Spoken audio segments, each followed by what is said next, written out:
The series Terminally Ill Genius Dark Knight is currently on hiatus due to a lack of source material. To compensate, I've uploaded 50 chapters instead of the planned 25. Enjoy. Chapter 251. They went to the training room built into the villa after finishing their meal. This had become their routine these days. Under Ji Zhuyue's tutelage, Chen Lingyue's strength advanced steadily. The activation of her physique further accelerated her cultivation speed. Master, why do your steps feel strange today? Chen Lingyue asked. As they sparred, Chen Lingyue noticed that Ji Zhuyue moved slowly. She lacked her usual agility and grace. Even someone with Ji Zhuyue's martial arts prowess felt the strain after being essentially folded in half the previous night. She felt a pang of annoyance. Yesterday had been so ridiculous that even the memory of it left her flustered and distracted. Maybe it is because I had acupuncture yesterday, Ji Zhuyue replied, her expression remaining neutral. Chen Lingyue thought to herself that her master was starting to lie with a straight face just like Gu Junqing. Oh right, Gu Junqing still has not come to apologize to me. Next time we see him, we must beat him to a pulp, Chen Lingyue said angrily. Ji Zhuyue paused. Fine, I will definitely whip him next time we meet, she said. She realized she could hardly punish the man who had been whipping her all night long, and a sense of sadness washed over her. While the two women plotted against him, Gu Junqing was lounging in his car, checking his phone. He had snuck away once Ji Zhuyue went downstairs. He had originally planned to sneak out of her room and re-enter through the main door as a visitor. However, after she told him she did not want to see him, he gave up on that idea. He decided to return another time. Perhaps his next visit would be for his senior sister. He rubbed his chin. He should not try sleeping with both master and apprentice at the same time again. He was running on empty. If he were not young and had not mastered the Yellow Emperor's internal scriptures, any ordinary man would have surrendered long ago. Ji Zhuyue had outstanding martial arts, an excellent physique, and a temperament as cold as a snow lotus from the Tianshan Mountains. Conquering her had required significant effort. Anyone else would likely not have lasted a minute. As Gu Junqing contemplated Ji Zhuyue, his phone rang. Young master, the woman you saved yesterday has woken up. It is difficult to explain the situation over the phone, so you should come and take a look, the caller said. The caller was Ming, the doctor. Gu Junqing was confused, as there should not have been any further complications. He drove to the base regardless. Gu Junqing arrived at his destination 15 minutes later. What is going on? He lifted the curtain and saw that the woman he had rescued had woken up. She had slightly curled long brown hair, and a pair of large, clear eyes that resembled the sea. Her skin was alabaster white, visible above her pure white dress. The delicate fabric clung to her collarbone, appearing almost translucent, and reflecting light like angel wings. She was a great beauty, Gu Junqing noted. He stepped inside. The woman recoiled as if she were a cornered animal. She hugged her knees to her chest, curling into a ball like a lost child in a defensive posture. He frowned and looked at Gu Ming. What is wrong with her? Gu Ming gave a bitter smile. The nurse gave her some medicine and found her awake, but she has been like this ever since. She did not respond to any questions. An examination revealed a concussion had caused confusion and memory loss. Gu Junqing frowned and moved to take her pulse, but she flinched away like a terrified rabbit. Do not worry, none of us will hurt you. Gu Junqing took her hand, offering warmth with a gentle, brotherly smile. Hepburn hesitantly extended her hand, though her eyes remained filled with fear. After checking her pulse, Gu Junqing initially suspected she was faking the amnesia, but realized it was genuine. This was problematic. He could not extract information about the Soldier King, Yu Feng, from an amnesiac. He pinched the bridge of his nose, feeling a headache coming on. Who are you? Hepburn huddled in the corner. Everything around her was unfamiliar, and she could not even remember her own identity. She was terrified, but the handsome man with the sunny smile had earned her trust. I am your fiancé, have you forgotten? Gu Junqing allowed his expression to shift, feigning deep affection and a hint of sadness. Fiancé? What does that mean? Hepburn asked. It means we are lovers who have promised to spend the rest of our lives together, though we have not yet walked down the aisle. Gu Junqing held her other hand, and they talked face to face. Gu Ming, standing to the side, was stunned. He would have believed the lie if he had not known the truth. He felt that there was no love more sincere than what he was witnessing. Gu Ming quietly left the room, deciding not to watch the couple any longer. He felt his faith in his master wavering. He reasoned that the young master must have a strategic goal to strengthen the Gu family, and he felt a sense of admiration. Are we really engaged? Hepburn asked, her expression softening. With everyone else gone, Hepburn began to relax. Of course. Look at me, I am a kind person. I think you subconsciously feel that you can trust me. It means we must have been very close before you lost your memory. Otherwise, why would you trust me now? Gu Junqing took her hand,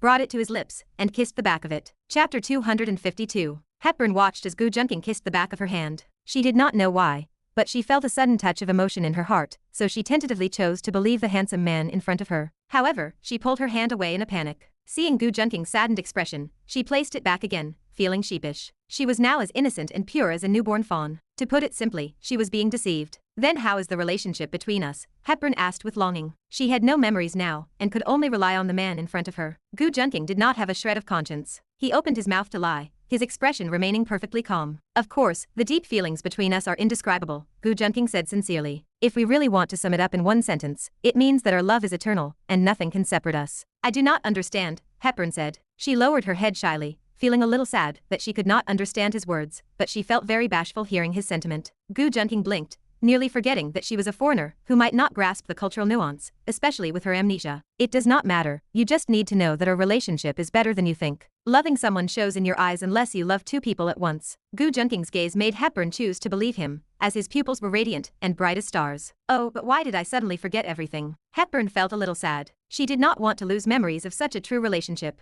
It is all because I was careless and let you slip away. I did not protect you well, which caused you to be hurt. It was a summer afternoon, and we had a fight over when to get married. When I went to find you and apologize, you had disappeared. It was such a relief to see you again after all this time. Gu Junqing's eyes appeared filled with regret. This book is really easy to use, Gu Junqing muttered to himself. This was a novel he had read, and he was mimicking the protagonist's approach to deceive someone first and ask questions later. He was someone who had always been good at learning. Don't blame yourself. I must be at fault for making you worry. Hepburn looked at the man who claimed to be her fiancé, who was now blaming himself profusely, and spoke quickly. Although she did not know if his words were true, his display of emotion moved her, and gave her a sense of responsibility. The man in front of her could not possibly be putting on such a sad act. No, if I had not quarreled with you in the first place, we might have been married and known each other for the rest of our lives. Gu Junqing had a brief emotional outburst, making her feel as though he were in pain. Hepburn saw this, hugged his head to her chest, and burst into tears. No, I am still alive, so we can definitely go on now. We will get married right away. Gu Junqing was momentarily stunned, feeling that things had gone too far. Although having her hold him was quite comfortable, her words made him feel as if he had fallen into an icy cave. He had many girlfriends, so he was a bit afraid of marriage. It is impossible to get married, and it is impossible to get married in this life. He had forgotten how he could have possibly fast-forwarded to marriage before reaching that age. He thought carefully about how to walk this back. Hepburn did not hear Gu Junqing speak, thinking that he was still sad, so she hugged him and patted his back. No. Gu Junqing's voice suddenly became louder, which surprised Hepburn. Is it because I am not worthy of you now? Hepburn felt a little sad. She had almost accepted the man in front of her, and was moved by his display of emotion, but she felt rejected, and her eyes filled with tears. No, I must restore your memory, and let you marry me openly. Otherwise, this love will not be perfect enough, and I cannot let you suffer even a little bit. Gu Junqing stood up from his feigned state of distress and spoke with awe, gently wiping away Hepburn's tears. Why are you crying? I swore at the beginning that I could only make you shed tears of happiness in this life. You made me break my oath. Gu Junqing looked truly regretful. This is because these are happy tears. Hepburn quickly wiped away the tears and showed a beautiful smile. She was indeed a great beauty. Gu Junqing remembered hearing somewhere that some women are stunning enough to conquer the world just by their looks. Hepburn was obviously one of them, and he was a man with a great conscience. It is just that I do not remember anything now. I only remember that my name is Hepburn, and I have no other memories or impressions at all. Hepburn's eyes were filled with confusion, and she tried hard to think back to the past. Suddenly, she clutched her head as a splitting headache struck her. Gu Junqing was startled and quickly helped Hepburn lie down, massaging the acupuncture points on her head. Don't worry, I asked the doctor about this. It will take several years for your memory to recover. Even if it cannot be restored, I will definitely return you to your original happy state. Even if you do not remember our past, I will definitely make you fall in love with me. I have that much confidence. Gu Junqing continued to massage her head while talking to comfort her. She was in a state that was not suitable for recall, as it could easily damage her brain. Moreover, Gu Junqing did not believe he could not win Hepburn's heart. Men just rely on their silver tongues, after all. Otherwise, how could there be so many scumbags in the world? Of course, if you add a face that exceeds the imagination of the world, it is even better and evolves into fraternity. Gu Junqing felt that even a fairy in the sky could be seduced by him. Just like Ji Zhuyue, who was so ethereal, and did not seem to belong to the mortal world, she had been unable to resist him yesterday. When he thought of that wonderful encounter, the expression on Gu Junqing's face became even gentler. Oh, if you do not want me to think about it, I will stop. Hepburn nodded obediently, somewhat dependent on the man in front of her. After listening to what Gu Junqing said, she felt that the man in front of her was truly trustworthy. How could I have such good luck to meet you? Hepburn enjoyed Gu Junqing's service with some happiness and said emotionally. Indeed, it was good luck. Gu Junqing nodded. Nonsense, it is obviously my luck that prevents me from losing you in the days to come. The greatest happiness in life is that at dawn in the future, you are the one I open my eyes to. Chapter 253. Hepburn looked at Gu Junqing with tears in her eyes, clearly moved by the future he described. I am so stupid, I still cannot remember anything that happened between us. Hepburn felt a sense of annoyance, unsure of how to respond to his display of deep affection. She also felt a sliver of fear. It is okay, just take your time, and think of it as if everything is starting over. If I could do it again, I would choose Li Bai. Gu Junqing held her slender hand with a gentle look, though he hummed a tune in his mind. Then lie down and sleep for a while. Take a good rest, and I will come to see you again soon. Gu Junqing stroked her head and caressed her cheeks until she slowly drifted off to sleep. After watching her doze off, Gu Junqing stood up and walked out with a smile. Once he left, Hepburn opened her eyes. She did not know whether she should believe this man. How could there be such a coincidence in the real world? It was not like writing a novel. How could an unmarried couple quarrel, have the woman run away, and then have the man find her with amnesia? Although Hepburn suffered from amnesia, like a clean slate, some instincts remained in her mind and body. As a former mercenary assistant, her internal vigilance remained high. In fact, she had been putting on an act earlier, as her instincts told her this man was not as simple as he seemed. However, she still felt moved by the past and future he described. My head hurts. Hepburn desperately wanted to recall her past, but it resulted in nothing but a sharp headache. When she first woke up in a strange place surrounded by strange people, she had been terrified. Gu Junqing maintained a somber expression as he walked away. He knew that winning a girl's heart was not that easy. He could gain trust based on his appearance, but some of his words would not stand up to scrutiny. It is truly hard to lie to women, but fortunately, I treat everyone with sincerity and never lie, he thought with a sigh of mock emotion. Master, the woman inside has lost her memory, making it difficult to get information. Why do you still keep her? Gu Ming asked. Gu Ming struggled to accept it, as his young master never kept anyone who was useless. I cannot explain it to you, but this woman has other uses. I still want you to be respectful when you have the nurse bring her medicine. She does not fully trust me yet, so we must keep up appearances, Gu Junqing ordered. He could not explain the protagonist halo or any such things to Gu Ming. However, if Hepburn were to see the Soldier King, Gu Junqing was 80% sure she would regain her memory. Moreover, Hepburn was a great beauty, so she could hardly be called useless. When Gu Junqing treated her, he had already discovered that she was still a virgin. Although he was not picky, and many of his older sisters, aunts, and younger sisters were willing to throw themselves at him, this situation was different. Gu Junqing felt that if a woman was truly the protagonist's intended partner, it was pointless to waste time on her. Such women were generally loyal to the main character, making them difficult to win over. Gu Junqing's primary purpose was to harvest her luck. If he could not drain her value, she would eventually turn against him, so he would not waste further sentiment. He was not a kind-hearted person. Yes, Gu Ming nodded, ready to obey his young master's instructions. On the other side, the Ye family, one of the four major families, was gathered. Ye Hongbo, the head of the family, chatted with his daughter, Ye Qingxian. Xiener, you do not like Gu Junqing anymore, do you? Ye Hongbo asked tentatively. Ye Hongbo, who was usually majestic in front of others, spoke with caution. After hearing the name Gu Junqing, Ye Qingxian's cold eyes surged with complexity. I have not liked him for a long time, she replied. The four major families had always been in harmony, showing steady development, despite occasional friction. She was several years older than Gu Junqing,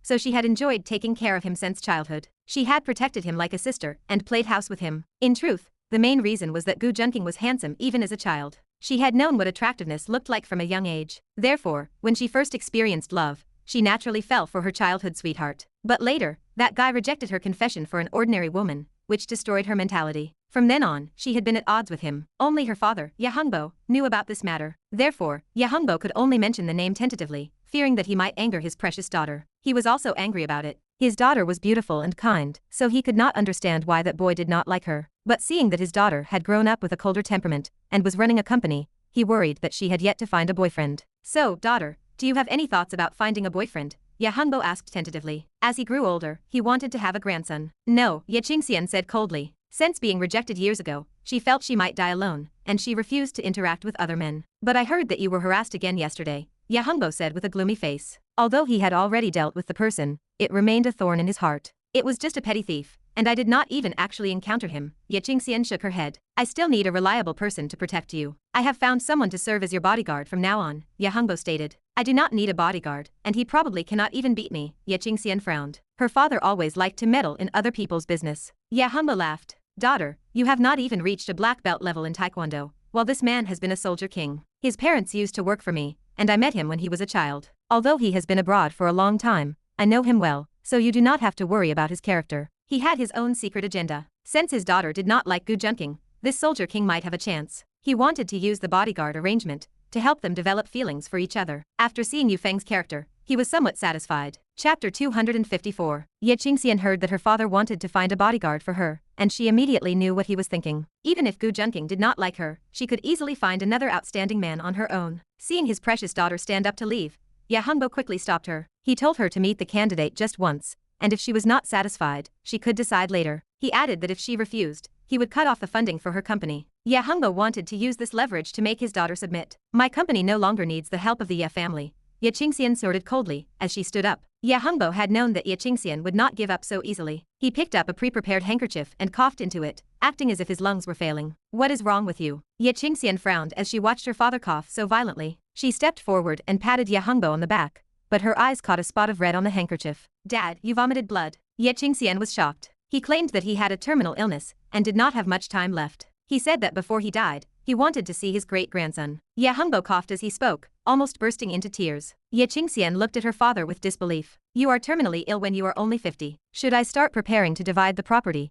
Or should you write your will quickly before you pass away? She added that she wanted to take over as the head of the family. Ye Qingxian showed a look of joy, which almost caused Ye Hongbo to vomit for real. He choked on his saliva as he tried to speak. This time, he was truly on the verge of coughing up his lungs. You rebellious girl, you. He could not finish his sentence, struggling to speak as he glared at her. Do you think I am a 3-year-old? Do you think I have not seen your medical report? Ye Qingxian curled her lips and stopped pretending, returning to her cold, frost-like expression. Ye Hongbo realized his ruse had failed and felt frustrated by his smart daughter. He insisted that the man was upright and liked to do good deeds. He asked her to give him a chance, or at least hire him as the security captain at her company. Then if you like him so much, just marry him yourself. Ye Qingxian tried to smirk, but realized she did not find it funny at all. If you do not get so angry that you die, you will not be happy, will you? Ye Hongbo was infuriated and stared at her. Okay, do not worry about my affairs. Since you want to introduce a bodyguard, I will let him work at my company with a good salary. Ye Qingxian waved her hand and walked away. She still respected her father,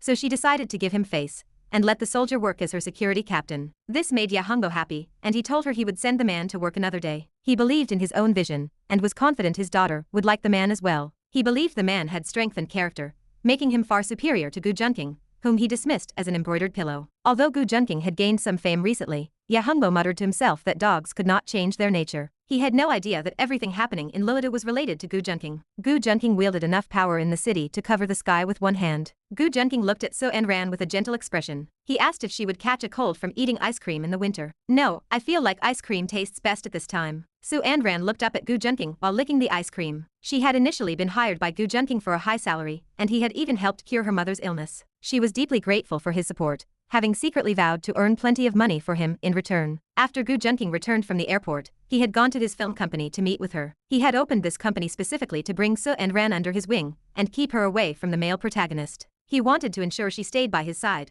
wary of any outside influence. Gu Junqing had given her resources and a salary that far exceeded her market value. Doing so had prevented her from being scared away and had caused her favorability toward him to double. I do not understand why you feel so happy eating ice cream in winter. Gu Junqing smiled helplessly. He wondered why girls were not afraid of the cold, given that they usually preferred warm things. I do not know, I just feel happy eating it. So Anran spoke generously, noting that her years of hard work had made her direct rather than coy. She did not act overly polite or groveling because of his help. Once she realized he did not need her to act that way, she had returned to her normal posture. She had initially worried he was only interested in her appearance, but his actions proved otherwise. She had been nervous about his poaching offer, but her original boss had been so eager to get rid of her that it confirmed she was in good hands. Ouch, it is so cold. So Anran took a bite of the ice cream and laughed, clearly enjoying the refreshing sensation despite the cold. Gu Junqing watched her and wondered if he should buy her something hot next time. He watched her eat and felt tempted to try it himself. Hey, do you want to eat some too? So Anran seemed to read his thoughts and held the cone out to his mouth.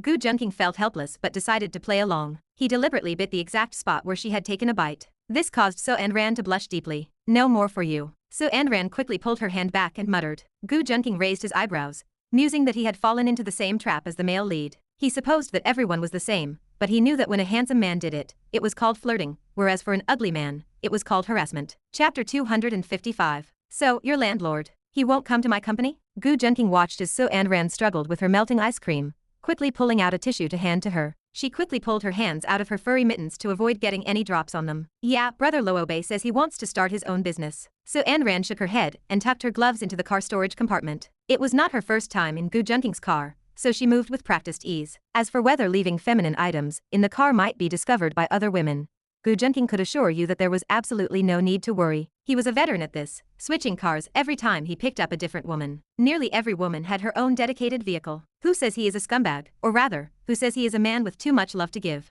Gu Junqing leaned back in his seat. He was not just a master of time management, but he had taken spatial management to the absolute limit as well. With both management skills mastered, it was truly difficult for his plans to collapse. Sorry, but having the talent of a master really allows one to do whatever they want. Gu Junqing lay back in the driver's seat, thinking with satisfaction. Junqing, how about I go ask him again? So Anren watched him, feeling a warm sensation. Her voice was crisp and sweet, possessing a cutesy, high-pitched tone that did not sound fake, but rather incredibly pleasing to the ear. Gu Junqing never hid his true self around her, resting when he needed to and laughing when it felt right. There was always a relaxed and pleasant atmosphere when she was with him. This was exactly why she was willing to spend time with him. She had seen how he acted in front of others, that sharp, decisive, elite persona that was absolutely stunning. It is fine. No need to ask him again. If he does not want to come, that is his choice. Just ensure you do not get upset or wronged. Gu Junqing shook his head with a gentle expression, not at all resembling the famous young Master Gu, which made Su Anran feel at ease. If he had kept up that aloof persona, she would never have dared to joke with him,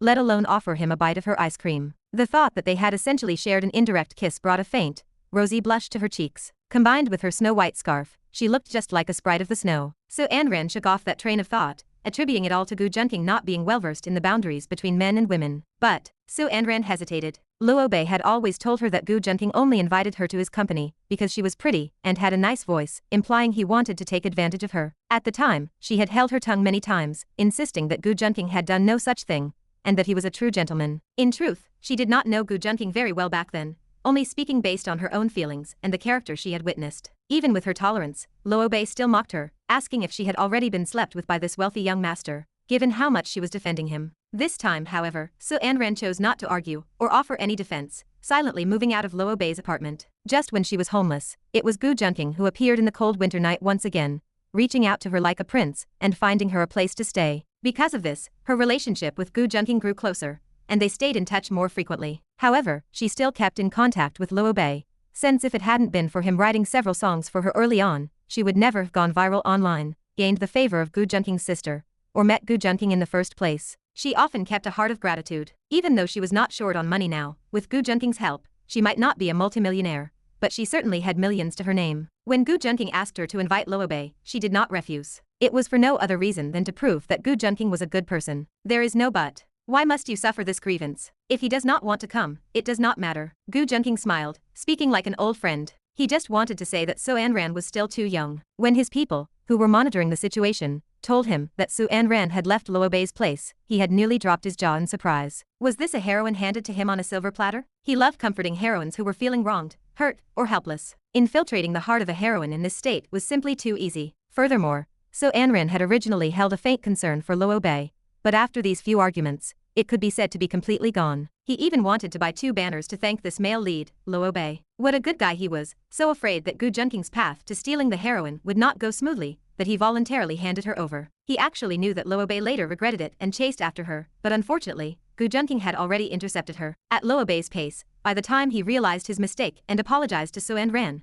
she would probably already have children with Gu Junqing. Besides, you are now a little millionaire, and your brother Luo Bei is far behind you, Gu Junqing said with a smile. Su Anran rolled her eyes and huffed. Then should I use 10 million to keep you? Is that even money in front of you, young Master Gu? I heard from that little girl, King Zhu, that the allowance you give her starts at 100,000. Of course that would be great. To be kept by the hottest goddess-level singer in the entertainment industry is my honor. Gu Junqing leaned his face closer to Su Anran's, until they could both feel each other's breath. The suggestive movement made Su Anran's heart pound, with a glimmer appearing in her eyes. She was torn between closing her eyes, or acting like a rogue, and taking liberties with Gu Junqing herself. Just as Su Anran made up her mind, Gu Junqing pulled back, not letting her succeed. Su Anran let out a soft huff, thinking she really believed he was going to kiss her. Gu Junqing chuckled softly. This is what you call fishing, knowing when to advance and retreat, and knowing how to control the situation. He leaned back in his seat again. Before a romantic relationship is confirmed, the ambiguous phase is the most interesting time. It is also the time that can most stir a woman's heart, like a cat scratching. The feeling of wanting something, but not being able to have it is the most difficult to bear. What you cannot get is always stirring, while those who are favored are fearless. Goddess Su, sing a little tune for me. Gu Junqing, who was being favored, drove comfortably, while teasing the human smart speaker beside him. Oh, Taipei is snowing, but you say it is styrofoam. The Christmas Eve colors do not match yellow, green, or red. Jingle bells, don't be too nervous when you hear my ringtone. So Anran, who had been handled, huffed but still sang for Gu Junqing. He really loved hearing her sing those cutesy songs now. Chapter 256. So Anran, who had been singing for Gu Junqing, suddenly cried out. What's wrong? Gu Junqing asked, turning his head while driving the Ferrari with one hand. That's here. So Anran clutched her lower abdomen, wanting to cry. That. Gu Junqing was stunned for a moment, but as a caring guy, he quickly realized what she meant. Can't you track your own cycle? And you still dared to eat ice cream at a time like this? Gu Junqing laughed helplessly. I forgot. So Anran rubbed her cold, cramping stomach in defeat as waves of warmth rolled through it. So Anran sat in the passenger seat, stunned.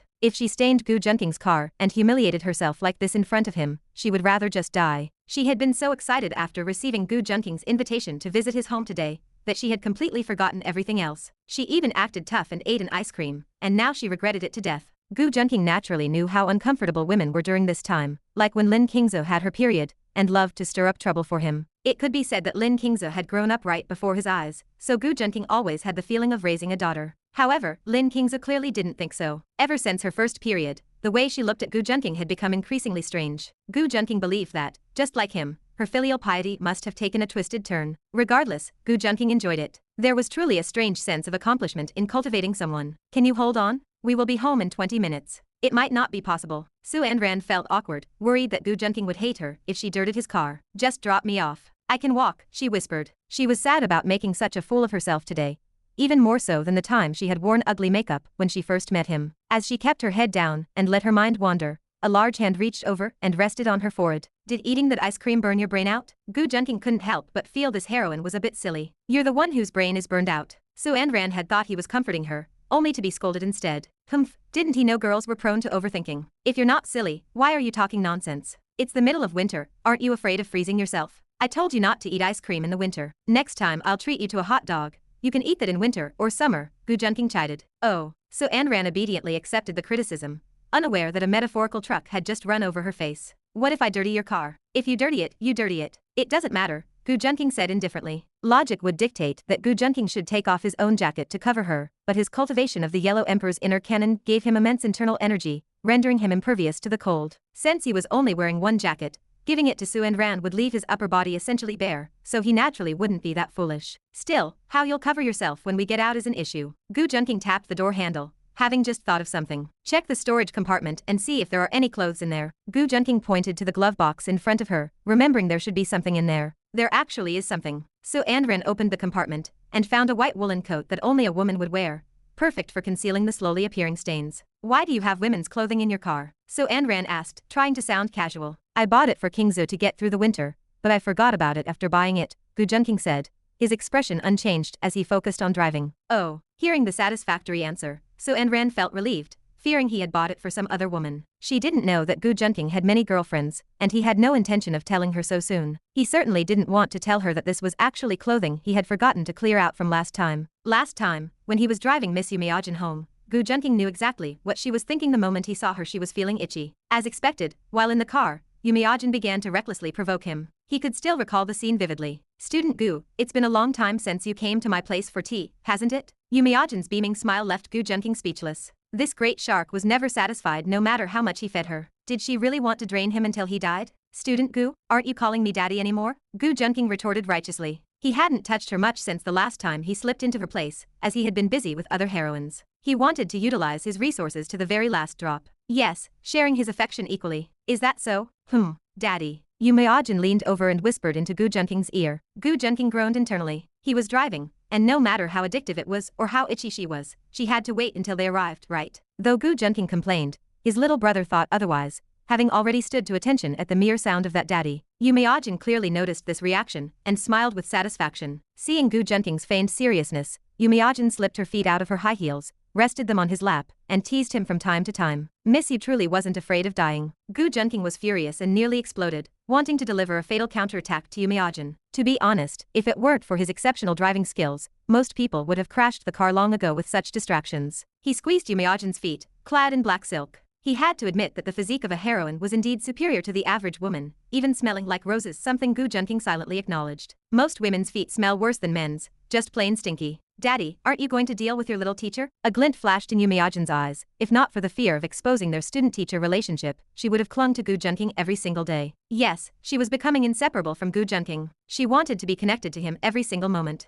Finally, under Yumiajin's relentless teasing, Gu Junqing could no longer resist the temptation. He hastily parked the car in a desolate spot and engaged in a battle so intense it felt like they were going to shake the car apart. In the end, the car didn't break down, but Yumiajin did. That woolen coat had been left in the car after that encounter with Yumiajin. Looking at So Anran wearing Yumiajin's clothes, Gu Junqing strangely thought of a TV show from his previous life. Why are you wearing Pinra's clothes? If you want to pursue the thrill, then go all the way. You're such a tease. She seemed to have heard Gu Junqing muttering something. Are you talking to me? So Ran turned to ask. No, I was just complaining about how cold the weather is. Gu Junqing returned to his serious persona and drove attentively. Chapter 257. Does it hurt a lot? Gu Junqing watched So Ran's face twitching every now and then, sensing her pain. What do you think? So Ran retorted, annoyed by his expression. Gu Junqing muttered to himself that it was never a good idea to provoke a creature that bled for 1 week every single month. He reached out, skillfully bypassing the layers of thick clothing. His hands landed precisely on So Ran's stomach, massaging it gently. It was a practiced skill. Much like a thief who eventually moves without resistance, once they have broken into enough places,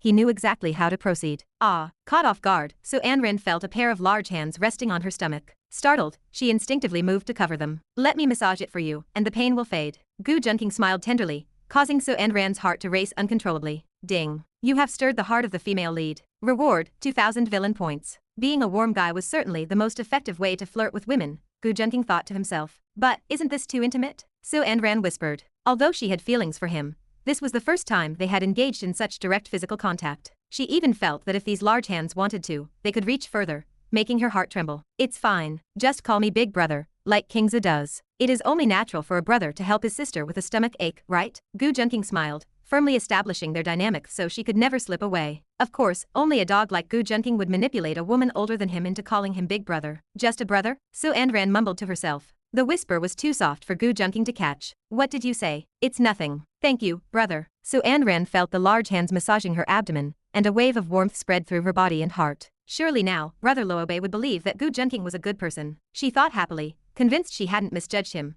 Gu Junqing was truly a warm, elder brother figure. If Gu Junqing knew what she was thinking, he would likely be embarrassed. As everyone knew, Gu Junqing was far too thin-skinned to handle praise without blushing. Everyone knew exactly what sorts of things tended to happen between brothers and sisters in these situations. Whether it was tales of forbidden love or anime tropes, the concept was legendary. He had basically captured 80% of this heroine's heart, waiting only to deliver the final strike. Gu Junqing thought with satisfaction. Meanwhile, Gu Junqing's fellow transmigrator and child of luck, Luobei, was busy revising a script. His manager rushed in with a stack of documents, immediately launching into flattery upon seeing him. Boss Luo, the legend of Huan you wrote has taken the internet by storm. Everyone is moved by your talent. It provides a fresh experience. Some viewers say the show feels like a historical scroll slowly unfolding before their eyes. It aligns perfectly with our nation's ancient history, yet offers unique elements that reveal the schemes behind the court. Furthermore, the actress playing Huan has exploded in popularity. She is a phenomenon now, and countless film crews are begging her to reprise the role of the Empress. I told you, it's easy for me to make someone a star. I just need to create a few more works. Let's go with the legend of Miyu next, Luobei said proudly. With 5,000 years of cultural history as his backing,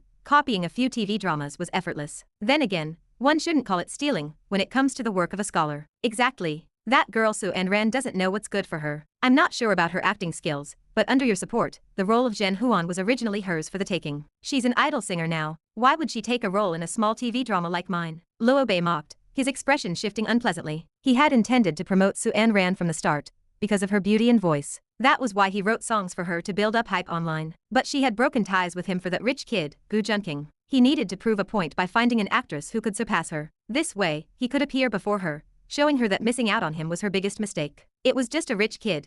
He could defeat him with a few words. Hee, Boss Luo, our company is taking off. We are catching up with the big players in television. Now, we must diversify our development into film and music. Of course. As I said, my talent is beyond what people in this world can imagine. Luobei waved his hand, high-spirited and impassioned. Indeed. You are like a descent of the god of literature. You are supreme, above all others. Enough with the flattery. Luobei remained clear-headed enough to know he still had room for improvement. How could that be? I never flatter anyone. My mother taught me to be honest from a young age. Everything I say comes from the heart, so how could it be flattery? The manager patted his chest with righteous indignation. Fine, I believe you are sincere. Go prepare. I must defeat Genren Media. I will make So Ran return to my arms. But this time, I won't be foolish enough to let her go again. Luobei was determined to reclaim So Ran. It was only after she left, following his angry outburst, that he realized her true importance. He missed her singing voice, her beautiful smile, and her cooking. He truly regretted his actions. Even though he pretended to be indifferent in front of others, he knew deep down that he could not lose her. He believed that as long as he defeated that man,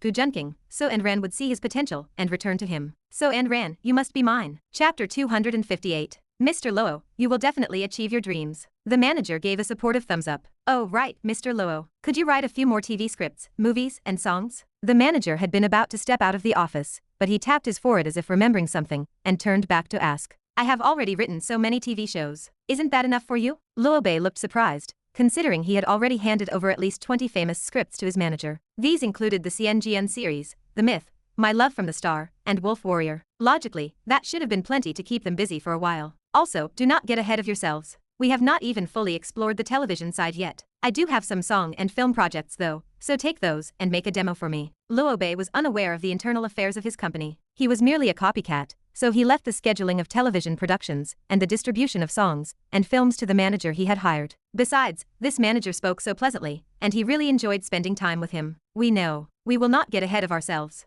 Doing this is just a precaution in case you are not around one day, so the company can still function. The manager chuckled. Why would I not be here? Luo Bei frowned. Because you will certainly win over the woman you love. Whether it is the wedding or the honeymoon, you definitely will not have the heart to manage the company. The manager grinned. The thought of actually chasing down Su Anran and marrying her, just as his manager said, fueled Luo Bei with a renewed sense of fighting spirit. Since you put it that way, I will step things up. I will leave you with at least 100 TV scripts and 200 songs. Luo Bei waved his hand happily and handed over a large portion of his inventory for the manager to operate with. Mr. Luo, you truly are a scholar star descended from the heavens, a man of exceptional talent, and a dragon among men. The manager gave a thumbs up and walked out of the office under Luo Bei's hazy, flattered gaze. Once out of the office, the manager immediately rubbed his stiff cheeks. Kissing ass is really difficult. I finally understand why my lackeys used to beat me up so hard, the manager thought to himself. Anyone who recognized this manager would have gasped in shock. He was actually Wang Wu, the young master of the Wang family, one of the 4 great families, who had just returned to the country. He had been ordered by Gu Junqing to apply for the position of Luo Bei's manager, specifically because he was used to being buttered up by his underlings, and had mastered the art of sucking up. When Wang Wu first learned he had to come here to be the manager of a nobody, he nearly coughed up blood. As a distinguished young master of the Wang family,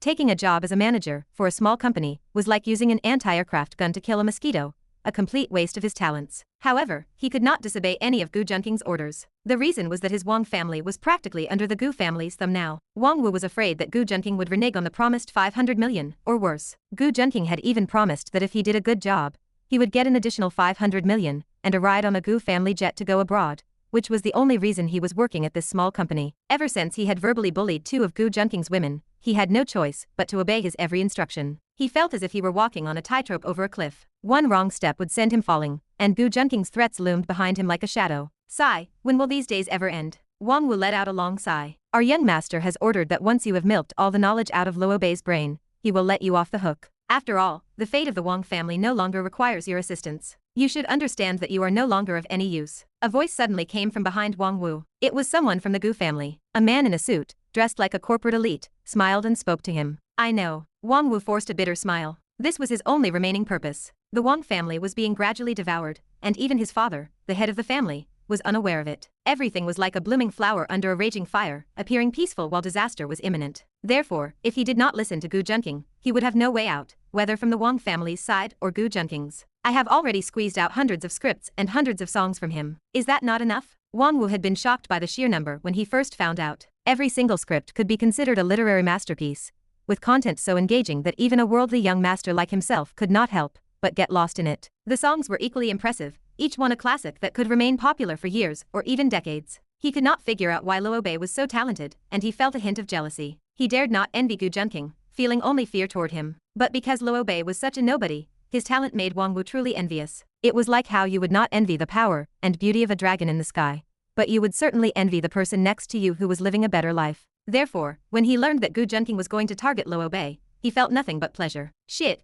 why does this Luo Bei seem even more pathetic than me? Haha. Wang Wu felt like laughing. He had looked into some of Luo Bei's affairs and realized that while he was talented, he lacked emotional intelligence. Who in their right mind would kick the person they loved out of their home in the dead of winter? Was that not essentially handing the girl he liked over to someone else? Wang Wu had to admit he was impressed by Luo Bei's lack of brain power. The woman he loved was about to become Gu Junqing's, yet he was still dragging his feet. Did he really think that if his film company got a little bigger, he could actually compete with Gu Junqing? Wang Wu kept complaining about Luo Bei in his heart, perhaps as a way to vent his own frustrations. He had been terrified by Gu Junqing's manipulation during this time. Oh right, do not try anything funny. The number of people watching you is more than you can imagine. The elite-dressed Gu family member smiled. Wang Wu felt a chill in his heart and asked in a deep voice, how many people have you planted in Luo Bei's company? Although I do not need to tell you, I will, just to put your doubts to rest." At that moment, everyone working in the company suddenly stopped what they were doing. They all stared at Wang Wu in unison, flashing eerie smiles. "Everyone in this company is one of our people. Although I do not know why the young master wants to do this, we just have to listen to his orders." The elite men walked away after saying that. Wang Wu broke into a cold sweat, feeling utterly defeated. Chapter 259. Wang Wu felt a sense of dread. He felt that Gu Junqing was not human, but a devil. No, something even worse than a devil. Gu Junqing never offered hope to his enemies, opting instead to dispose of them completely once their usefulness had expired. Take Luo Bei for example, who worked hard to start a company, only to find that every single employee he hired was actually from a rival firm. To use an analogy, it was like the black organization from Detective Conan, where the boss eventually realizes that everyone but himself is an undercover agent. Furthermore, was it really necessary to deploy such massive resources just to deal with someone who only had a bit of talent? This was the part that Wang Wu struggled to understand. If so much power was poured into handling Luo Bei, what would happen to him, a scion of the Wang family? Perhaps there was a missile locked onto his position at all times, ready to fire the moment he made a wrong move. Paralyzed by this thought, Wang Wu decided he would do whatever it took to finish Gu Junqing's task, simply because he never wanted to see the man again. Damn it, how did I not realize this guy was such a devious bastard when we were kids? Wang Wu cursed to himself. He nervously looked around, and upon confirming that no one was watching, he hurried away. He was traumatized, feeling as though he had to check for hidden threats even when just cursing Gu Junqing in his head. In truth, Wang Wu overestimated his own significance. To Gu Junqing, he was merely a minor villain, posing no real threat. Gu Junqing only took notice of him after reports surfaced about how Wang Wu sold out his family for power, desperately sucking up to his elders. Initially, Gu Junqing doubted that Wang Wu had the capability to convince his elders to hand over any authority. Wang Wu was intended to be nothing more than a spare pawn. To his surprise, Wang Wu was exceptionally skilled at flattery, keeping the Wang family elders so delighted that they naturally handed over stocks, authority, and connections. Of course, all of these assets eventually served Gu Junqing's interests. Given this, Gu Junqing had a sudden inspiration to place Wang Wu beside the protagonist. Whether through sycophancy or smooth talking, Wang Wu could leave anyone completely disoriented and bewildered. This applied even to the protagonist. Once the protagonist was blinded by flattery, it would be much easier to strike at his weaknesses. As for the art of deception and manipulation, Gu Junqing was a master. He was particularly skilled at deceiving heroines. He was the only one capable of seducing heroines into bed, only to make them feel like he was the one being taken advantage of, causing them to feel responsible for him. If Wang Wu could charm his elders into handing over shares, he could certainly trick the protagonist into signing away his copyrights and intellectual property. Once the protagonist had been drained of all value, he would serve no further purpose. For safety, Gu Junqing had even planted a large number of his own people within Luo Bei's company, ensuring that no accidents could occur. Luo Bei, of course, had his own supporters, as the protagonist's charisma tended to draw people toward him, centering their development around him. Luo Bei certainly did not lack such followers. However, they had already been systematically suppressed, purged, or driven out of Luo Bei's circle. Effectively, everyone currently rallying around Luo Bei was an agent of Gu Junqing. Luo Bei no longer posed a threat to Gu Junqing. He had essentially become a tool for Gu Junqing, merely a worker producing novels, songs, and scripts. Meanwhile, Gu Junqing felt quite relaxed and content after reviewing the latest reports from his subordinates. Most matters no longer required his personal intervention, and he did not need to involve himself in the trivialities of the Gu family, as his father handled those. He only needed to dictate the general direction. His main priority now was to mingle with the heroines and capture their hearts. Inside Lin Qingze's room, So An Ran had already finished changing into one of Lin Qingze's outfits. "Sister An Ran, I have never heard of anyone daring to eat ice cream while on their period." Lin Qingze's hair had grown down to her waist, and her delicate, beautiful face was maturing as she teased So An Ran while leaning against her. "My period is always irregular, so how was I to know it would happen right at that moment? It was so embarrassing in front of your brother," So An Ran said with a bitter smile. When she arrived at Gu Junqing's house, she had rushed to pull Lin Qingze into her room after being greeted. Lin Qingze giggled, as she had been a fan of So An Ran ever since hearing her music online. Now, after their meeting at the birthday party, the two had become close friends. "However, Sister An Ran, I have heard there is a way to make your period regular." When Lin Qingze first started getting her period, she would tearfully cling to Gu Junqing, acting as if she were dying, yet now she was teasing So An Ran. "What method?" So An Ran asked curiously. "It is obviously marrying brother Junqing and letting him take good care of you." Lin Qingze whispered into So An Ran's ear with a hint of ambiguity. "Oh, you little brat, you are starting to make fun of me now." So An Ran blushed and pinched Lin Qingze's waist, and the two began to play around in their pajamas. Lin Qingze did this because she knew Gu Junqing certainly had designs on So An Ran, as who could resist such a great beauty. As a devoted sister, she naturally wanted to provide an assist. In reality, it was mostly because she liked the older sister figure, thinking how wonderful it would be to have her sing for her every day. If So An Ran became part of Gu Junqing's harem, she would definitely have a good relationship with her, and she intended to pull her into her own camp. Having watched empresses in the palace, Lin Qingze had already started forming cliques, contemplating the future structure of Gu Junqing's harem. It must be said, you can never truly understand a girl's mind. Kingzo, tell me about Junqing's preferences. For example, what kind of clothes or style he likes on girls. I want to salvage my image in his eyes. After they finished playing, So Anran asked straightforwardly. Her personality was always like this. She was indifferent to most people, but incredibly open and honest with those she liked. She would not hide her thoughts, which explained why she had fallen out with Luo Bei because of Gu Junqing. I have the authority to speak on this, Lin Qingze declared, patting her chest with confidence, fully aware of her status as Gu Junqing's personal maid and beloved younger sister. Tell me quickly. So Anran said with anticipation. Brother Junqing obviously likes it best when you aren't wearing any clothes. Lin Qingze said righteously. Truthfully, she actually had a point. Chapter 260. Oh, you brat, teasing me again. So Anran wanted to reach out and give Lin Qingze a proper scolding. Still, this outfit is definitely enough to catch Brother Junqing's eye. Lin Qingze said with a straight face and a wicked grin. Really?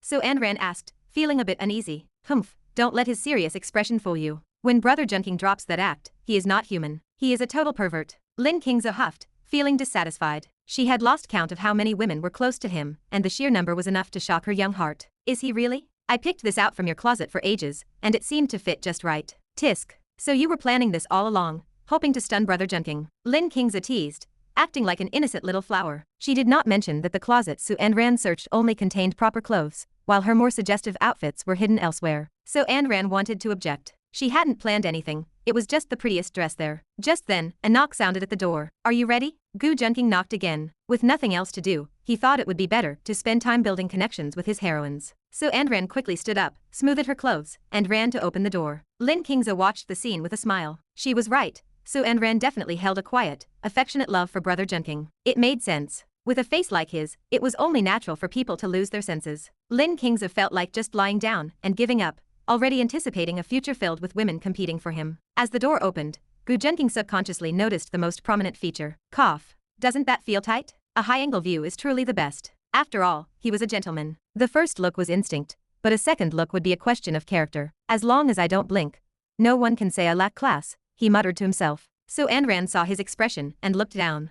She could not see her toes. What are you looking at? She quickly crossed her arms to cover up and whispered. How can you call me a pervert? I only took one look. Gu Junqing complained internally. Losing the view, he regretfully shifted his gaze upward to study Su Anran's appearance. Lin Qingze's clothes could not hide Su Anran's beautiful figure. Her snow-white, delicate skin resembled misty mountains, a perfect blend of charm and dignity. With her dark hair tied back and her swan-like neck, it was easy to imagine a lovely wife smiling at you from home. She wore a white dress that hugged her frame beautifully, accentuating her figure, especially with the blue floral accents that gave her the air of a high school campus queen. It looked like an adult playing dress-up in a student's uniform. Luckily, the air conditioning kept the house warm, otherwise, she would have frozen. Gu Junqing mused as he watched Su Anran blush and adjust her dress, trying in vain to cover up. She could not cover everything, and it felt like she was scratching at his heart. Could this be intentional? He wondered. An innocent boy being seduced by a big sister. Tisk, tisk, is this the distortion of humanity? Or the corruption of morals? There is no way I am letting a woman like this fall into the hands of Luo Bei. Even if there are mountains to climb and valleys to bridge, he would conquer them. He would subdue this woman. Do I look good? How is Lin Qingze's dress? So Anran stopped trying to hide, winked playfully at Gu Junqing, and returned to her composed self. The shy, awkward behavior from earlier was something Lin Qingze had coached her on, claiming men liked that sort of thing. It did not suit her, and she preferred to just be herself. You look beautiful, but Gu Junqing thought for a moment, leaned forward with a smile, and whispered into her ear. I would prefer it if you weren't wearing anything at all. Well, men are like that. When you see a beautiful woman, you start by admiring her, but your thoughts quickly drift elsewhere. So, do I need to go somewhere private and take it off for you? So Anran froze, then quickly recovered. Cough. That would not be appropriate. I was just thinking aloud, but if that is what you truly want, I suppose I would have to agree. Gu Junqing smiled, putting on his gentleman act, as if he were being forced to accept an offer he could not refuse. Her face turned bright red, and she glared at him. Lin Qingze was right. When you drop the act, you are a complete pervert. Humph. She turned and walked back into the room. She felt that she actually preferred this version of Gu Junqing because he felt real and tangible. It goes without saying which is easier to approach, a person with normal emotions or a heartless god. Gu Junqing raised an eyebrow,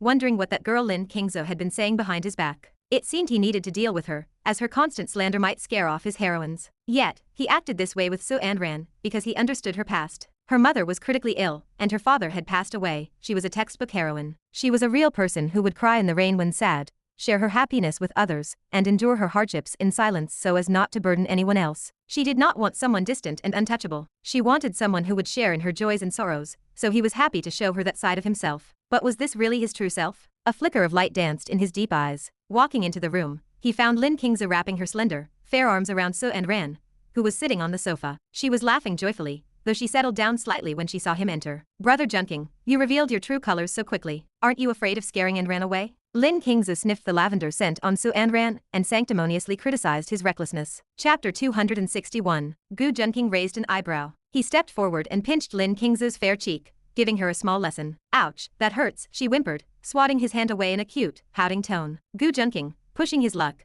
used both hands to squish and knead her cheeks. Watching the playful interaction, Su and Ran felt a sudden wave of warmth. She rarely experienced such family-like moments, having carried the burden of her household alone after her mother fell ill. It's freezing outside. Why don't you stay here tonight instead of going home? Gu Junqing asked Su and Ran after settling down. I wouldn't dare. What if you sneak into my room in the middle of the night? Su and Ran teased, feigning a look of fear. How did she know that was exactly my plan? Gu Junqing raised an eyebrow. I was only joking before. Do you really think I'm that kind of lecherous thief? He asked, feigning exasperation. You are, they replied in unison, with even Lin Qingze casting a look of disdain. Lin Qingze's eyes darted around mischievously. Don't be afraid, sister, and Ran. Brother Junqing wouldn't dare. If he does, tell me tomorrow morning, and I'll help you buy baby clothes. Su and Ran looked at her with mixed emotions, wondering if Lin Qingze was genuinely helping her, or playing wingman for Gu Junqing. Gu Junqing figured Lin Qingze must have been corrupted by those trashy television dramas. Baby clothes would take at least 10 months, wouldn't they? Wait, am I thinking too far ahead? Enraged at himself, he flicked her on the forehead. The bantering ended, mostly to ease Su and Ran's nervousness. All right, enough fooling around. Actually, one of Qingze's companions had to go home to visit her family, leaving her alone for the next few days. I'm quite busy with work and can't keep her company, which is why I'd like you to stay a bit longer. The companion he mentioned was Shi Hanyan, whose parents had recovered from their illness, prompting her to return home. Lin Qingze was touched, knowing Gu Junqing truly cared for her, which made her willing to prioritize his needs even at the expense of her own. Moved by their bond, Su and Ran nodded in agreement. She wanted to spend more time with Lin Qingze to better understand what kind of person Gu Junqing really was. He felt like a black hole, mysterious and captivating, a secret she yearned to explore. If Gu Junqing knew she viewed him as a black hole, he would surely argue that she possessed one herself. And it was a place he desperately wanted to explore, after all, since black holes could both consume life and create it. Let's play fight the landlord. Since there are 3 of us, it's perfect, Gu Junqing suggested, breaking the lull in the conversation. Yes, please. Lin Qingze clapped, as she had played with him and Shi Hanyan many times before. I'm in, but are there any stakes? Su and Ran asked, curious if there was a wager involved. She didn't want to end up selling herself away. Lin Qingze blinked. Previously, the rule with Shi Hanyan was that the loser had to remove a piece of clothing, and if they lost completely, they faced some rather embarrassing punishments from Gu Junqing. Clearly, Su and Ran wouldn't agree to that, as she hadn't reached that level of intimacy with him yet. Let's just use sticky notes, Gu Junqing coughed. While he wanted to take things further, the time wasn't quite right. A small wager was enough to keep things fun. He had learned the hard way that large bets were physically draining after sacrificing some of his life essence. All right, let's begin, Su and Ran said, her eyes alight with fighting spirit as she imagined Gu Junqing covered in sticky notes. Lin Qingze felt a sense of pity. She knew his card skills, and she remembered how she and Shi Hanyan would end up stripped to their bare minimum, while Gu Junqing remained as composed and suave as ever. Meanwhile, in the bustling center of Lilidu, traffic flowed like a river through the crowded streets. Yu Feng walked into the company belonging to Ye Hongbo's daughter. Hey, Uncle Ye, I've arrived outside Xiaoxian's company. Should I just head in for the interview? Yu Feng asked casually. If it hadn't been for Ye Hongbo describing his daughter as a supreme beauty, he would never have considered applying for a security captain position. He was the top soldier of the Wolf Fang mercenary group, though that was in the past.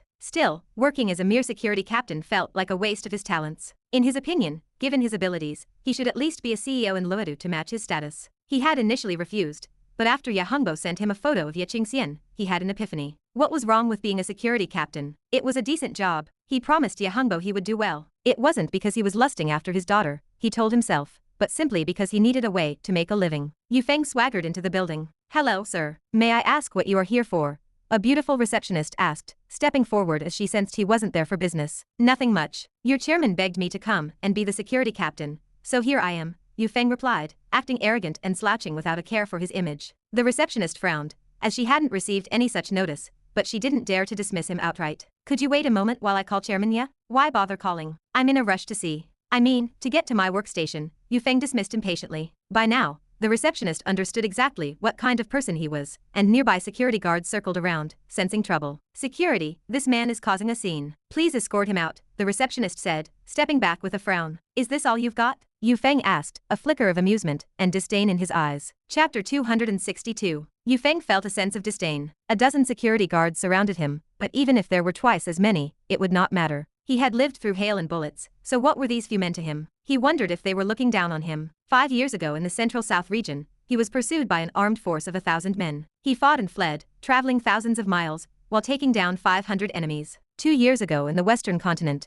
he was surrounded by a criminal organization that controlled the drug trade in many parts of the world. In the end, he fought them single-handedly, destroying the entire organization, from the boss down to the underlings. 3 months ago, under the gaze of millions via live stream, he stormed a negotiation site. He killed the Eagle Country leader in plain view of everyone. 1 month ago in Eagle Country, he was ambushed by 10 top assassins. He retaliated fiercely, leaving all 10 dead by his hand. Even when the military was deployed to hunt him, he anticipated their moves and slipped away to the Xiao Nation. It was these experiences that made Yu Feng disregard the dozen or so security guards before him. Compared to his past, they were not worth mentioning. To him, this was a perfect test. He wanted to achieve exactly this effect. If he did not stun the crowd from the start, how could he gain status in the company, and how could he catch the eye of the female CEO, Lin Qingxian? He had calculated from the beginning to stir up trouble in the company. Besides, he had the support of Ye Qingxian's father behind him. The consequences of a fight were far outweighed by the benefits. He wanted to make a name for himself in one battle, to let everyone see his capability. Otherwise, given his experience, he would not be so arrogant. If he were truly a mindless brute, he would have died long ago during his mercenary career abroad. Surviving as a mercenary abroad was no small feat, let alone thriving and earning the title of Soldier King. There was no way he would be some foolish braggart. Hey, kid, you should leave on your own. You ought to see what kind of place this is before you decide to cause trouble, because we do not want to start a fight. A lead guard stepped forward. It was already the year 1202, and he could not believe there were still people who acted this way. Why should I leave? I was hired by your CEO's father to be the head of security, so why are you useless sacks of meat standing here, afraid to even fight? Yu Feng ignored his words. He was the head of security, and he would be in charge of these men, so a sound beating now would ensure their obedience later. He always believed in overpowering others, because truth was forged through one fist at a time. Furthermore, if you cannot even expel someone who is causing trouble, you useless fools should just go home and hold your babies. Yu Feng was growing impatient. Everything about the Xiao Nation was good, except for their excessive politeness. If he were abroad, anyone who dared to provoke him would have already pulled out their guns to start shooting. Charge, brothers. Even if my salary is deducted,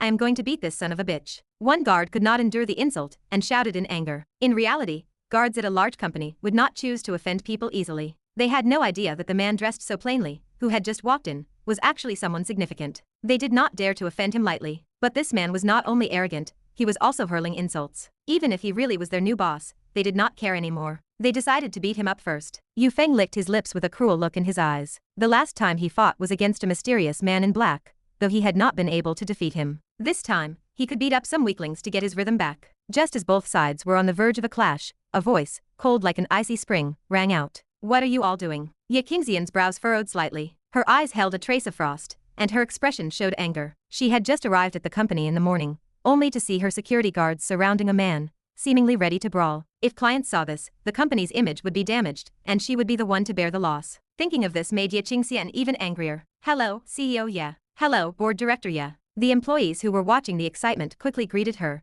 and hurried back to their workstations. This Director Ye was not someone easy to deal with, and she was meticulous about her work. If they did not return in time during working hours and continued to watch the spectacle, they would likely lose their jobs. Yu Feng stared straight at Ye Qingxian. She had ink-black waist-length hair and exceptionally beautiful eyes. Even though her eyes were full of indifference, it did not diminish her beauty in the slightest. Her snow-white face lacked any smile, appearing cold, arrogant, and composed, yet she captivated anyone who looked at her. Her black and white outfit made her appear professional and elegant, clearly that of a business elite. The way she exposed her delicate collarbone added a sharpness and dominance to her style, giving her the aura of a cold, overbearing female CEO. Director Ye, he said he was here to apply for the position of security captain. He also claimed he was introduced by your father, but we asked him to provide proof, and not only did he refuse, his attitude was extremely arrogant, so we intended to drive him out. The lead guard stepped forward to take responsibility. What is your name? Ye Qingxian frowned. My name is Yu Feng, and I am here to be the security captain and protect you. Uncle Ye should have already informed you about this. Yu Feng spoke with an aggressive tone. This type of woman needed to be conquered by a man, and the sense of achievement from conquering such a woman would be unparalleled. The way this man spoke did not sound like he was applying to be a security captain. Instead, he sounded like he was auditioning to be a domineering president. Those who noticed this scene secretly muttered to themselves. This tone was too arrogant, as if he were giving orders to people. Her good father had truly sent her a talent. Could someone like this really be a judge of character? Ye Qingxian frowned in disgust, but remembering what her father had said, she decided to let him work for a while to avoid him worrying about her affairs again. Since this was a misunderstanding, because I did not send out the notice, this matter is closed. However, your behavior has damaged the company's interests, so you will be docked 1 month's salary and work for free. Ye Qingxian considered this and gave the instruction. If he was unwilling, his leaving would be for the best, as it would make it easier to explain to Ye Hongbo. After Ye Qingxian finished speaking, she gestured to her assistant, who understood immediately. Do not gather here anymore. Disperse, disperse. Chapter 263. Yu Feng did not want to let Ye Qingxian off the hook just yet. He had not even had a chance to show his presence in front of this icy female CEO. Beauties of this caliber were rare, practically 1 in a million. In his entire life, only Hepburn from the mercenary base could compare to her. Every other woman he had met was just plain and ordinary in comparison, especially her cold demeanor. If he could manage to break through that ice, she would surely outshine all those foreign women he had been with. He had been with plenty of foreign women, but none of them felt quite right. It always felt like trying to stir a giant vat with a toothpick. But a woman like Ye Qingxian, with her height and physique, was exactly his type. This thought made Yu Feng's eyes grow even more predatory and possessive. He had to have her. Wait, Miss Ye. Yu Feng stared at Ye Qingxian with an intense, predatory gaze that made her frown. Is there something else? Since I am the captain of the security team, I should have some authority over the company's security systems, right? Yu Feng asked. What are you trying to say? Ye Qingxian grew more impatient, wondering where on earth her father had found such a person. I feel like the company's security guards are too lax. We need to make some improvements. Otherwise, how can I guarantee your safety, Miss Ye? Yu Feng was brimming with confidence, eager to make a big impression and show Ye Qingxian what he was truly capable of. Surely, a beauty like her liked men who were handsome and capable, just like him. Besides, with an ice queen, you had to be firm and dominate her before she would ever truly surrender her heart. It was like a strong, cold-hearted steed. If you did not assert dominance, it would always try to throw you off. So, what do you want to do? Ye Qingxian asked. Although she was extremely impatient and had a mountain of work to do, she remembered the pleading look in Ye Hongbo's eyes. The thought of him faking a terminal illness just to get her to find a suitable husband softened her heart, so she forced herself to listen. After all, she was only trying to mask the heart she had broken over Gu Junqing, not because she was truly heartless. He must be living a very charmed life right now. Dad once said Uncle Gu was always humble bragging during meetings, but really, he was just showing off. Perhaps he really wanted her to get over this hurdle and find a man who could match Gu Junqing. Ye Qingxian felt a tinge of sorrow, but it vanished as quickly as it came. Her face turned icy again, because she refused to let anyone see her weakness. Yu Feng continued to blabber on about his plan, completely unaware that the cold female CEO in front of him was miles away, thinking about someone else. Miss Ye, that is my plan. What do you think? Yu Feng beamed with a bold, unrestrained smile that would usually catch a woman's eye. But Ye Qingxian's eyes remained vacant, giving the impression that she was deep in thought. Anything else? If not, I am leaving, Ye Qingxian said. Yu Feng's smile stiffened. He had been talking for so long his mouth was dry, yet she had not reacted at all. Miss Ye, did you not hear me clearly? Shall I repeat myself? Yu Feng took a deep breath. Back at the mercenary base, no one dared to treat him like this. No need. Ye Qingxian replied coolly, turning to leave. Miss Ye, I will arrange the company's security work. But I believe your personal safety is the most important thing in the company. So, from now on, let me be your personal bodyguard. You can rest assured, as you should have learned about my strength from Uncle Ye. Yu Feng ignored her impatience and kept talking. He had plenty of confidence in his own combat prowess. Are you out of your mind? Are you trying to tell me how to do my job? Ye Qingxian was truly fed up. She turned and walked away, resolving to have a serious talk with her father about why he recommended such a man to her. Hey! Yu Feng tried to stop her, but Ye Qingxian's assistant blocked his path. Miss Ye has business to attend to. Do not get any closer. Since you are the security captain, you should take your responsibilities seriously. There was nothing else for it. Yu Feng watched Ye Qingxian walk away with a sigh. She really was spicy. This was the kind of woman that was fun to conquer. Yu Feng chuckled to himself. There were very few women he could not get. Even if Ye Qingxian was difficult,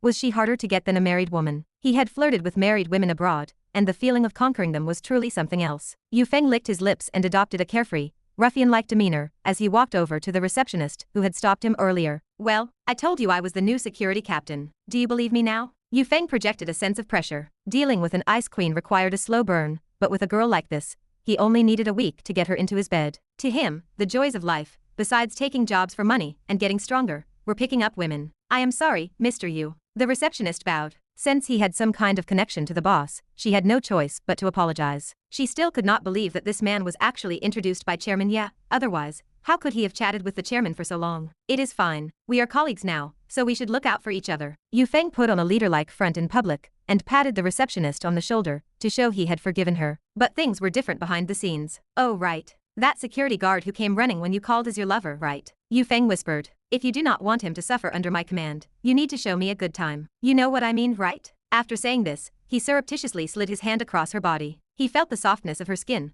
wore a satisfied smile, and walked away. He had researched the local laws and customs before coming here. He knew many things could not be done in the open, but behind the scenes, nobody would care. He was not foolish enough to be so brazen in front of everyone. By maintaining a good image in front of his colleagues, he could still earn a bit of goodwill in Ye Qingxian's eyes. Xiao Yu, are you okay? Did he say anything inappropriate? The guard who had stepped up earlier saw Yu Feng leave and came over to quietly comfort his girlfriend. I am fine, Simon. Xiao Yu's face was pale, but she managed a weak smile. She could not let Simon worry. Everything was her fault. Simon had only stepped out because of her, and she could not let him get implicated. She knew Yu Feng's status was likely something people like them could not afford to provoke. Chapter 264. Meanwhile, Gu Junqing, who had been inexplicably on Ye Qingxian's mind, was living quite the charmed life. He sat in a circle with Su Anran and Lin Qingzu, playing a round of doudizu. The balance of power at the table was painfully obvious. Gu Junqing's face was completely clear of paper strips, while Su Anran and Lin Qingzu's foreheads were nearly covered in them. Gu Junqing could barely even see their stunning faces through the mess. Brother Junqing, tell me, are you cheating?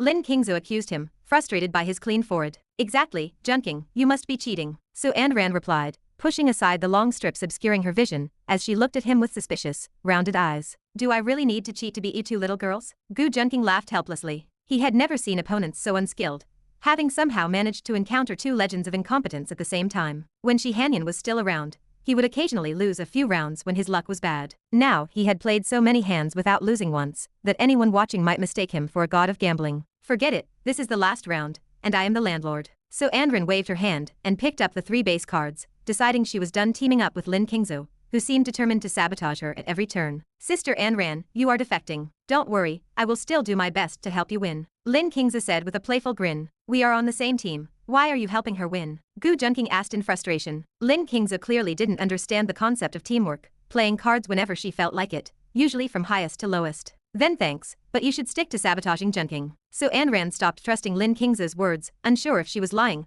or just genuinely terrible at the game. Gu Junqing, however, knew that while Lin Qingzu was genuinely bad, she was also an expert at messing with people's heads. Whenever she teamed up with Shi Hanyan, she often caused Shi Hanyan to lose everything. It was literal, and those who knew, knew. It really was true that pink-haired girls were secretly black-hearted. Soon, the game reached its climax. Gu Junqing had only 1 card left, and so did Su Anran, who clearly couldn't beat his final card. Just as Su Anran was about to give up, Lin Qingzu stepped in. It's my turn, it's my turn. King Bomb, double the stakes, and the loser has to put on 2 stickers. Lin Qingzu smiled as she played the King Bomb, followed by a 3, allowing Su Anran to win the hand. Gu Junqing was left speechless. He knew Lin Qingzu was up to something, desperately wanting to see him lose just once. Qingzu, I actually believe you this time. You really are an idiot, Su Anran added to herself. Despite being covered in stickers, while Gu Junqing remained clean, she was genuinely happy to finally win once. Sister Anran, let's stick them on Brother Junqing together. Stop sticking them on me. Lin Qingzu blinked, acting cute. Fine, since you helped me win. Su Anran picked up 2 strips,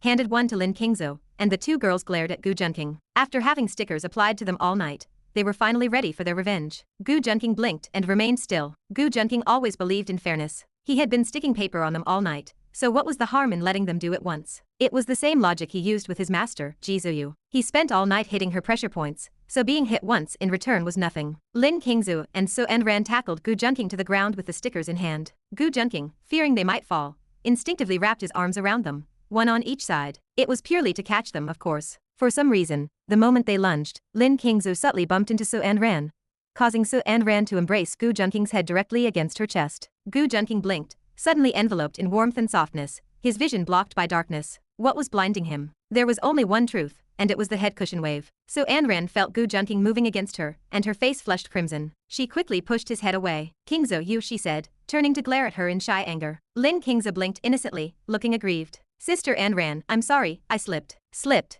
You meant sly. Lin Qingzu, I didn't spoil you for nothing. Gu Junqing mentally gave her a thumbs up, reflecting on how wonderful it was to have a little sister who only cared about her brother. So Anran wasn't truly angry, just a little shy. What are you smiling about? She saw Gu Junqing smirk and turned to glare at him, the guy who was clearly profiting and acting innocent about it. I'm just marveling at the fact that you really are a kind person with a heart, and that heart is quite substantial. You are a wonderful person. Gu Junqing nodded with a smile, confirming his statement. So Anran was too embarrassed by his comment to speak. This was her first time having such intimate contact with a man, whether it was the stomach rubbing in the car, or this accidental head cushion wave incident. It taught her a lesson. She really shouldn't spend so much time with Gu Junqing. Otherwise, she felt that having 2 kids in 3 years might be an understatement. She felt like she wasn't pure anymore. So Ran glared at Gu Junqing, the sticker in her hand now feeling like an instrument of torture, as she marched forward to plaster it onto his forehead. Sister Ran, let's just stick the papers on first. Lin Qingze knew she couldn't make it too obvious, as now was not the time to push further. She followed Su Ran's lead, placing a sticker on each side of Gu Junqing's head. Seeing the usually wise and tactical Gu Junqing covered in stickers by the two of them, they giggled uncontrollably. Gu Junqing raised an eyebrow, thinking they had no room to laugh at him given the state of their own faces. Still, he found the sight pleasant to his eyes, as both were stunning heroines. After the playful commotion, the 3 of them sat back down to chat. Looking at Su Ran in front of him, with her flawless skin and fresh, makeup-free beauty, accompanied by a charming voice, Gu Junqing felt she truly lived up to the title of a heroine. In truth, Su Ran didn't lack looks or talent, she just needed the right key. Once that key was turned, she would blossom and become the next generation's pop idol. Gu Junqing realized that there wasn't a single heroine he encountered who wasn't stunning. Each had their own unique charm, character, and exceptional abilities. Regardless, these heroines were all his. As long as the opportunity arose, he would take them all. Chapter 265. Ran, what path do you plan to take from here on out? Gu Junqing looked at Su Ran's lovely face and smiled. He knew she started this journey to raise money for her mother's medical treatment, but now that she had significant wealth, she could choose to continue as an idol singer or pursue something else entirely. Of course I will continue on this path. Otherwise, how am I supposed to make money for you, Boss Gu? So Ran was taken aback for a moment before giving Gu Junqing an amused glance. That sounds perfect. I will arrange some great resources for you in a few days, like the trending shows or singing competitions. Gu Junqing thought it over and decided to support her since she was willing to continue the work. These resources were easy for him to obtain, and using them to boost her affection and earn villain points was a great strategy. Boss Gu, why are you suddenly taking such good care of me? You aren't trying to sleep with me to advance your career, are you? So Ran feigned a look of fear. Phew. Sister Ran, I think you are actually secretly laughing. If my brother wanted to sleep with you, wouldn't you strip down and climb into his bed yourself? Lin Qingze, who was clinging to Su Ran, teased her with a giggle. You little brat, you are asking for trouble. Su Ran turned around, blushing, and went to deal with Lin Qingze. Gu Junqing massaged his forehead in exasperation. Lin Qingze had a knack for getting along with everyone, effectively acting as a social lubricant. After the commotion settled, Su Ran's face carried a flush from the playfulness, making her look exceptionally beautiful. Actually, being an idol singer has been my dream since I was a child. I want to be a big star and enjoy the attention of the crowd, so you do not need to worry about anything, Junqing. So Ran said happily. Gu Junqing understood. It was no wonder that even after Su Ran quarreled with Luo Bei, she still did not choose to cut ties with him completely and kept him as a friend. The reason was that Luo Bei had helped her achieve this dream when she was at her lowest point, preventing her aspirations from withering away. If it were not for those songs Luo Bei wrote for her, so Ran felt she certainly would not have been able to persist. Back at her old agency, she had faced inhumane treatment, whether being suddenly replaced or being shelved for refusing to serve powerful executives. This was why Su Ran was still grateful to Luo Bei even now. Oh, that is right, Junqing. Luo Bei's company has been very high profile lately. Has he tried to sabotage our company? Su Ran asked, suddenly worried. It is actually all right. At the very least, my genre film and television can hold its ground, and I will definitely be able to make you a big star. Gu Junqing said with a smile. Could he say that Luo Bei's company was effectively his own now? Of course not. A man needs to act weak at the right time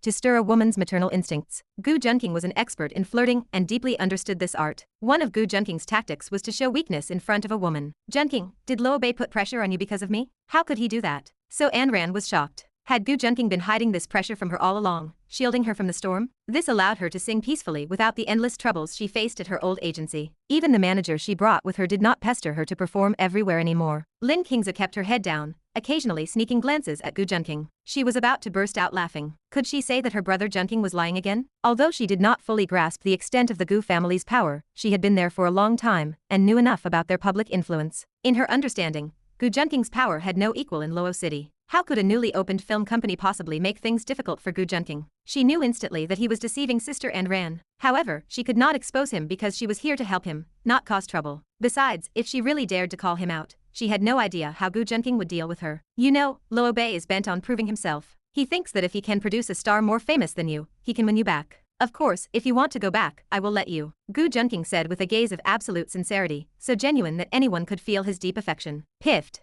Lin Qingze almost could not hold back her laughter. However, catching Gu Junqing's smiling and kind gaze out of the corner of her eye, she quickly suppressed it, lowering her head and covering her face. Junqing, how could I leave you at a time like this? Why don't I go talk to him and let him know that I will never go back? That should make him stop targeting our company, right? Su Anran did not notice Lin King's expression, focused only on Gu Junqing with a worried look. Besides, how could I possibly leave you right now? As long as you do not drive me away, I will not leave you. Does your company not even bear my name? Su Anran smiled gently, losing her usual sharpness. She wanted to repay Gu Junqing, and her sense of gratitude toward Luobei diminished even further. She wondered why Luobei was still hounding her. Was kicking her out of the house not enough? Now, when her career was clearly on the rise, he still had to meddle. This made her determined to talk to Luobei and get to the bottom of the past. Ding. Host has stirred the heart of the heroine Su Anran. Reward: 2,000 villain points. Then I can rest easy. I was only worried about you, afraid you would be caught in the middle. As long as you do not mind, I have no problem with it. Gu Junqing consoled her. Since he got the villain points, everything was fine. This showed the flirting was a success, but he did not expect one action to make Su Anran surrender herself immediately. You have to eat one bite at a time. Although he already had this heroine firmly in his grasp. It is fine, Junqing. Even if he helped me in the past, if he truly treats you like that, you do not need to consider me. I will explain everything to Luobei. You are the most important person to me now. Without your help, I do not know if I could have left my old company and reached these heights. Su Anran shook her head, signaling that she did not want Gu Junqing to be in a difficult position because of her. If it were not for me, you two probably would have resolved everything and flown off together. Gu Junqing thought silently to himself. However, the atmosphere needed to be lightened. It was not good to keep things so heavy. Gu Junqing signaled to Lin Qingzu, who was acting obedient on the side. The little tool, Lin Qingzu, stood up to liven up the atmosphere again. Chapter 266. It's getting late. Brother Junqing, shouldn't you decide where Sister Anran is going to stay? Lin Qingzu asked, turning to Gu Junqing. Or were you hoping Sister Anran would sleep with you? Gu Junqing replied with a forced expression, as if he were the one being wronged. Ahem, that doesn't sound too bad. I suppose I can reluctantly let Anran sleep with me. Su Anran and Lin Qingzu exchanged a look, both shocked by his words. In your dreams, they said in unison. I'm handsome. What's wrong with having a beautiful dream? Gu Junqing muttered to himself. Since you don't want to sleep with me, you two can sleep together if you want. If not, find another room. Gu Junqing shook his head with regret. He let them arrange their own sleeping arrangements and returned to his own room. Just then, his phone rang. It was Li Zixu's father, Li Xiao. Could there be news about the Soldier King protagonist? Li Xiao usually avoided him like the plague and would never call otherwise. Gu Junqing raised an eyebrow and answered. Hello, Uncle Li. Do you have some news for me? Gu Junqing's smiling tone made Li Xiao force a bitter smile. They were both smiling, but their moods were worlds apart. Yes, I've found it. Yu Feng actually has some connections to the Ye family. Li Xiao got straight to the point, as he didn't want to banter with Gu Junqing. He desperately wanted Gu Junqing to forget the Li family entirely. The Ye family? You mean the Ye family from the four great families? Gu Junqing paused, surprised. This was something he hadn't uncovered, mainly because he hadn't investigated that direction. Yes, you should know the Ye family's background. They came down from the capital. They wouldn't have come to Luodu if they hadn't offended someone, but you should understand the power behind them. The military? Gu Junqing raised an eyebrow. Yes, the elders of the Ye family once held high-ranking positions in the military. Although old Master Ye has passed away, the Ye family likely still has some connections there. However, once a person dies, their influence fades. To avoid losing all their connections after the old master passed, the Ye family naturally needs to rely on past relationships to cultivate new ones. Li Xiao flipped through the documents in his hand and analyzed the situation. Oh, so Yu Feng is the high-ranking military official the Ye family wants to cultivate? Gu Junqing mused. Exactly. After all, Yu Feng served as a soldier king abroad, and they were the ones who sent him there for training. Furthermore, Yu Feng's father was the person the Ye family wanted to cultivate as the next high-ranking military official, but he died in an accident. Now, they intend to turn their focus to Yu Feng. Li Xiao leaned back in his chair and pinched the bridge of his nose. He had run himself ragged to fulfill Gu Junqing's request, even going abroad personally to uncover Yu Feng's secrets. One has to lower their head when living under someone else's roof. He didn't know what to say about a young man like Gu Junqing, who inexplicably instilled a sense of fear. In the end, they were practically family, and with his daughter so attached to Gu Junqing, he had no choice. This was the extent of what he could find out. Even though the Li family was powerful, the Ye family's influence was no less, and perhaps even greater. But does the Ye family know about the mess Yu Feng is in? Assassinating the Eagle Nation's president, do they dare to shield him from that? The Ye family's behavior surprised Gu Junqing. Even though they were one of the four great families, they were no match for the state machine. I investigated this as well. It turns out Yu Feng is quite cunning. After the Ye family sent him abroad, the reports sent back were all fabricated. They weren't his actual experiences at all, as Yu Feng had assumed an entirely new identity. I suspect this is why the Ye family misjudged Yu Feng's value. Li Xiao pondered for a moment before speaking in a low voice. All right, thanks for the information, Uncle Li. Gu Junqing said with a smile. Li Xiao's news had helped him piece the puzzle together. Although Yu Feng was sent abroad by the Ye family, the reports they received were all forged by Yu Feng to look like someone else. In other words, the Ye family had no idea that Yu Feng had assassinated the Eagle Nation's president, and was currently an international fugitive. Gu Junqing even suspected that Yu Feng's appearance was disguised. It must be said, this soldier king was quite cautious. Like a cunning rabbit with 3 burrows, he had long prepared for his escape, ready to assume another identity at any moment. Dealing with a protagonist who had been through such life or death situations required a different approach than dealing with those who hadn't been beaten down by reality. Besides, this protagonist was an extremely intelligent character. No need. Just make sure you don't drag the Li family into any pits of fire, Li Xiao said, clearly dissatisfied. Did he work this hard just for a thank you? Your daughter wouldn't agree with that. Gu Junqing used Li Zixiu as leverage against Li Xiao. Anyway, that's all for now, Uncle Li. Gu Junqing paused for a moment before continuing. As for the reward, the development rights to the land in the West District will be handed over to your Li family. Since when did you, Gu Junqing, become so kind? Li Xiao couldn't believe it. Ever since Gu Junqing acquired 30% of the Li family's shares, Li Xiao had seen through him completely. He wanted all the benefits, while the Li family provided all the money and labor, only to end up with the scraps. Li Xiao regretted everything. He would rather have handed the leadership to his brother, who had vanished without a trace, than live like this. Uncle Li, what are you saying? Am I not a good person? Gu Junqing asked, genuinely puzzled. How could he not be a good person? Since you don't want it, forget it. I'll take it, Li Xiao roared. If Gu Junqing weren't practically his son-in-law, and if he didn't rely on the Gu family's support, he would have flipped out on him already. What a leech. Gu Junqing chuckled. All right, Uncle Li. Let me know if there's any more news. For now, goodbye. Humph, I hope I never see you again. Li Xiao was so angry he felt like a petulant child. He truly had a love-hate relationship with Gu Junqing. After hanging up, Gu Junqing sat on the sofa, rubbing the bridge of his nose with a headache as he thought about how to deal with this protagonist. The Ye family. In the past, the Gu family and the Ye family had the best relationship among the 4 great families, often working together and developing jointly. The 2 families were on very friendly terms. Otherwise, Gu Junqing and Ye Qingxian wouldn't have been so close since childhood. However, things had gone downhill in Gu Junqing's generation, simply because he rejected Ye Qingxian's confession, causing embarrassment for both families. Had Gu Junqing accepted, the 2 families could have naturally cooperated even more closely. They might have even gone a step further. But Gu Junqing's rejection had made the situation awkward, and they could only drift further and further apart. Chapter 267. Gu Junqing pondered the intelligence he held on the Ye family, instinctively bringing Ye Qingxian, the family's direct descendant, to mind. She was the childhood friend he, or rather his predecessor, had once rejected, because of his infatuation with Nirong Wan. Now, she had blossomed into the female CEO of a company. An ice-cold female CEO? Gu Junqing mused, reflecting on the information stored in his memory. Should I use a little something to engineer an accident,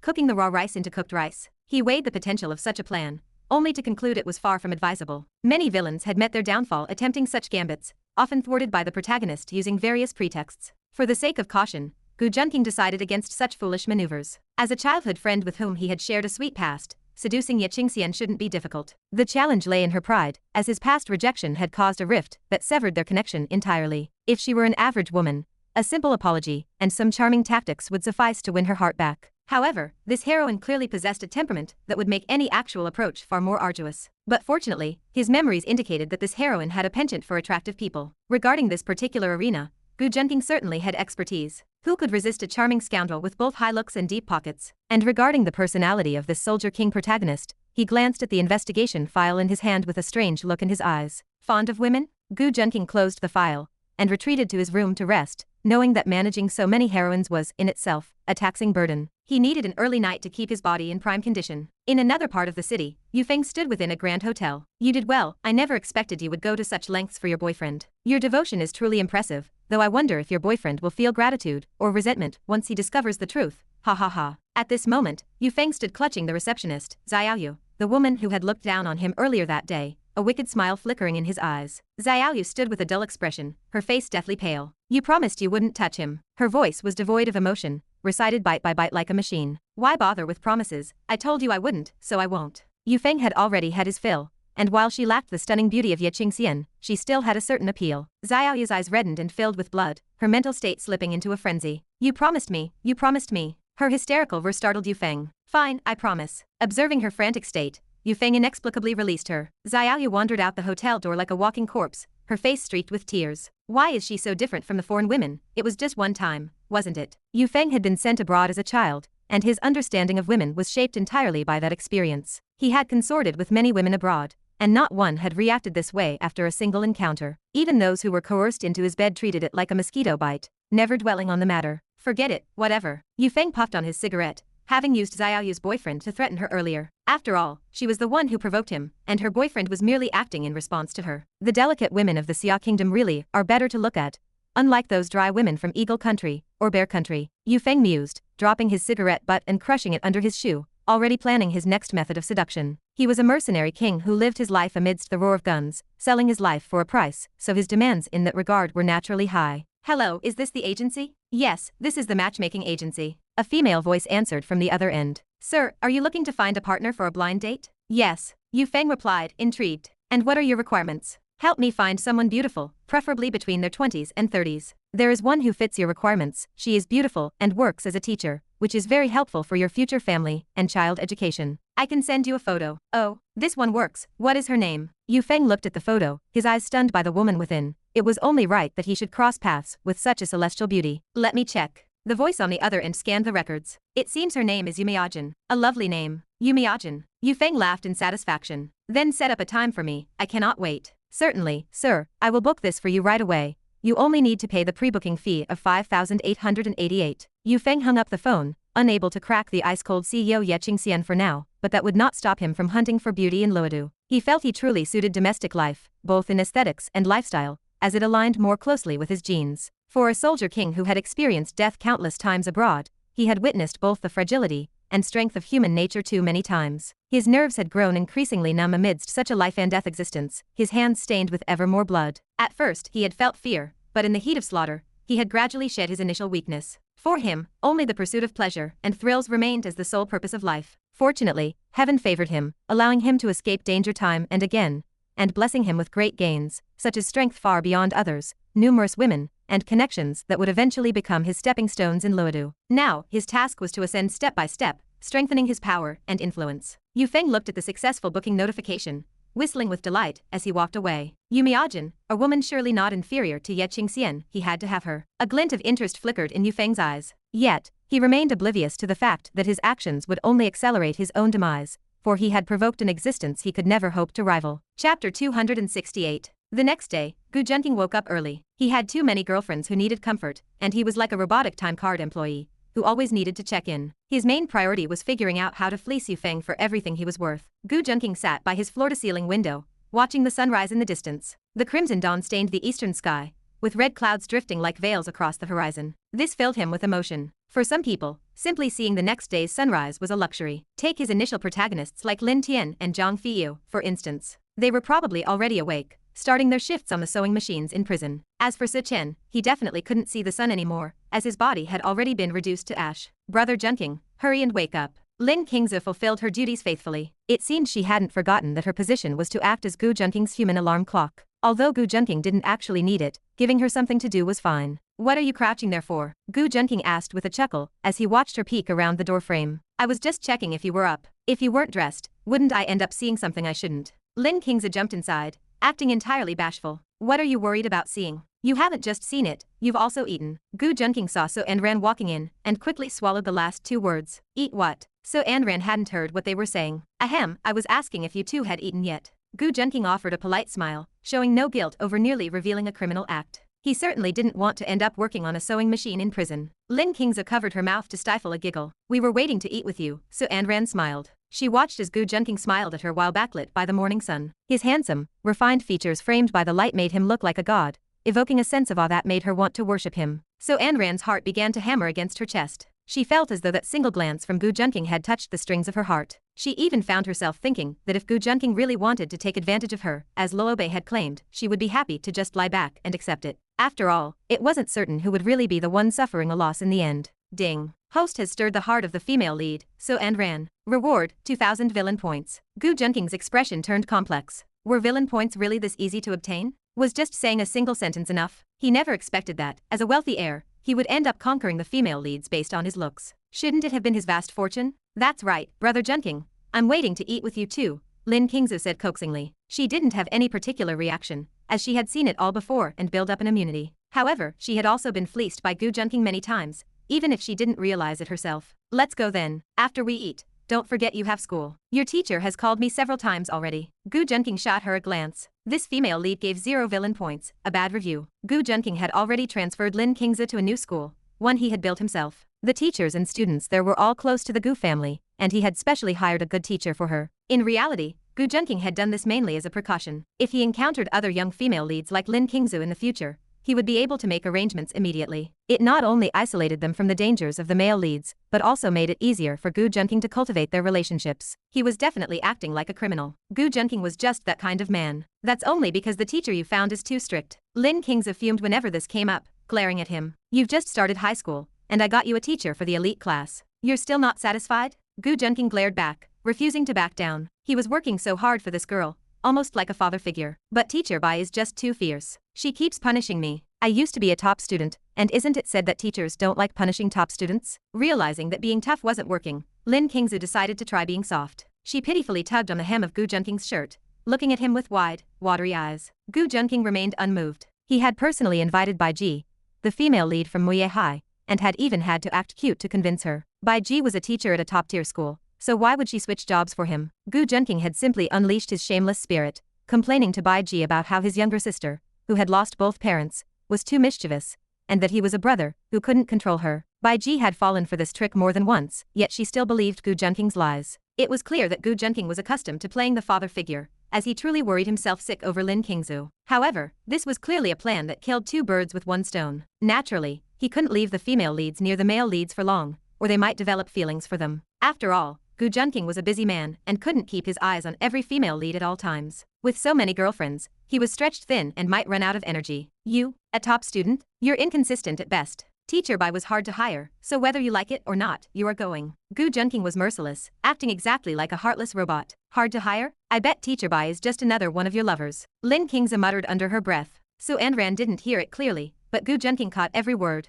Gu Junqing was furious, looking like a cat whose tail had been stepped on. This girl had actually learned to say such lewd things. It seemed he needed to put a stop to her television watching. So Anran watched their interaction and blinked. She had expected to see a sweet scene between siblings. Instead, it was a damn war zone. However, seeing Lin Qingzu's pitiful appearance, So Anran felt her heart melt. Junqing, I can tutor Qingzu too. Why don't I go to her school and teach there? He hadn't even cast his line yet, and the female lead had already jumped onto the shore and bitten the hook. Of course, but do you have the time? Becoming an idol singer isn't that easy, Gu Junqing said with a smile. It's fine. I usually have plenty of free time, and I'll go whenever I'm not busy. So Anran gently brushed her hair behind her ear and gave him a bright smile. That's good. I'll have someone make the arrangements for you. After Gu Junqing finished speaking, he locked eyes with Lin Qingzu. Brother Junqing, you're using me again. What do you mean using? You have no manners. This is called reasonable utilization. You're infuriating. Next time, I'm going to bite you off. With those teeth of yours, holding on might be a problem. Sparks flew as they exchanged glares, leaving Su Anran blinking in confusion. She couldn't understand how these two, who claimed to be siblings but were actually thick with illicit tension, communicated at all. Chapter 269. After the meal, Su Anran and Lin Qingzu left together. Gu Junqing made his way to Tianlin School. He had no choice. 3 beauties at school were waiting for comfort, and his life was certainly a busy one. Sticking to his usual routine, Gu Junqing arrived at school and headed straight for Yu Meijin's office. He stepped inside and clicked the lock shut behind him. Teacher Yu, I am here for my lesson. It is time to study hard. Gu Junqing watched Yu Meijin as she focused on her work. He put on his most earnest expression, like a student eager to learn. He gently wrapped his arms around her slender waist and took a deep breath, inhaling the scent of her cascading hair. It was elegant and fragrant. He had not seen her for a few days. Her face, devoid of makeup, was as exquisite as ever, though her expression held a growing, breathtaking allure. She really owed her radiance to the frequent nourishment Gu Junqing provided. Yu Meijin looked up, surprise flickering in her eyes as she saw him. Her expression turned complex in an instant. Is that so? I have been waiting for a bad student like you for a long time. Gu Junqing swallowed hard. Teacher Yu, the pure persona you started with is fading further and further away. He could not help it. After all, he had explored her secrets and lingered in her depths for quite some time. Her attitude toward him was naturally different now. The teacher who once buried herself in work had now found a different kind of occupation. A single change in wording made all the difference. Soon, a melodic sound echoed through the office. Most of the time, Yu Meijin operated in full automatic mode, while the other women remained in semi-automatic. It was unavoidable, as Gu Junqing provided plenty of fuel. One could clearly feel the Yu Meijin engine vibrating intensely. After the storm passed, Gu Junqing cradled her slender waist, chatting softly. Meijin, did you miss me? He kissed her cheek as he spoke. The more he cultivated within the heroines, the deeper his mastery of the Emperor's internal classic grew. It gave him enough stamina to sustain multiple battles without flagging. Why would I miss a troublemaker like you? You only ever cause trouble. Yu Meijin traced circles on his chest, rolling her eyes in annoyance. Is that right? I have plenty of worse things in store. Gu Junqing teased her with a beaming smile. Feeling his hand wandering and igniting sparks everywhere, Yumeajin blushed and glared at him. Student Gu, please behave yourself. Gu Junqing raised an eyebrow. What kind of game was she playing with him now? Teacher Yu, with you holding on to my weak point like that, it is quite difficult for me to behave. That is because I want you to stop causing mischief. I have something serious to discuss with you. She leaned against his chest. She hesitated, struggling to find the words, for only when Gu Junqing was present did she feel a sense of security as steady as a mountain. Junqing, do you remember what I told you last time? She sighed and hesitated for a moment before speaking. What you told me last time was, well, last time. How could I possibly remember every single word? He raised an eyebrow, knowing she had told him so much that it was impossible to keep track of it all. Even she would not remember everything, such as the time he had made her call him daddy. Stop joking around. I am trying to talk to you about something serious. She looked at his playful expression with a flash of annoyance. Fine, go ahead. Gu Junqing chuckled and pulled her closer into his embrace. It was winter, so there was nothing wrong with keeping each other warm. Mutual support was a principle he always upheld. Did I not tell you before that my mother keeps forcing me to go on blind dates? She even posted my profile on a dating website. She spoke with a sense of helplessness, her expression complex, as she struggled with the frustration of the situation. If she were still living her life without Gu Junqing, she would have just gone through with it. Given her looks and profession, finding a boyfriend would have been effortless. But now that she had him, she had no intention of looking for any other partner. Now she has actually found a candidate she is satisfied with, and she wants me to meet him in the next few days. She sighed, soaking in his warmth as she buried her face in his chest. I told you, just bring me along to the blind date. No one will dare to do anything to you. Why worry when you have such an outstanding boyfriend? Gu Junqing said with a chuckle. So that was it. If she had not mentioned it, he would have completely forgotten. It was simply too trivial a matter for him to care about. Yumeajin exhaled in relief. As long as Gu Junqing went, he could just make the other man give up, and she would have done her duty. With him by her side, she felt as if she had a pillar of support, fearing nothing. But when will you be willing to reveal our relationship? Am I really that shameful to show in public? Gu Junqing asked. He tightened his grip on her waist, pulling her even closer. Do you think your identity is something that can be easily shown in public? If we expose this, how am I supposed to continue working as a teacher? Yumeajin huffed. Relationships between teachers and students were the ultimate taboo. If this came to light, regardless of who was right or wrong, her career as an educator would certainly be over. However, with Gu Junqing's capabilities, he would naturally not let this be exposed easily. At the very least, wait until you graduate. Fearing she had hurt him, she thought it over and gave him her answer. Gu Junqing felt a sense of relief. The later, the better, he thought to himself. He had quite a few girlfriends. It was better if more of them kept their identities hidden so they would not cross paths. On this front, Gu Junqing kept a tight grip on control. Take Yumeajin and Mirongwon for example. Even Gu Junqing felt awkward seeing them together now. He did not know whether to call her teacher or sister. After all, Yumeajin was the first to be with him, and he had already explained the situation to Mirongwon and the others. He had personally witnessed the awkwardness when they first met. Teacher, no, hello, sister. Mirongwon said, her face stiff yet polite. Student, hello, little sister. Yumeajin was equally awkward, unsure how to address her. After exchanging greetings, they shook hands like comrades meeting for the first time. Gu Junqing felt their embarrassment and almost laughed out loud, even though he was the one who caused it. That level of awkwardness was second only to being caught by your parents while watching pornography. That was the shame of having one's secret mask torn off, and it served as a warning to Gu Junqing. He needed to be careful in everything he did. Chapter 270. Junqing, don't forget, you must come. Otherwise, I'm going to accept their offer. Yumeajin turned around, pouting as she faced away from Gu Junqing. Gu Junqing raised an eyebrow, thinking that this position offered an even better angle for complete access. Of course not. How could I ever let you be in a difficult position? He chuckled, smoothing down her hair and savoring the silky texture. Teacher, you must have been raised on Dove chocolate. Still, her pouty remark felt like the start of a familiar script. Gu Junqing pondered this, but his thoughts were soon interrupted by her movements. Teacher, you dared to take the initiative, grinding against him with reckless abandon. Perhaps she was thinking of rewarding herself. Either way, that was certainly the impression Gu Junqing got. It was time to refuel the engine. Gu Junqing refused to be outdone by Yumeajin, so he rose to meet her challenge. He had never been one to fall behind. They say there is no such thing as overworked land, only exhausted oxen. Still, Gu Junqing was more than capable of overturning the field. He was reminded of a line from a popular streamer. Enjoy the fullness, guys. Like a proud swan, Yumeajin arched her snowy neck and began to sing a moving song for him. After the storm passed, the class bell had long since rung. Fortunately, Yumeajin had no classes this morning, or she would have been in no state to teach. She was too exhausted to lift a finger, having borne the brunt of the exertion. As the saying goes, the one who takes the lead ends up the weakest. She turned over, gazing into his eyes until her vision grew hazy. Junqing, it looks like there's light in your eyes. They're so beautiful. Am I Ultraman? Gu Junqing muttered to himself. That's because you exist within them, filling my life with light. Anyone could recite cheesy pickup lines. They were corny, but undeniably effective, especially for women who prioritized emotion over logic. Coming from Gu Junqing, they had a special charm. Perhaps that was the advantage of good looks. When a handsome man did it, it was flirting. When an ugly man did it, it was harassment. Do you have an endless supply of sweet talk in that mouth of yours? Yumeojin chuckled at his antics.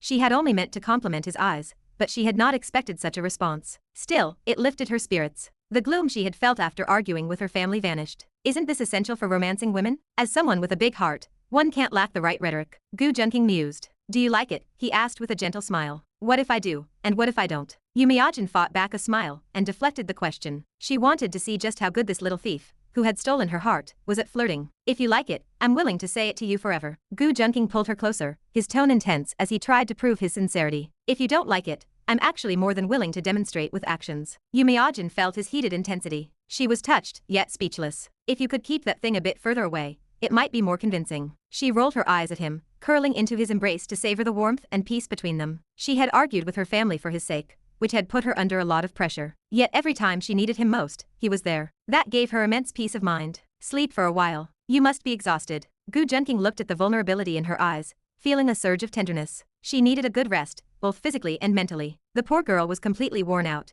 yet she had still been reckless enough to initiate things. It seemed she really loved that feeling of fullness. Are you still going to class? She asked, her voice weary. She was indeed exhausted from worrying about her students. I'll go in the afternoon. I'll wait until you fall asleep. Gu Junqing patted her back, lulling her to sleep. It seems even mature older sisters need comfort, he mused as he watched her drift off. After she was asleep, Gu Junqing locked the door and quietly left the office, stretching his stiff body. The sun was high in the sky, and he sighed at how quickly the morning had passed. Where did the time go? He hummed, then added, oh right, it all went into making babies. Gu Junqing hummed his tune, adding that little mental commentary. When he arrived at class, his presence caused a stir as usual. Mirong Wan and Luo Ningyu spotted him, but they didn't rush over excitedly as they usually did. Luo Ningyu was listlessly slumped over her desk, with Mirong Wan trying to comfort her. Gu Junqing approached, feeling a bit surprised. Has someone been bullying my little cutie? Everyone looks so gloomy. It's because you bullied your little cutie. Luo Ningyu looked up, admired his handsome face for a moment, then sulkily slumped back down. She was still joking, so it couldn't be anything too serious, Gu Junqing reasoned.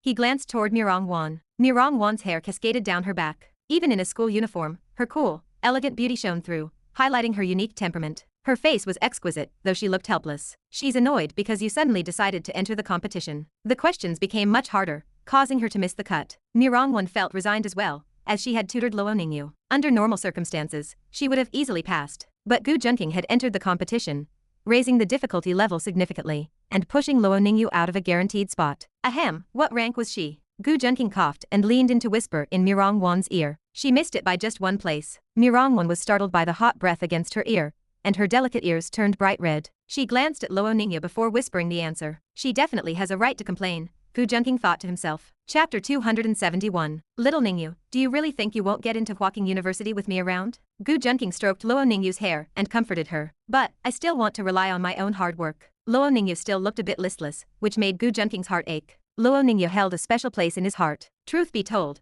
all the heroines and female supporting characters held a special place in his heart. Don't worry, I can tutor you personally, but you'll have to pay a little tuition. Gu Junqing raised an eyebrow, whispering into her ear with a suggestive tone. Upon hearing this, Luo Ningyu opened her bright eyes, clear and gentle, possessing an indescribable, pure beauty. You're thinking of doing something bad again, Luo Ningyu murmured, staring blankly at Gu Junqing. What is wrong with paying tuition? Isn't it only fair? There is no such thing as a free lunch in this world. Gu Junqing muttered to himself that unless it was a hot dog, which you could not only get for free, but might even get a premium treat out of, I will just take a down payment for now. Gu Junqing looked at her purple hair accessory, her watery eyes, and her luscious lips that looked like a budding flower. He embraced her slender waist, and looking down from a position of dominance, greedily captured her scent. Luo Ningyu had no choice but to tilt her head and accept Gu Junqing's advance. Their lips met and tangled, biting softly and kissing tenderly as they shared the moment. It was fortunate that they were in the back row, or this would have definitely caused a scene, for it was simply too sweet. Mirong Wan felt a bit of envy, but since she was best friends with her, she managed to keep her jealousy in check. If it had been Li Zixue being kissed with such protective and doting intensity, she probably would have puked. After all, Li Zixue was usually so arrogant in front of them. Finally, under Gu Junqing's relentless attack, Luo Ningyu surrendered. She panted, her face flushed with desire, and her large eyes finally regained their focus. It seemed she was still missing the nourishment of a man, Gu Junqing thought to himself. Are you still feeling sad? Gu Junqing took her soft hand in his and kneaded it to feel its smoothness. She replied, her voice as faint as a mosquito's buzz because she had no strength left. If Gu Junqing wasn't supporting her, she would have slumped onto the table. Her eyes were watery, clearly stirred by Gu Junqing's touch. Fortunately, Luo Ningyu still knew when to exercise restraint, as they were in public. Gu Junqing saw that Luo Ningyu was fine and relaxed. He felt that since he had won the hearts of so many women, he should take responsibility for them. Otherwise, he would just be a scumbag, and he was only raising fish, after all. Gu Junqing did not want to admit he was a scumbag, as he had merely made a mistake that any man would make. Just like how you cannot hide being in love with someone, even if you hide in a closet, it will still be discovered. Seeing that Luo Ningyu was feeling better, Gu Junqing turned to talk to Mirong Wan. He had to treat everyone equally, and not be biased. Wanner, how did you do on the entrance exam? Gu Junqing was interested to see if the protagonist had made any progress under his pressure. If he couldn't even surpass Mirong Wan, Gu Junqing wouldn't be interested in him anymore. They were on completely different levels now, as one was a student still grinding away, while Gu Junqing was already the uncrowned king of Luodu. Gu Junqing wouldn't be careless though, as villains often tripped up in the end. Third place, still haven't surpassed that Ming Ren. Mirong Wan was annoyed when she mentioned this, because that damn Ming Ren made her gap with Gu Junqing on the leaderboard 3 centimeters wider. Gu Junqing nodded, as this was normal. If Gu Junqing's luck was lower than Ming Ren's, it wouldn't be impossible for Ming Ren to catch up to him. After all, Ming Ren's super academic god system likely surpassed Gu Junqing's in terms of study techniques. However, Ming Ren could only at most stand on equal footing with Gu Junqing, who had already reached the level of scoring as many points as were available. Logically, Ming Ren should be close to activating his system. During the last exam, Gu Junqing noticed some anomalies, as Ming Ren's luck had increased significantly at the time. Gu Junqing flashed a meaningful smile, having a better way to deal with this protagonist, waiting for the fat sheep to get a little fatter before slaughtering it. Our distance is just those 3 centimeters. Mirong Wan brushed her hair aside, exposing her elegant neck and exquisite collarbone which resembled precious jade. Her eyes held a hint of reluctance, clearly unhappy about those 3 centimeters. Why are you so hung up on that? Gu Junqing asked with a laugh. But I want to be closer to you, both in life and on the exam rankings. Mirong Wan said pitifully. She actually wanted Gu Junqing to comfort her the same way he had comforted Luo Ningyu. Don't worry, it doesn't matter. In a little while, the distance between us might be negative 20 centimeters. Gu Junqing maintained a serious expression, as he was a serious man, joking without anyone even realizing it. Negative 20 centimeters? Mirong Wan pondered the meaning before finally realizing it. In an instant, her cold, beautiful face flushed with a deep crimson hue. Her face was as beautiful as a dream. Luo Ningyu joined the fray, laughing at Mirong Wan's shy expression and pecking her face, causing Mirong Wan to pout. They started playing around, which was quite a sight for Gu Junqing. It was truly a pleasant day, and Gu Junqing rubbed his waist. He had been drained by several succubi over the past few days, so this was a nice change of pace. The struggle of working until you are completely exhausted, you all know the bitterness of that, right? Chapter 272. Gu Junqing walked out of the school with a sense of sentimentality. He was a thoughtful man who took every female lead seriously. Today had been quite fulfilling. He had fed the great shark Yumiajin and comforted 2 pitiful little flowers. This was the perfect balance, ensuring smooth digestion. A man must always keep some secret funds for a rainy day. It would be embarrassing to come up empty-handed when the need arose. Even when money was tight, Gu Junqing knew he had to pay his dues. He would squeeze it out like toothpaste if he had to. This was a man's dignity, and could not be compromised. Those in the know understood. Gu Junqing got into his car, where a subordinate was already waiting to report. How did the matter I assigned last night go? Gu Junqing asked, his expression indifferent as he took the documents handed to him. He had poured all his passion and energy into the female leads and truly had no expressions left for his subordinates. Besides, when one sat in his position, they naturally exuded an imposing air. Everything depended on one's status and position. Young master, most of the companies you ordered us to acquire have been taken over in secret. We have also forged the documents to make it look like the acquisitions were completed years ago. Gu Junqing nodded as he reviewed the files. He had great confidence in the efficiency and capabilities of his men. Also, remember to cause some trouble for the Ye family heiress's company. Then, when it becomes unavoidable, use these acquired companies to step in and help. Leave some traces to prove that it was the Gu family supporting her from behind the scenes. Gu Junqing tapped the file and closed his eyes in thought. Understood, young master. The subordinate had no questions about Gu Junqing's actions. For them, obeying Gu Junqing's orders was their duty. Even if it seemed like a lot of trouble, no one would doubt his decisions. Over the past year, Gu Junqing's actions had injected a shot of adrenaline into the Gu family's growth, making their rapid progress incomparable to the past. By the way, how is Hepburn? Gu Junqing suddenly thought of the amnesiac woman. He had initially deceived her by claiming to be her fiancée. Her injuries have completely healed, and she is now undergoing rehabilitation training. The subordinate recalled the task assigned by Gu Junqing, to observe all of Hepburn's actions and record them. Does she show any abnormalities? Gu Junqing was surprised. Had she already fully recovered? He knew her condition better than anyone, and it had been difficult enough to save her life. As expected of someone from the Soldier King's circle, her recovery ability was far superior to ordinary people. Ever since the Soldier King plot line began, The world had drifted toward the fantastical. How could a normal person go head-to-head with a tank? Yet, the Soldier King showed it was possible. This meant the future world might become increasingly dangerous. There are no abnormalities, unless you count beating a wild boar to death with her bare hands. The subordinate's mouth twitched as he looked at the file and photos. It was truly absurd that a petite woman could kill a several hundred-pound wild boar with her bare hands. Oh, what happened? Gu Junqing was curious. While it was not difficult for him, this was a woman's strength. It was like those internet tropes, where their punches were so strong that even a legendary, immortal emperor would be severely injured and suffer a broken down heart. According to Gu Ming's report, Hepburn heard you were outside and wanted to go find you. Our men were perhaps careless because she had just recovered and she ended up running into the forest. The subordinate said helplessly. Oh, did I not say to watch her closely and not let her get lost? Gu Junqing frowned.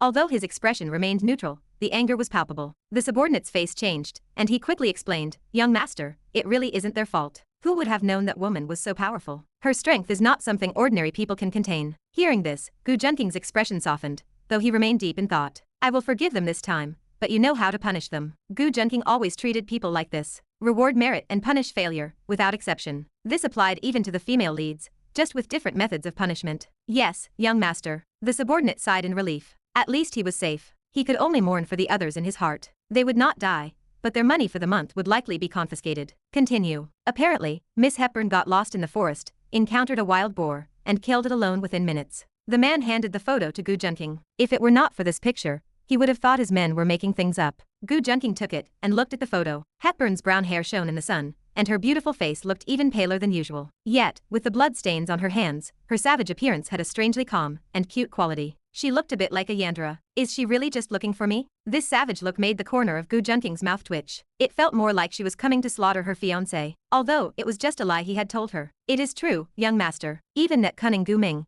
and the brute Gu Fei refused to go near her now. Everyone in the camp keeps a distance of at least 3 feet from her, the man said with a bitter smile, sweat on his forehead showing how shocked he was. Fine, let us go to the camp to see her. Take care of the arrangements for Yechingxian. We should be able to use them in a few days. Gu Junqing rubbed his temples. The subordinate acknowledged the order, and the car turned toward the camp. Why hasn't Junqing come yet? I am already fully recovered. Hepburn patted her small bed, making it creak loudly, as she looked at the Gu family men standing far away. The young master has sent word that he is on his way. Please wait a moment. The soldiers around her knew of her record of killing a wild boar alone, and dared not approach. They were afraid of being slaughtered like dogs, given how easily she had killed the boar. Yes, the young master will arrive soon. Gu Ming wiped the sweat from his temples and adjusted his glasses. His usually sharp and shrewd gaze had vanished, replaced by an obsequious look. After all, the young master had insisted on deceiving her, and it had nothing to do with him. Chapter 273. Hepburn looked at Gu Ming with a hint of suspicion. He had said the same thing days ago, which is why she had run off on her own. Since her injuries had fully healed over the past few days, she had been desperate to know about her past. Furthermore, she had not seen Gu Junqing, who claimed to be her fiancé, for several days. Restless, she had decided to go out and look for him. She never expected that simply killing a wild beast would cause such fear in the others. It was just a wild boar. She had beaten it half to death with only a few punches,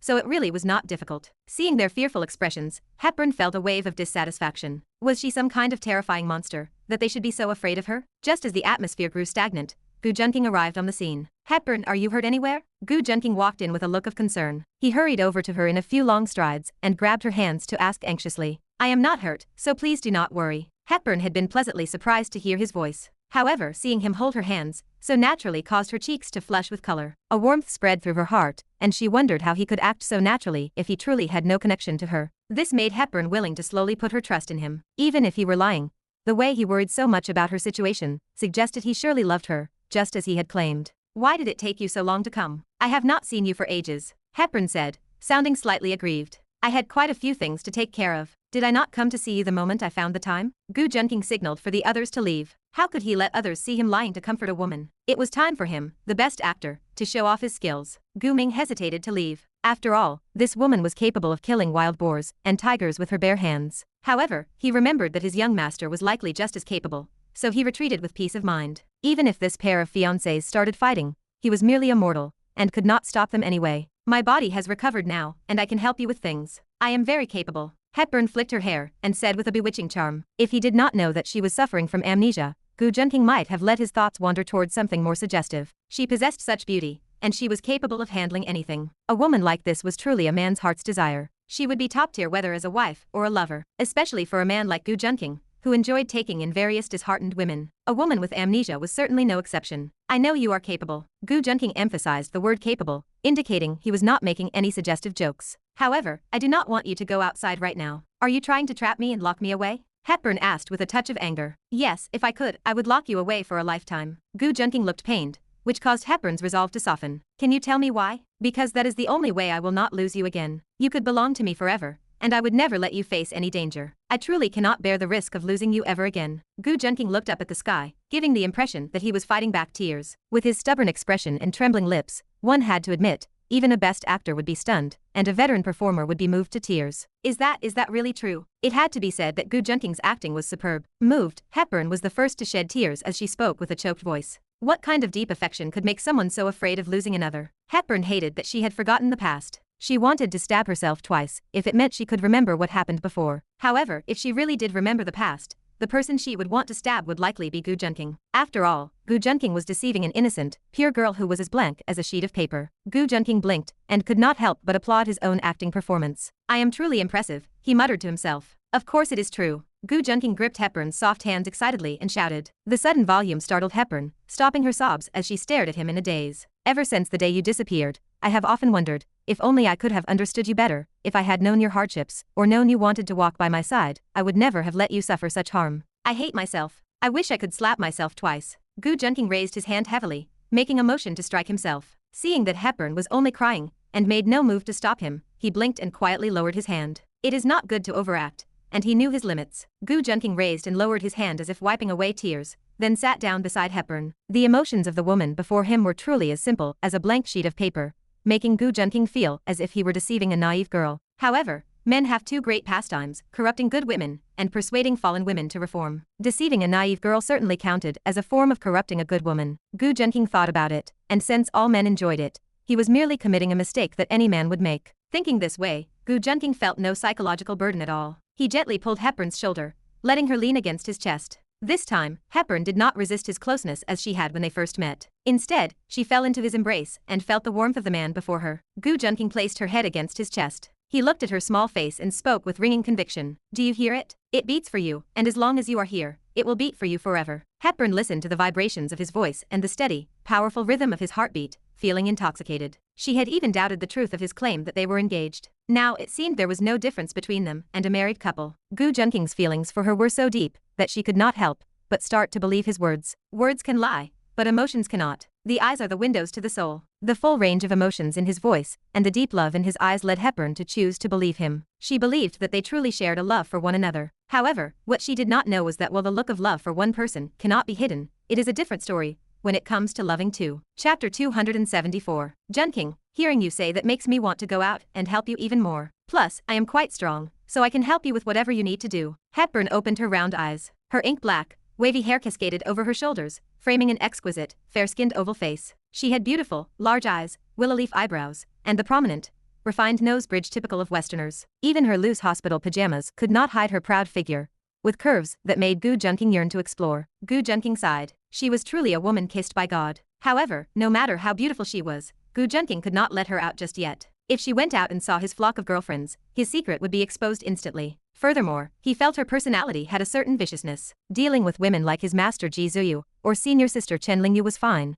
as his strength was greater than hers. But if she ran into a cute girl like Lin Qingzu, the poor thing would not even have a chance to resist. Gu Junqing had to prevent his fish from killing each other. At the very least, he needed to fully tame Hepburn, this supporting character. He needed to break her like a wild, unbridled horse until she was completely docile and harmless. He hummed, "The horse-taming man, you are mighty and strong. Rest assured, I will take you out in a while, so do not be anxious. Right now, your priority is to recover your health. That way, I can worry less while I earn money for our future child's milk powder." He smiled like a happy young man, portraying the perfect warm-hearted guy. He told himself that he was probably responsible for global warming with this act. Oh, Hepburn responded shyly. She had no memories now, so she could only trust Gu Junqing with all her heart. At least she had food and shelter here, so she did not have to worry about her daily needs. However, Junqing, do not lie to me. I do not care if we are actually engaged or not. Once you said it out loud, it became the truth. Her expression shifted from docile to menacing as she lightly dragged her fingernails across his skin, sending a tingling sensation down his spine. Her tone carried a hint of a threat. If you betray me, I will kill you because I love you. That way, you will never change your heart. Gu Junqing had a complex expression. Was this tone wrong? This had to be a Yandra, right?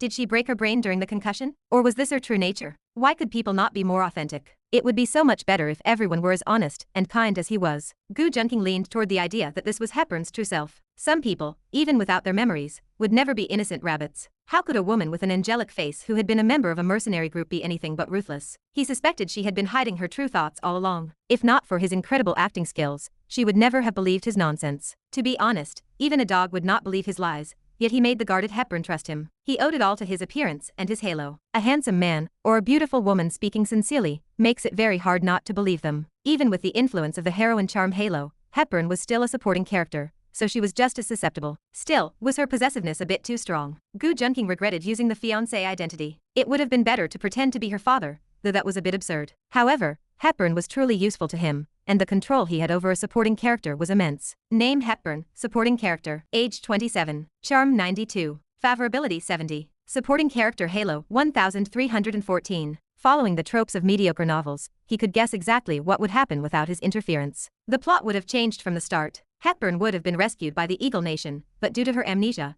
they would have trained her into an assassin, a Black Widow type, to hunt down the soldier King Yufeng. In a series of love-hate events, a pre-memory restored Hepburn would have fallen for Yufeng. During one assassination attempt, she would have had the chance to kill him, but Yufeng would have used her memories of the Wolf Fang mercenary group to sway her, leading them to become a couple. Gu Junqing had read at least 10 novels with this exact plot. However, the story had already collapsed the moment he saved her. Yufeng had lost his chance to obtain Hepburn from the very beginning. He had wanted her back when she was in the Wolf Fang mercenaries, but he could not get his hands on her due to circumstances and her own strength. Otherwise, knowing Yufeng's personality, how could he have possibly let such a beauty go? Gu Junqing looked at the 70 favorability rating on her panel, and his mouth twitched. No wonder she was acting so strange. With that kind of favorability, it was impossible for her not to believe his words. Still, this personality needed to be polished. This desire to possess him exclusively was far too dangerous to leave unchecked. Gu Junqing was never meant to belong to just one woman. There were simply too many heroines, supporting characters, and pitiful women in this world for him not to help them with all his might. Was that wrong? Obviously not.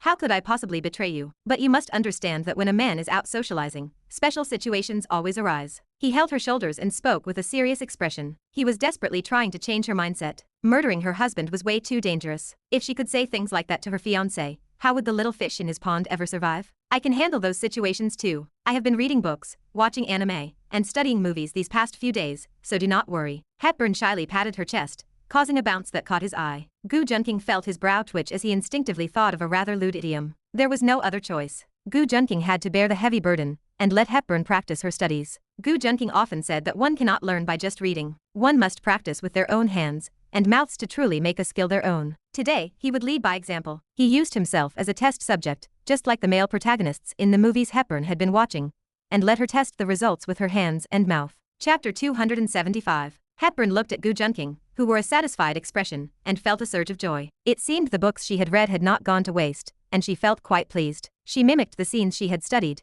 pulling Gu Junqing's hand to draw his attention back to her. Gu Junqing noticed the seductive gaze she fixed upon him. She teased him by using her tongue to lick away the white residue at the corner of her mouth.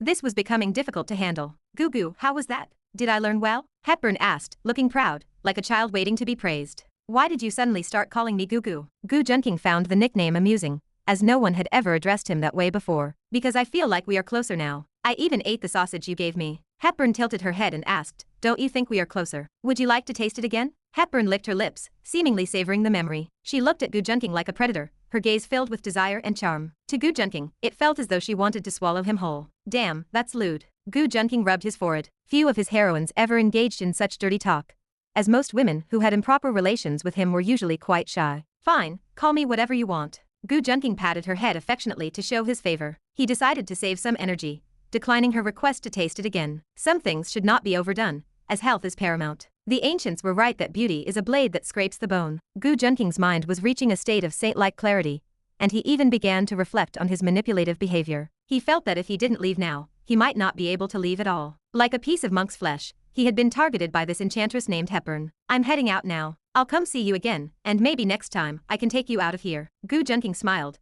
though he wasn't sure when he would actually be able to take her out. It depended on how smoothly his plan to fleece the Soldier King protagonist went, and whether Hepburn's memory would recover. Taking her out in this state was too risky. More importantly, it would be dangerous for the other heroines, and Gu Junqing couldn't be everywhere at once. You cannot reason with a Yandere, she is like a ticking time bomb. If she saw Gu Junqing being intimate with others, she might decide to cook him alive, or do the same to the other heroines. Can't you stay a little longer? I know other things too. Hepburn sounded dissatisfied when she heard he was leaving. I have to earn money for your baby formula. Be good, I'll see you next time. Gu Junqing felt that if he didn't leave now, he really wouldn't be able to. Damn, that's lewd. No, I mean, Amitba. Gu Junqing chanted internally. But what if I miss you? Hepburn asked as Gu Junqing settled her into bed, clutching the covers tightly. I'll have someone send you a doll with my picture on it so you can hold it while you sleep, Gu Junqing said, soothing her emotions as if she were a child. After settling her down, Gu Junqing walked out of the room. The winter forest night was eerily silent, save for the crackling of sparks from the camp. Gu Junqing signaled Gu Ming with his eyes, telling him to follow. Why has Hepburn become like this? She was quiet and amnesiac the last time I saw her. Gu Junqing looked at Gu Ming with confusion. Clearly, Hepburn's high level of possessive Yandere behavior puzzled him. I suspect her personality is quite stubborn. After hearing that you are a very important person to her, she is trying desperately to recall her past. But as you know, her brain is extremely fragile right now. This intensity of recollection could have damaged her nerves, and the loss of those neural connections is almost irreversible. Her current thought patterns are similar to those of a teenage girl, with only her super strength and some instinctual behaviors remaining. Gu Ming explained his theory with a wry smile. Plus, teenage girls are quite possessive. There are many daughters who compete with their mothers for their father's attention. Gu Ming remarked to Gu Junqing. It was well known that his young master raised young girls, so he was surely interested in the topic of raising them. He kept those thoughts to himself, fearing that he might not live to see tomorrow if he spoke them aloud. Gu Junqing felt a tightness in his chest. Was this another Lin Qingze situation? And an even bigger version at that. Lin Qingze was precocious, so she didn't behave quite like Hepburn, though her attachment to him was already beyond normal. Only when she grows up and becomes a mature woman will her attachment to Gu Junqing diminish. But that attachment will likely transform into desire for Gu Junqing. For instance, when she has an itch to scratch, she will naturally come to Gu Junqing for relief, right? Hepburn was different, possessing the body of a woman in her late 20s, but with the mental age of a teenager. Gu Junqing pondered for a moment. He could actually cure Hepburn completely by exchanging for healing medicine from the system. System items were far beyond the reach of current medical science. Just as cancer might be terminal on a Tier 7 Earth, but easy to treat as a cold in a Tier 2 civilization, so was Hepburn currently just a legal lowly. A body in her late 20s, but a mind that was a little girl dependent on Gu Junqing. No wonder she was so easy to deceive, doing whatever she was told. Gu Junqing muttered to himself. Gu Junqing did not plan to cure Hepburn right now, as she was easier to deceive and better for farming villain points in this state. So, continuing to trick the kid with lollipops didn't seem so bad, did it? Lawyer Luo, do you know you are breaking the law? What charge is this? Just execute him. Withdraw the people monitoring Hepburn. It's unnecessary, and you can't keep an eye on her anyway. Gu Junqing considered this for a moment before speaking to Gu Ming. Gu Junqing had previously ordered surveillance on Hepburn's every move, as she was, after all, a famous international mercenary from the Wolf Fang group. Gu Junqing might not care about the danger, but many of his subordinates had low combat power. He always issued warnings and kept surveillance on those with high danger levels. Perhaps because he had been so successful at monitoring other protagonists, he had become a bit negligent and failed to update his monitoring systems. He was still using outdated personnel tracking and drones, but those methods were child's play to a mercenary. They were already trained for this, and monitoring them in a mountain forest was nearly impossible. Otherwise, there wouldn't be so many hidden enemies lurking about. Chapter 276. This incident served as a wake-up call for Gu Junqing. He felt he needed to be more cautious in his future dealings, ensuring every move was flawless. By the way, how are Baldi and Kiju? Gu Junqing glanced at Gu Ming, suddenly recalling the two subordinates he had punished for their loose lips. Ahem, Baldi's wife of African descent is reportedly pregnant, while Kiju is still digging coal. Gu Ming cleared his throat, which was exactly why he did not dare talk too much in front of Gu Junqing. Not bad. The chief's husband is living quite comfortably, Gu Junqing remarked, asking nothing further. He simply felt that he was a good person who treated his subordinates very well. Where else could you find a boss who not only provided room and board, but also arranged marriage partners? The next day was clear, the winter sun bringing a hint of warmth to the bone-chilling winds of Luodu. It was a perfect day for a date. Gu Junqing stretched and walked out of the Li family's main gate. Now that the entire Li family knew he was the son-in-law, no one tried to stop him. The reason he was here was, of course, that after visiting Hepburn last night, he had decided to drop by the Li residence as well. Behind him, Li Xiao watched Gu Junqing through gritted teeth. That damn Gu Junqing, walking out of his daughter's room again this morning. Gu Junqing turned and waved goodbye to Yu Jinlian on the second floor. As for Li Xixiu, she was still fast asleep in bed, clearly having endured another sleepless night. Watching Yu Jinlian looking so satisfied after the night's passion, Gu Junqing's heart skipped a beat. Memories of the vibrant spring night filled his mind. Junqing, why aren't you tired at all? Yu Jinlian panted, lying sprawled across the bed. It is because you are the one being frozen, Gu Junqing muttered to himself. I love your arrogant look, it reminds me so much of your proud younger brother. Yu Jinlian giggled, clinging to Gu Junqing and tracing circles on his chest with her finger. What? You still don't know the legendary name of Gu Junqing? Are you satisfied with the service? Gu Junqing asked deliberately. After their passionate session, he was happy to tease Yu Jinlian. The realm of a sage was not easily reached, but Gu Junqing's mind was like Zen, completely unaffected by the enchantress. I absolutely adore you. Yu Jinlian didn't hold back her praise, knowing that flattering her man was the most useful thing she could do at that moment. How have you and Zixu been doing lately? Gu Junqing, unable to handle the flattery, quickly changed the subject. After all, he was a man, and being sweet-talked by a woman was fine. However, he was still conserving his energy because he hadn't visited Li Zixu yet, so he could not spend everything on Yu Jinlian. Otherwise, it would be just a little bit awkward later. Things are getting better, and we are starting to get involved in more aspects of the Li family. Yu Jinlian's expression turned serious once Gu Junqing brought up business. Is that so? That's good. The old fox Li Xiao is finally willing to cede some power to you too. Gu Junqing nodded, feeling relieved. After all, managing the Li family was enough to drain most of Li Zixu and Yu Jinlian's energy. He only needed to drop by occasionally to fulfill his duties. If they pestered him every day, who knows if little Gu Junqing could hold up under the relentless demand. Even a pile driver breaks down eventually. How can you call your father-in-law like that? Yu Jinlian giggled, covering her mouth with her hand, her sheer silk robe fluttering with her movements. Father-in-law? I don't think he wants to be my father-in-law. He looks at me with deep resentment instead. That's because of you. You not only stole his precious daughter, but you stole me as well. You didn't leave him any face at all, so how could he like you? When Yu Jinlian said the last sentence, she deliberately stroked Gu Junqing, trying to incite him to continue the battle. Slap. Ahem, say no more. Gu Junqing blushed slightly and waved his hand, causing Yu Jinlian to exclaim in surprise. Humph, if you won't let me mention it, will you demonstrate personally how you managed to annoy Li Xiao? Yu Jinlian's flirtatious words and movements did not shake Gu Junqing, who remained in the realm of a sage. She was merely a petty enchantress and nothing to fear. And that little girl's Xu. According to the proper hierarchy, she should call me Little Mom. So, Junqing, shouldn't you call me that too? You aren't even willing to call me Little Mom. Yu Jinlian said, feigning grievance. Gu Junqing's breath hitched. Since he had been cornered by this enchantress, he had no choice. This Tang monk had no choice but to lift his own long and sturdy golden cudgel to subdue the demon. It wasn't until midnight that Gu Junqing walked out of Yu Jinlian's room, rubbing his aching lower back. The battle to subdue the demon had lasted a long time, but he had succeeded, making his efforts worthwhile. As he had said from the beginning, Yu Jinlian was toxic. You couldn't avoid tasting her, but you couldn't overindulge, Gu Junqing muttered to himself. He slipped quietly into Li Zixu's room. A great demon was hard to subdue, but a little white rabbit was easy for him. The night passed smoothly until morning. Gulang, come back and play often. Out of sight, Yu Jinlian mouthed the words and waved goodbye to Gu Junqing. Gu Junqing could tell at a glance that she was up to no good. Why was this orca so hard to pierce? Gu Junqing felt helpless. His trident had been worn down to the point of sparking last night. Gu Junqing was driving when his phone suddenly pinged. Picking it up, he saw a message from Yumeajin Junqing. The blind date time has been moved up to 12 o'clock today. Come quickly, I'll be waiting here. A location was attached to the message. Gu Junqing raised an eyebrow. He calculated the travel time and found there was plenty of time, so he did not rush. On the other side, Yu Feng looked at the message from his blind date's mother, pushed the woman beside him away, and got up to get dressed. He even sprayed on the top-tier perfume he had purchased from abroad and put on a tailored suit. He was determined to make Yumeajin fall in love with him at first sight. A woman of her caliber would be a great catch, whether for marriage or as a mistress. Yu Feng whistled as he looked at the man in the mirror, sighing to himself, looking sharp. Chapter 277. Yu Feng dressed neatly and checked the time before heading out. Looking at the bustling and peaceful city life, he had almost forgotten his life as a mercenary fighting for his life abroad. Of course, without that past life, he would not have the funds for his current lavish spending. He truly wanted to settle down now, leave his former life behind, and make a fresh start. The city was full of beautiful women. In just a few days,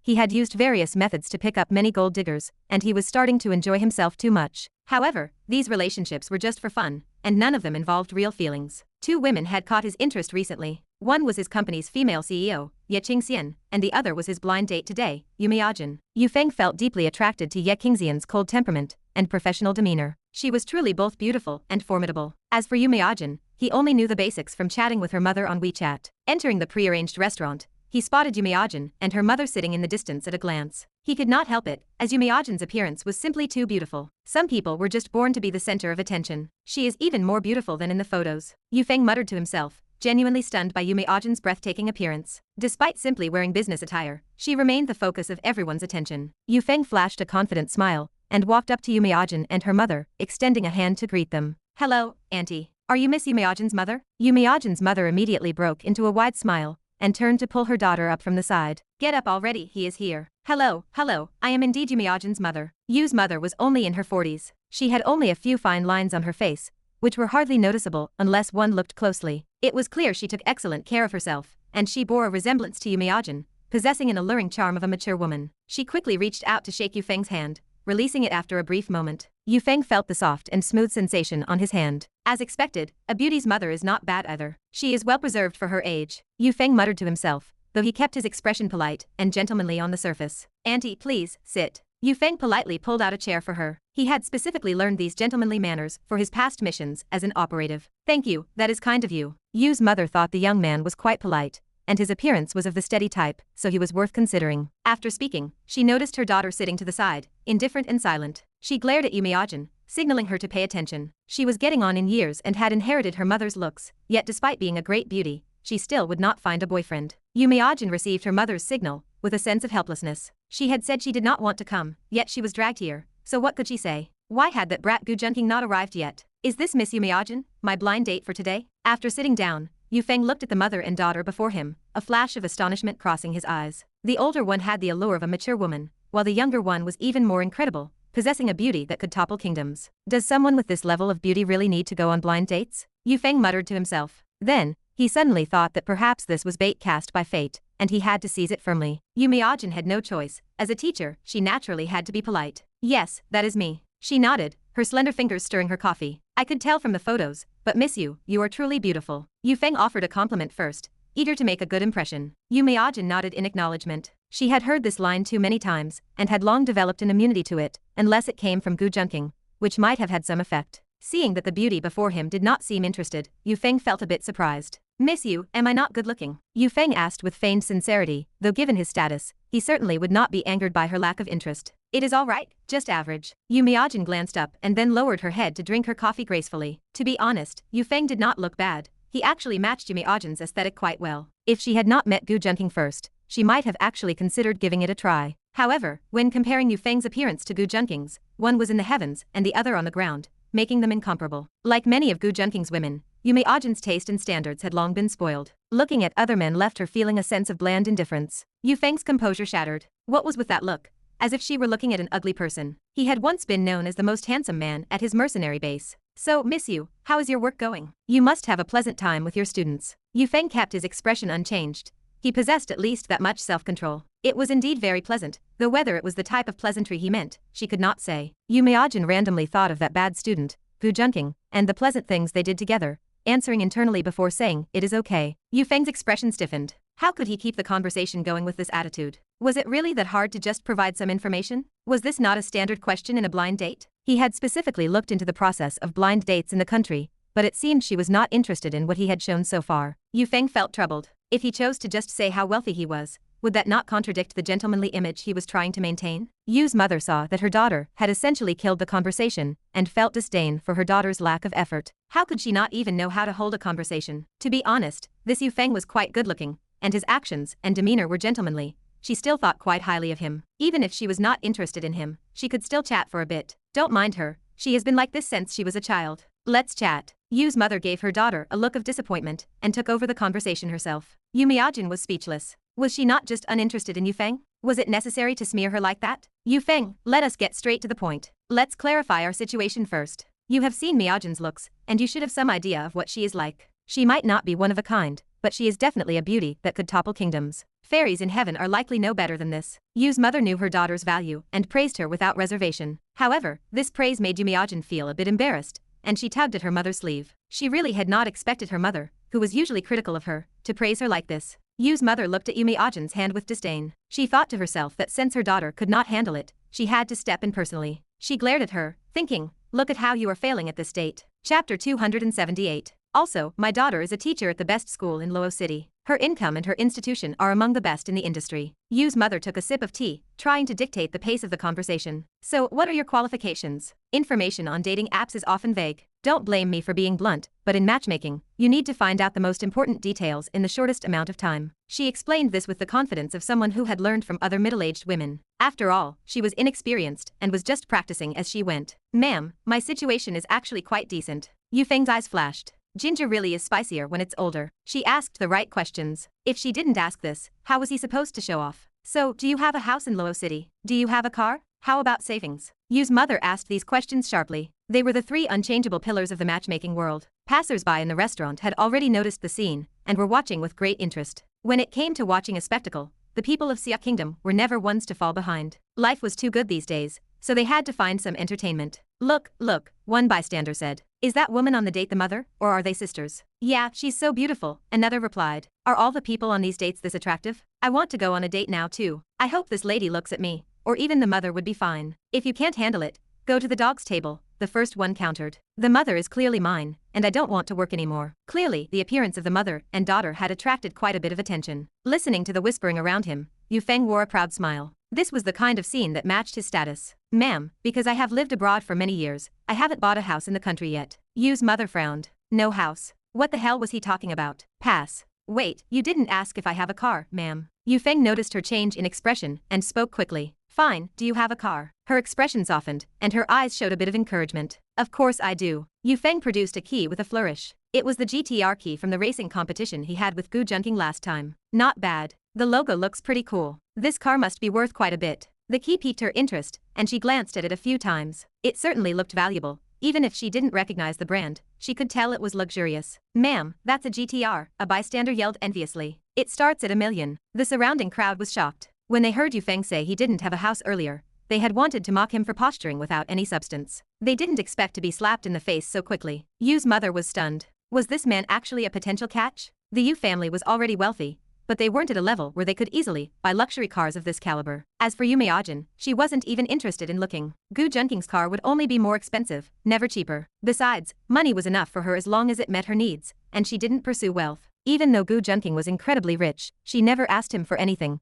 except for the black stockings he often bought her. She had so many pairs of black stockings, but it was never enough for Gu Junqing to tear through. It's just average, Yu Feng said humbly. This wasn't his peak moment for showing off yet. He intended to add a twist to the narrative, as that kind of roller coaster effect was the only way to leave a deep impression. It actually cost me quite a bit to rent this car, Yu Feng said, pretending to look pained. He didn't really like Yu's mother's attitude. Was he here to show off his wealth, or to go on a blind date? What were these questions she was asking? Perhaps, in the end, he could still slap this beautiful woman's face. So it's a rental, a bystander sneered. I knew a loser like him couldn't afford a car like this. Exactly, he's just full of it. You poor idiot, what right do you have to date a beauty of this level? Step aside, let me take over. Some of the men, stirred up by Yu Feng's behavior, even stood up and started jeering. You rented this car? Why would you rent a car? Yu's mother asked, looking confused. Because I'm looking for a job. A luxury car helps me find a job more effectively. You child, isn't that a waste of money? Why pretend to be something you're not? It's not good for young people to be so vain. You are still young, and you need to work hard in the future. I believe you won't be trapped in a small pond forever. Yu's mother spoke earnestly.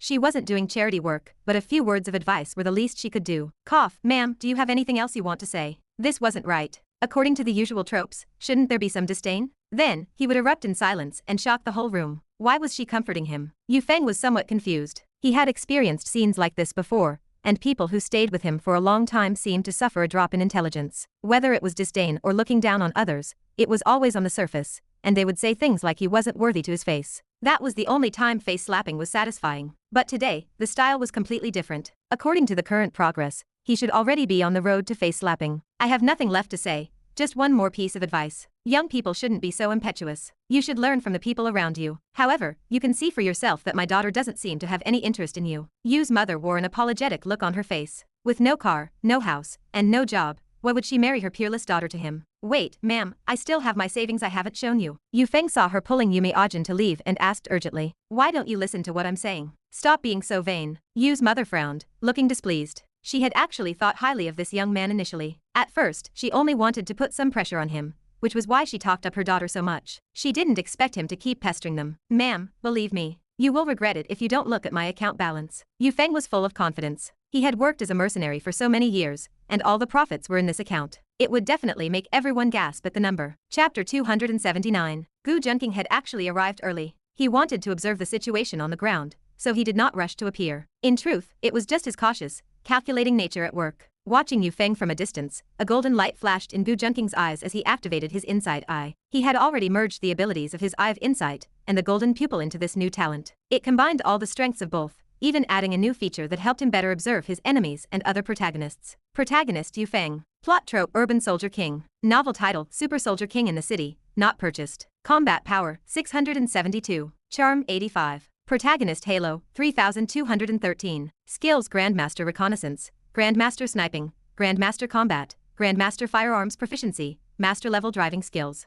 Gu Junqing narrowed his eyes. These luxurious statistics were the highest he had seen in any protagonist so far. This was the strength of a fully developed protagonist. His grade 6 strength was already approaching grade 7, far higher than what Ji Zhuyue had described. It seemed he had been hiding his true power from her. If Gu Junqing hadn't recently broken through to grade 7, he estimated their strength would be evenly matched. After all, that series of Grandmaster and Master level skills was no joke. The golden light remained in Gu Junqing's eyes as he used the new function of his inside eye to observe the atmosphere. An atmosphere is a peculiar state, usually generated by a single individual within a group, creating a highly personalized and distinctive vibe. This aura has many functions, such as making everyone in the scene quick-wit, igniting their passion, or simply acting as the protagonist's signature halo that lowers everyone's IQ. In Gu Junqing's eyes, the restaurant was currently shrouded in dark clouds, with only Yu Feng appearing clear-headed. In other words, everyone in the restaurant was being affected by Yu Feng's stupidity-inducing halo. Gu Junqing surmised that perhaps only those close to Yu Feng or people with extraordinary luck could resist his influence. Gu Junqing rubbed his forehead, noting that everyone present except for Yu Miajin was affected. He guessed that because she had spent so much time with him, his own aura remained within her body, which,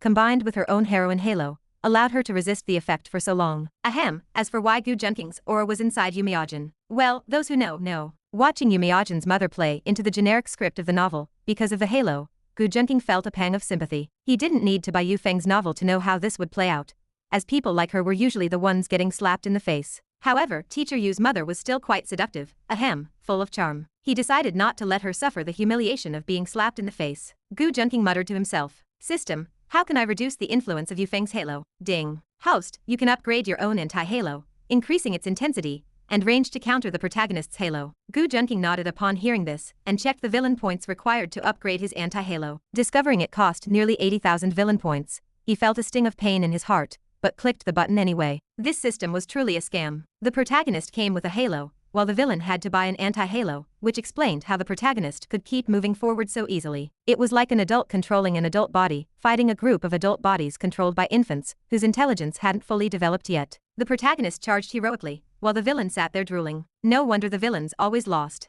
Even if there were villains immune to the halo, they were only a minority. It was like Zhao Yun and Ado. They killed their way through the enemy ranks, with Ado responsible for making noise and Zhao Yun responsible for the killing. But even that couldn't defeat the Cao army, and they had to run for their lives to survive. Villains with intelligence were like Zhao Yun, while those without were like Ado. There would always be villains whose intelligence would be suppressed. But things were different with Gu Junqing now. Under his anti-halo, even Ado might become a Guan Yu or Zhang Fei and fight alongside him. Thus, Gu Junqing ultimately chose to upgrade his anti-halo, which conveniently ended up affecting Yu Miajin's mother. This caused Yu Miajin's mother to refrain from saying anything derogatory toward Yu Feng, instead offering him earnest advice. However, Gu Junqing suspected her intelligence wasn't very high to begin with, or she wouldn't have sent her beautiful, fairy-like daughter on a blind date. Of course, seeing that Yu Feng seemed ready to flaunt his bank balance, Gu Junqing realized it was time for him to step in. "Sorry, I'm late, Miajin." Gu Junqing smiled, walking in against the light, his facial features perfectly illuminated. The sunlight traced the angular contours of his side profile, making him look as handsome as jade, yet he possessed deep, dark eyes like midnight stars. With a slightly raised corner of his lips and a clear, elegant aura, his slender figure stood tall, radiating an innate nobility that was further accentuated by his white coat, making him appear refined and otherworldly. A jade-like figure on the path, a young master without an equal. These were the words that subconsciously crossed everyone's mind, as perhaps no one in this world could be as handsome and charismatic as he was. Hearing Gu Junqing's voice, Yu Miajin looked up in surprise. "Why are you only just now arriving?" Her tone carried a hint of coquettishness, which startled both her mother and Yu Feng. What was going on? Gu Junqing walked to their table, looking apologetic toward Yu Miajin. "Sorry, Miajin, I got stuck in traffic. I didn't arrive too late, did I?" "No, you arrived just in time." Yu Miajin stood up and held Gu Junqing's hand, leading him to sit beside her. "What is this relationship between you two?" Her mother frowned, wondering what kind of soap opera this was. However, her daughter finally showed some potential. No wonder she had changed so much recently, and become more beautiful. She had a man outside. Looking at them, it was clear that things they shouldn't have done had already taken place. "It's exactly the relationship you're thinking of." Yu Miajin pouted, feeling no fear of her mother with Gu Junqing present. "You." Her mother was speechless with anger, unable to believe her daughter was disregarding her now that her boyfriend was here. Beside them, Yu Feng's sword-like eyebrows shot up in annoyance. He hadn't even shown off his bank balance yet, so how could another man have appeared? This didn't fit his expectations at all. In his mind, as soon as he revealed his savings, everyone should have been worshipping him. Passerby remarked, "Tisk, that outfit must be worth over 100,000. A real loser just met a rich, handsome man. Let's see how he keeps trying to show off." Passerby agreed, "True, I feel embarrassed for him in this situation." Passerby sighed. "What do I do? My beautiful mother-in-law and wife are gone." All passersby echoed, "If you can't drink, go sit at the table with the dogs." Chapter 280. Yu Feng frowned. He had not even had a chance to show off his wealth.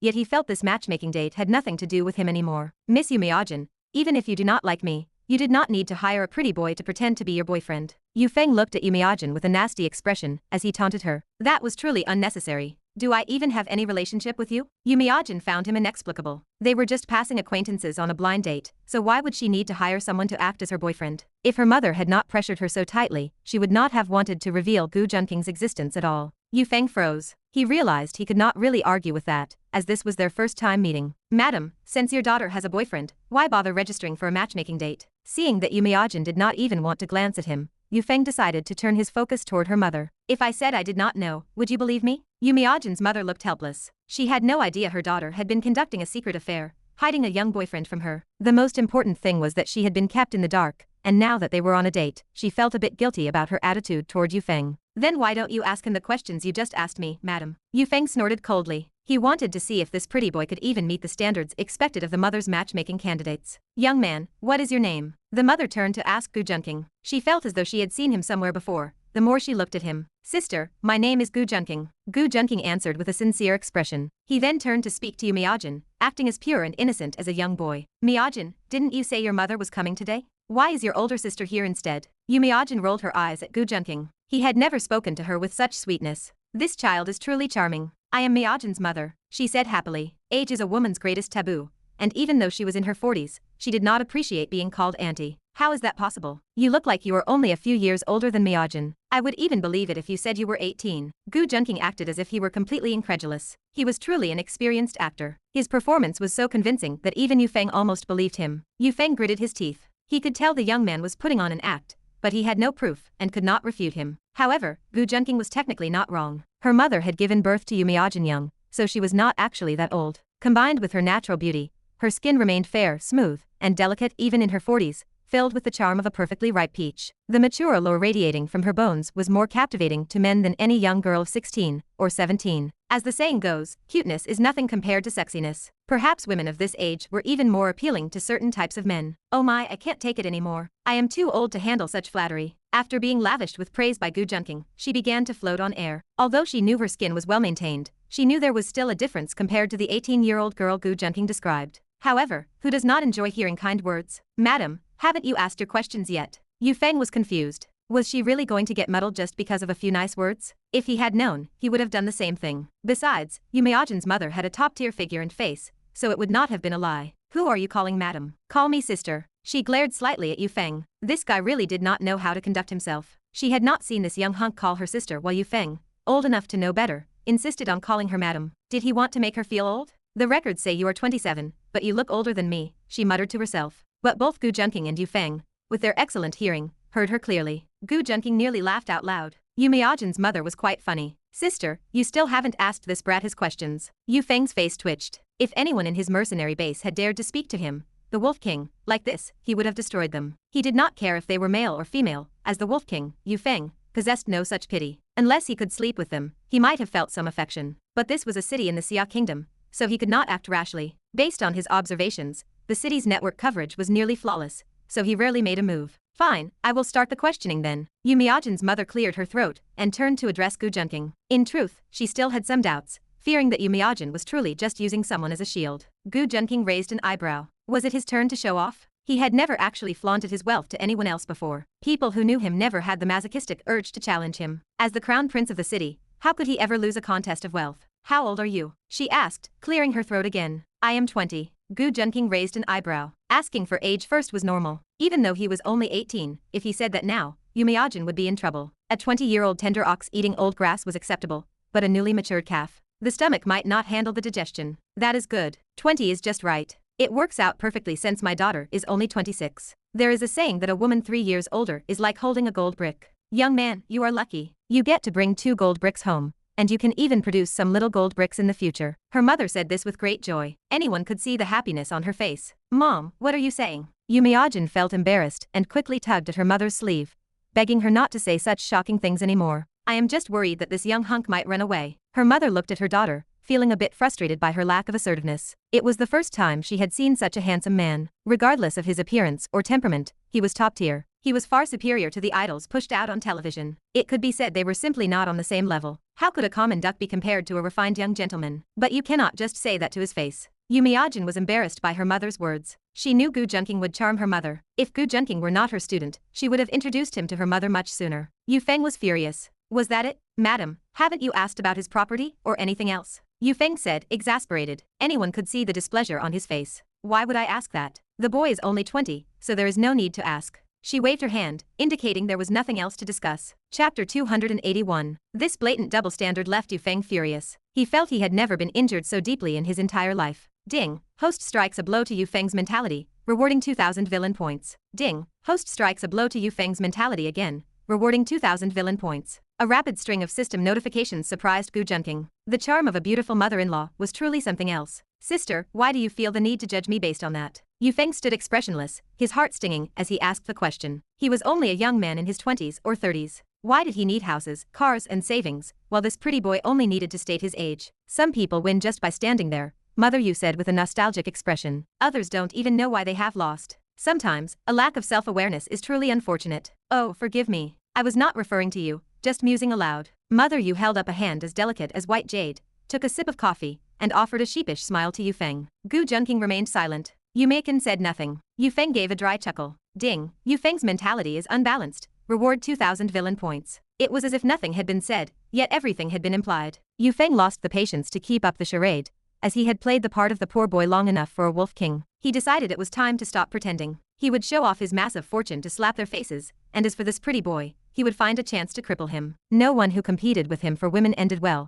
especially not for someone this beautiful. He even considered taking the mother for himself, as her mature, alluring beauty made his blood boil. He lusted after them both. Sister and miss you, I do not know if this man is an actor. However, neither my physique nor my build can be compared to this pretty boy. Furthermore, my wealth is enough to rival a nation. Choosing me as your son-in-law or husband is the only logical decision. Stung by the rejection, Yu Feng stopped hiding his true nature. He intended to lead this mother and daughter on a roller coaster of emotions, but instead, he found himself spiraling due to their indifference. I do not need much money, Mother Yu said dismissively. With looks like Gu's, I would be happy to let my Meikin support him. So, are you two actually together? Mother Yu shot a skeptical glance at the pair. We are, Mom, Yu Meikin answered helplessly. She wondered what else she could do to prove it. Yu Meikin could only offer words, but Gu Junqing took action. With a loud smack, he leaned over and kissed Yu Meikin on her smooth, delicate cheek. He turned to Mother Yu with a smile. Sister, do you believe us now? I believe you, Mother Yu said, her eyes crinkling with joy as her worries vanished. She even began to fantasize about how beautiful Gu Junqing and Yu Meikin's children would be. You must treat Gu well,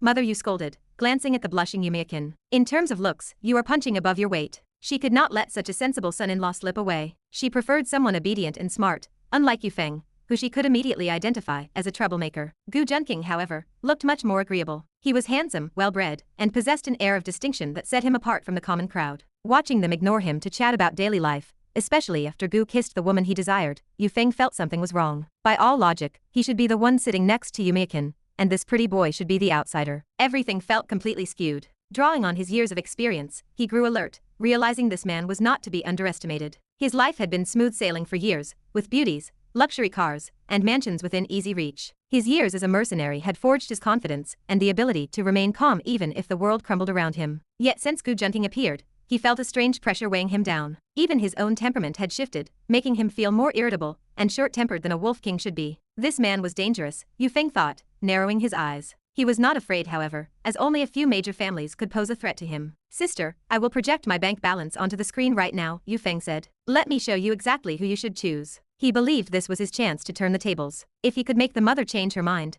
Missy would surely follow her advice and dump Gu Junqing. Very well, let's take a look, Mother Yu replied. She had been enjoying the chat with Gu Junqing, but she felt slightly guilty for ruining the blind date. Allowing Yu Feng to speak was the least she could do. Other diners in the restaurant turned their heads, eager to see what would happen. Yu Feng gestured for the waiter. Is there anything I can help you with, sir? The waiter asked politely. Take my laptop and connect it to the big screen. Just open the Huamu Bank website. I haven't set a password, Yu Feng said, handing over his computer. Certainly, sir, the waiter replied, plugging in the cable and opening the laptop. Instantly, the big screen displayed Yu Feng's desktop. A nude Japanese woman with a massive chest and an elderly man appeared on the giant screen, clearly a pause in an adult film. The entire restaurant was suddenly filled with moaning sounds. The diners, who had been holding their breath, erupted into hysterical laughter. Isn't that Yui-sensei? One passerby shouted. I didn't expect to see her here. Tisk tisk, unbelievable, another added. He has 2 TB of files. I have a friend who would be jealous. Isn't this part of the mother-in-law series? I am ashamed to be associated with you for knowing that,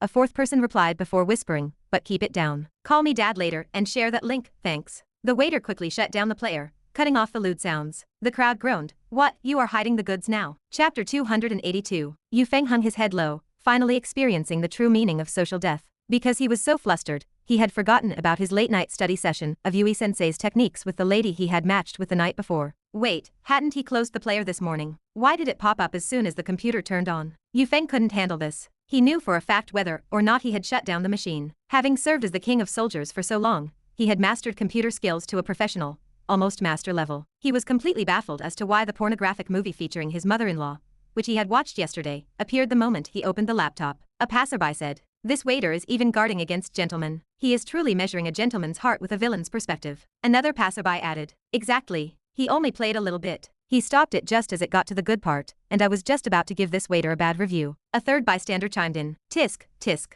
I've actually finished the one with the father-in-law and daughter-in-law, but the mother-in-law series is the exciting one." The entire group of onlookers agreed. I have a friend, a brother, and a reader who all want to see it. Hearing the discussion, Yu's mother froze with a blank expression. Not only is there the father-in-law and daughter-in-law series, but there is also a mother-in-law series? If Yu Feng really had something going on with Yu Miajin, didn't that mean she was the mother-in-law? Oh no, what is this? Yu's mother silently pushed her chair away, moving further from Yu Feng and closer to Gu Junqing. She got so close she could smell a rich, refreshing, and lingering fragrance coming from him. Gu Junqing muttered to himself, "Prime Minister, I have truly learned the truth today. Young women really are more fragrant. You really cannot judge a book by its cover. Such a spirited-looking young man, yet his mind is so filthy. Why can't you just have some integrity? Have you forgotten all about core values?" Yu's mother, now sitting far away, finally worked up the courage to lecture Yu Feng. She felt like she had just opened a new world, and her head was spinning a bit. She felt tainted. Beside them, Gu Junqing drank his coffee, hiding his merit. With his master-level hacking skills, opening a program on a computer was as easy as breathing. Ding. Because the host caused the protagonist Yu Feng to die socially, you are rewarded with 5,000 villain points. Wow, look at all these zeros. 1, 10, 100,000, 10,000, 100 million, 1 billion. He actually has over 1 billion in the Huomo bank account. The crowd, still immersed in the atmosphere of the little movie, finally noticed that the waiter had already opened the Huomo bank program. The people in the restaurant stared at the long string of numbers and exclaimed, "For an ordinary person, 1 billion is an unreachable number. While for some big shots it is just 10 small targets, this number was still enough to make anyone feel dizzy. Putting the facts aside, this money must have been stolen from me." You've already put the facts aside. Why are you still being so careful? Be more confident. Maybe the entire national treasury is yours. The bystanders who were originally watching the show were now envious and jealous. It could only be said that Yu Feng had successfully shown off. They originally wanted to watch Yu Feng get slapped in the face and reveal a pathetic balance of 5.20. It turned out that the clowns were actually themselves. As for whether Yu Feng photoshopped the image or faked it, they had eyes. They knew what Huomo Bank was, as it was the largest bank in the world. Yu Feng heard the bystanders' exclamations and raised his head calmly. The movie incident was over, and he had stood up again. "Sister, how about it? Is this 1 billion deposit enough for me to marry your daughter? Don't worry, this is just the dowry, and you can ask me for anything else you need later." Yu Feng lit a cigarette, his expression carrying a faint air of showing off. He looked at Yu's mother with eyes that were feigning depth and melancholy. He wanted to quietly wait for her to come and fawn over him. However, Yu Feng did not wait for Yu's mother to fawn over him. Instead, he attracted some passers-by first. "Big shot. Can you not be so rigid about gender? Yeah, if you're willing, I can cross-dress too. I even have a Harem cosplay outfit. I've been your roommate for 2 years and you never wore it for me. I'm going to kill you when we get back." Perhaps because they knew that Yu Feng was just a loser who watched movies like them, just a rich one, they dared to tease him. However, the envy was genuine. So what if you have money? Does having money mean you can act recklessly? Yu's mother arched her willow eyebrows, her beautiful face showing disdain. Yu Feng's impression on her was too poor. If Gu Junqing hadn't come out to provide a contrast, and if that little movie hadn't been displayed, she might have actually been shocked and introduced her daughter to him. However, even if Yu Feng was rich now, she couldn't accept him after seeing that mother-in-law/son-in-law drama. "Alright, since you don't even care for this 1 billion, sister, I will ask Miss Yu. If you are willing to be my girlfriend, I will give you all of this 1 billion. Yu Feng turned his attention to Yu Miajin with a hint of amusement. He had seen many gold diggers who were initially disdainful of him, but after he showed off his wealth, they all knelt at his feet. They wouldn't dare lick other parts, but they would definitely lick his shoes. Or as long as you are willing to dump your little boyfriend next to you, I will give you 500 million. Or if you kiss me in front of your boyfriend, I will give you 10 million. A glint of light flashed in Yu Feng's eyes. His ultimate goal was actually the last one, as most women would not refuse. Who would refuse a request to give 10 million for just a kiss? Du Yin had many activities like this, such as giving you 1 billion but having a snail hunt you. Compared to that, 10 million for a kiss was obviously easy. If she kissed him in front of her boyfriend, the man might seem magnanimous on the surface, but he would definitely have a crack in his heart. That would be when he could take advantage of the situation. Yu Feng was quite confident in his ability to handle male-female relationships. Sorry, I don't accept any of them. I don't care for your stinking money, Yu Miajin said disdainfully, sharing the same attitude as her mother. Besides, my little boyfriend is much richer than you. Richer than me? Even if the clothes your boyfriend is wearing are worth a lot, aren't they probably rented? Yu Feng said with some disdain. These billions were obtained after he had gone through many hardships. So how could he encounter a kid who was richer than him so easily? Gu Junqing finally stood up, his height advantage allowing him to look down on Yu Feng. It felt like a high and mighty god looking down on an ant with indifference and no emotion. Let me introduce myself again. My name is Gu Junqing, the Gu from the Loida Gu clan. Chapter 283. The entire restaurant was shocked by Gu Junqing's words. The Gu family? Could it be the Gu family of the 4 great clans? I never expected to have such a big shot right beside me. The patrons in the restaurant were astonished to find 2 major power players in such a small establishment. Whether it was Gu Junqing's identity or the billion-dollar balance displayed by Yu Feng, both were figures worthy of awe. Is this the same Gu family on the same level as the Ye family, where my company's female president works? Yu Feng wondered to himself. He was not afraid, even though they were one of the top powers in all of Luodu. For him, arriving in this city was equivalent to a dimensionality strike. He had survived a mercenary career through mountains of blades and seas of fire, so why would he fear a city-based power? So what if it's the Gu family? Does the Gu family have the right to bully people just because of their status? Yu Feng spoke with righteous indignation, his expression filled with moral superiority. Have I bullied you? Yu Feng's question left Gu Junqing feeling baffled. Wasn't it Yu Feng who started posturing about his wealth first? Now that Gu Junqing had simply revealed his own identity, was he in the wrong? Then why did you mention your family? Isn't it just to bully a young guy in his 20s like me? Yu Feng sneered with a disdainful expression. Didn't you start this? Is your brain broken? Gu Junqing looked surprised. Had the mercenary king damaged his brain? Yu Feng gave off an overbearing impression, as if he alone were allowed to posture, but others were not. Where was the logic in that? Yu Feng had been arrogant when showing his bank balance, yet now he had an issue with Gu Junqing simply mentioning his family status. Besides, why are you still here? Is there even a seat for you? Gu Junqing did not want to bicker further with the protagonist mercenary king Yu Feng, so he sat down to eat in a leisurely manner. Yu Miajin was already his. Even her physical form was his, yet Yu Feng still dared to crowd around. He had to admit that the concept of destiny was quite mysterious. Why should I leave? She hasn't decided yet, has she? Yu Feng, angered by Gu Junqing's disdain, clenched his fists. His eyes narrowed, and rage burned within his chest. As a renowned mercenary king, when had he ever suffered such humiliation? There are too many people here to finish him off. I'll have to sneak an attack later, Yu Feng thought. The desire to strike was burning within him. Miajin and I are already inseparable, so what are you still doing here? Gu Junqing did not wait for Yu Miajin's mother to speak, and added this line first. This sentence delivered a fatal blow to Yu Feng. What do you mean by inseparable? Yu Feng could hardly believe it. Had such a beautiful woman really been snatched up by this second-generation rich kid? Can't you understand the literal meaning? Let me explain it in more detail. It means you are in me and I am in you. Gu Junqing kindly provided the explanation for Yu Feng. Miajin, is this true? Yu Feng's mother was also surprised by Gu Junqing's words and turned to ask Yu Miajin. Yu Miajin's beautiful face turned beet red, and she lowered her head, shy from Gu Junqing's words. Although she was not shy when she was alone with Gu Junqing, she could not handle him announcing it in public. Well, it seems it is true. Looking at her daughter's reaction, Yu's mother felt a sense of melancholy. Her precious daughter had been taken by someone else right under her nose without her knowledge. Ding. The host has caused the protagonist Yu Feng to lose his mental equilibrium, rewarding 2,000 villain points. Ding. The host has caused the protagonist Yu Feng to lose his mental equilibrium, rewarding 2,000 villain points. Ding. The host has caused the protagonist Yu Feng's mental state to collapse, rewarding 5,000 villain points. Gu Junqing raised an eyebrow. This mercenary king's mental fortitude was lacking. It seemed he had grown too arrogant while abroad. Returning to the city, he thought he could rule supreme and collect every beauty,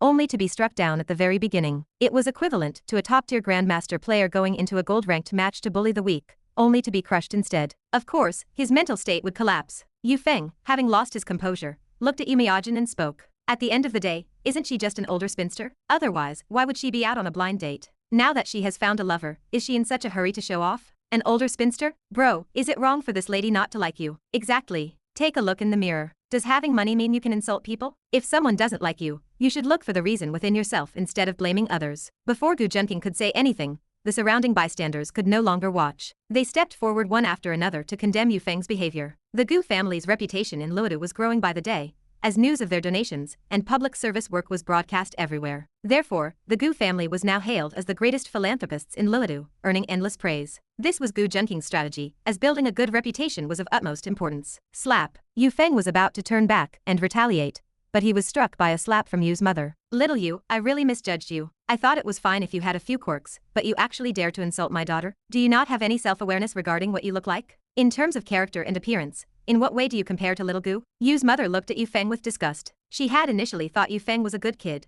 but it turned out he had such a character. It was normal to have some minor quirks, but she absolutely could not accept it when her own child was insulted just because he did not get what he wanted. Is that so? Yu Feng's expression turned dangerous. He raised a hand, intending to slap her back. When had he, a mercenary king, ever suffered such humiliation? Women were nothing more than toys to him in his spare time. What, are you going to hit me? Yu's mother was not afraid. The protective instincts of a mother took over, and she did not care about the consequences. Just as Yu Feng was about to strike, a hand gripped his wrist, preventing him from moving it no matter how hard he tried. Yu Feng's eyes narrowed slightly. This person from the Gu family was truly not simple. Even though he had not used his full strength, an ordinary person should not be able to stop him. Yu Feng exerted a little more force in his arm, wanting to summon more strength, to teach this rich young master a lesson, and let him know the immensity of heaven and earth. In the face of true power, money was nothing more than passing smoke. His true reliance had always been his strength that surpassed others, not that so-called billions of dollars. In the eyes of those with power and ability, money was nothing more than a string of numbers. When Yu Feng used 50% of his power, he found that he still could not break free from Gu Junqing's grip. The ground beneath them even cracked slightly due to their struggle.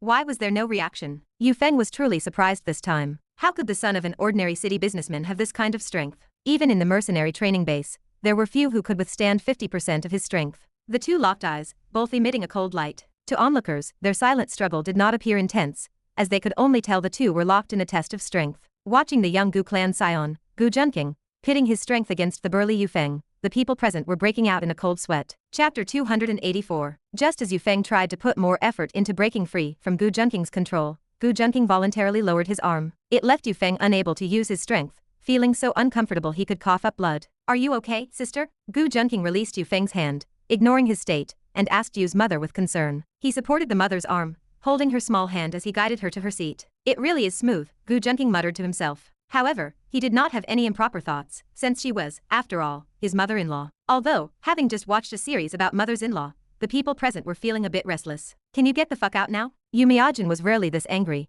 a hint of coldness flashing through her beautiful eyes. Not only had he insulted her, but he also wanted to show disrespect to her mother. This made even the usually moral and cultured teacher Yu angry. Ding. Heroine Yu Miajin's favorability toward Yu Feng -20. Weakened his protagonist aura by 200 points. Ding. Host changed the plot. Rewarding host with 4,000 villain points. Heh, you treated me like this today. Don't regret it later. Seeing that the scene was turning against him, Yu Feng squinted and sneered. 30 years east of the river, 30 years west of the river. Do not bully a young man into poverty. After dropping this harsh threat, Yu Feng grabbed his things and strode out of the restaurant. Passerby C said, this guy finally rolled out. I feel like the air of pretentiousness has vanished. Passerby B said, indeed. But could this brother share a copy of his resources? I will help you curse him. Passerby C said, fine. Call me daddy, and I will immediately transmit the 10 terabytes of family heirloom on my USB drive to you. Passerby B said, daddy. Other passersby shouted, daddy, I have a friend who wants it too. Gu Junqing ignored the chatter of others, feigning an expression of concern for Yu's mother. Today, he had at least fleeced Yu Feng of tens of thousands of villain points,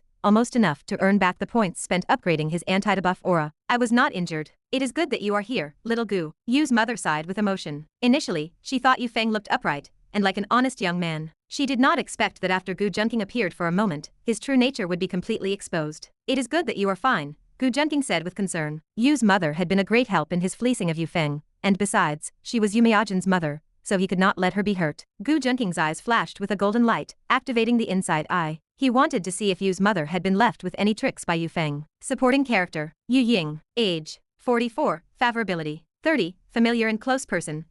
Supporting character aura, 520. What a beast. Gu Junqing blurted out upon seeing this information about the supporting character, his expression indignant. What did you say? Yu's mother frowned slightly, hearing Gu Junqing speak to her. Nothing. I was cursing that Yu Feng person for not being a decent human being. How could he lay a hand on someone as beautiful as you, sister? Gu Junqing quickly opened his mouth to explain. Since she was a supporting character, it meant that in the original story, Yu Feng had truly harbored improper thoughts about Yu Miajan's mother, Yu Man. Gu Junqing could not contain his feelings for a moment. He is actually more of a beast than I am. He even tries to go after his own mother-in-law. Gu Junqing muttered to himself. However, he was uncertain if Yu Jinlian counted as his mother-in-law. Gu Junqing thought he had romanced enough heroines, but it turned out he was still too young. This Yu Feng was truly a role model for all ages, regardless of status. He, Gu Junqing, was still a long way from being that kind of steamroller protagonist. Little Gu, your mouth must be coated in honey. You speak so sweetly. Yu Ying nodded with emotion. This son-in-law, Gu Junqing, was indeed much better than that guy Yu Feng. He was talented, handsome, and spoke well. She quite liked Gu Junqing. Now that everything had returned to normal, everyone's mood calmed down. Those who were asking for daddy and resources left to share them. Gu Junqing chatted with the mother-daughter pair of Yu Miajan and Yu Ying. Can you tell me how you two met now? Yu Ying calmed down, raising a cup of tea in both hands to sip it. Yu Miajan was conflicted about whether to tell the truth and felt embarrassed. Sister, actually, I am Miajan's student. While Yu Miajan was hesitating, Gu Junqing smiled and spoke first. For him, there was nothing that could not be said, whether it was status or rumors, he had enough power to smooth it over. For instance, who would treat him, Gu Junqing, as just a student now? Piffed, cough, cough. Yu Ying was drinking tea, and upon hearing Gu Junqing's words, her eyes widened instantly. She spat out a mouthful of tea and started coughing. Yu Miajan hurriedly handed her 2 tissues and helped pat her back. A student. So that means you are still a student, and Miajan is your homeroom teacher? After her surprise, Yu Ying listened to Gu Junqing's explanation and felt somewhat helpless. Miajan, I did not expect you to be the old cow eating the tender grass. Yu Ying looked at her daughter with regret, seemingly wondering why her daughter was that kind of person. Yu Miajan was about to explain that her relationship with Gu Junqing started because of the drug administered by the university board director. She had not explained the situation to her mother at the time, firstly because she feared her mother would worry, and secondly because she feared Gu Junqing would be implicated.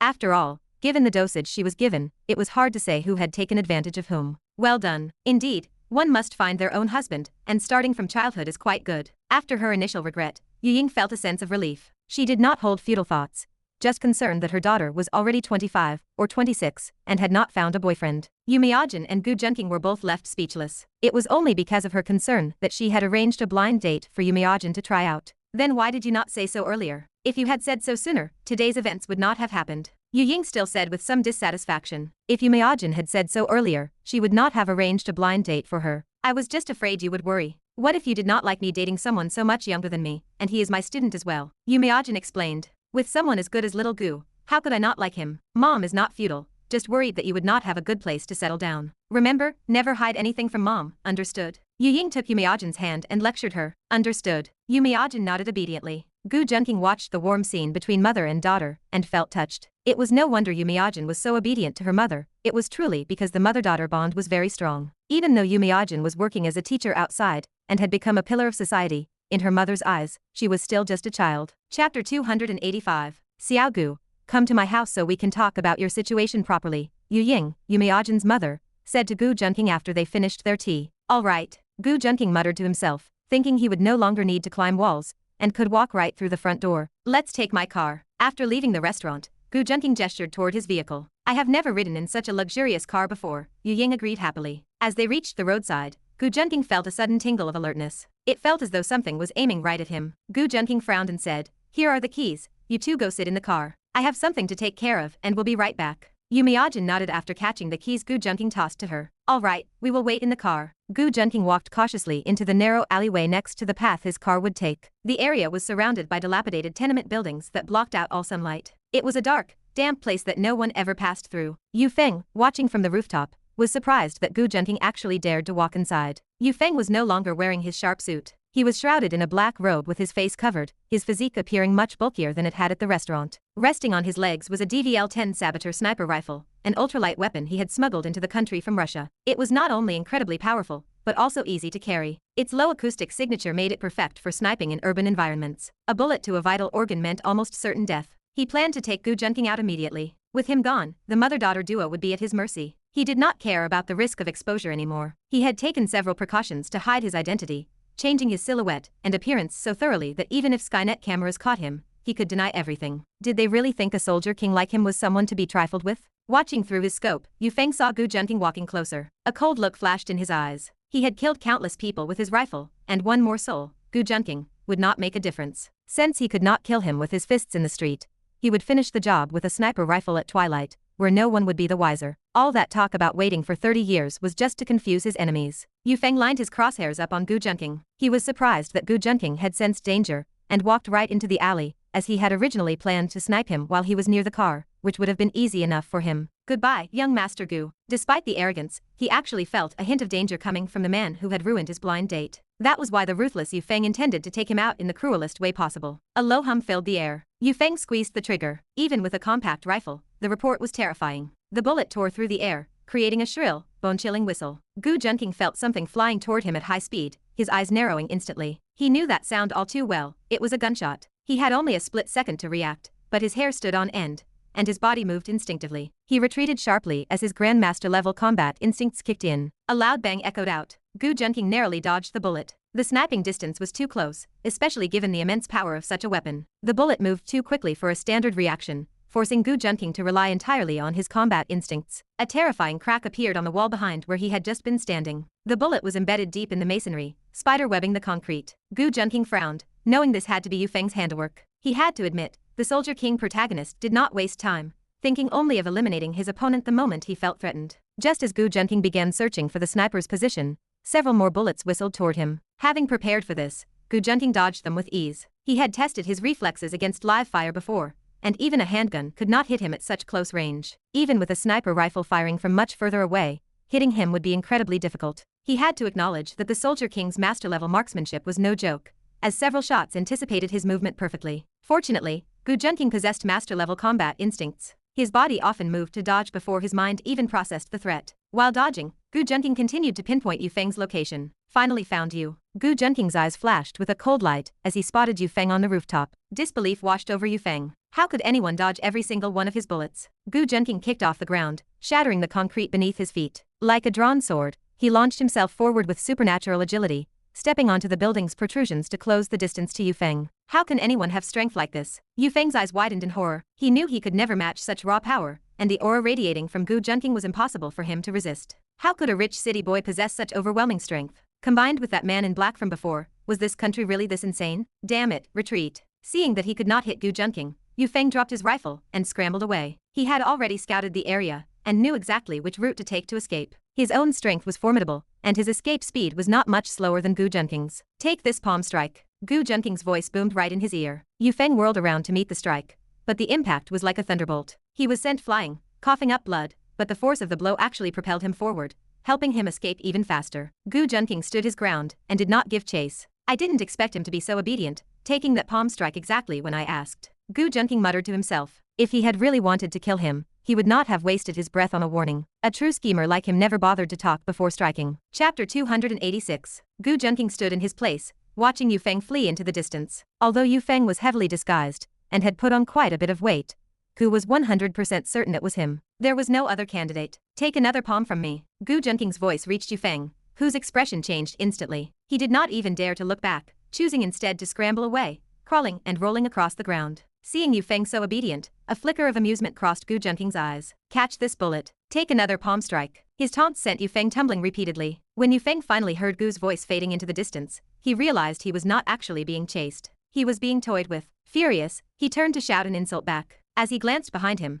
he spotted Gu Junqing holding a sniper rifle, aiming at him from several buildings away. Even from that distance, he could almost feel the mockery in Gu's gaze. What an idiot, he actually dared to look back. Gu Junqing watched Yu Feng turn, and he fired a shot from the chamber. He had just spent 10,000 villain points to acquire master-level firearms proficiency from the system, so using the rifle Yu Feng had abandoned was effortless. Yu Feng did not even have time to react before the bullet grazed him. He did not dare to look back again, sprinting away as fast as he could. Gu Junqing shook his head in slight regret. He had been aiming for Yu Feng's crotch, but a sudden gust of wind had kicked up a pebble, deflecting the bullet's trajectory. He realized the protagonist's halo must have kicked in, so he decided not to continue the pursuit. After all, he had not fully drained Yu Feng's protagonist halo yet. If he kept chasing, and Yu Feng stumbled into a new fortuitous encounter, or was saved by someone else, it would be a loss for him. Ding. The host has survived a sniper attack from Yu Feng and damaged his morale, plundering 500 points of his protagonist halo. Ding. The host has changed the plot, rewarding 5,000 villain points. Yu Feng's personality was truly different from the previous protagonists. He was ruthless and decisive, daring to openly snipe in the middle of the city simply because he did not like someone. Even though he was driven by lust, His strength and audacity were not to be underestimated. If Gu Junqing had not been cautious and increased his own strength, he might not have been a match for Yu Feng. Furthermore, this soldier king was clearly highly vigilant against drones and surveillance. Monitoring Yu Feng was on an entirely different level of difficulty compared to the previous protagonists.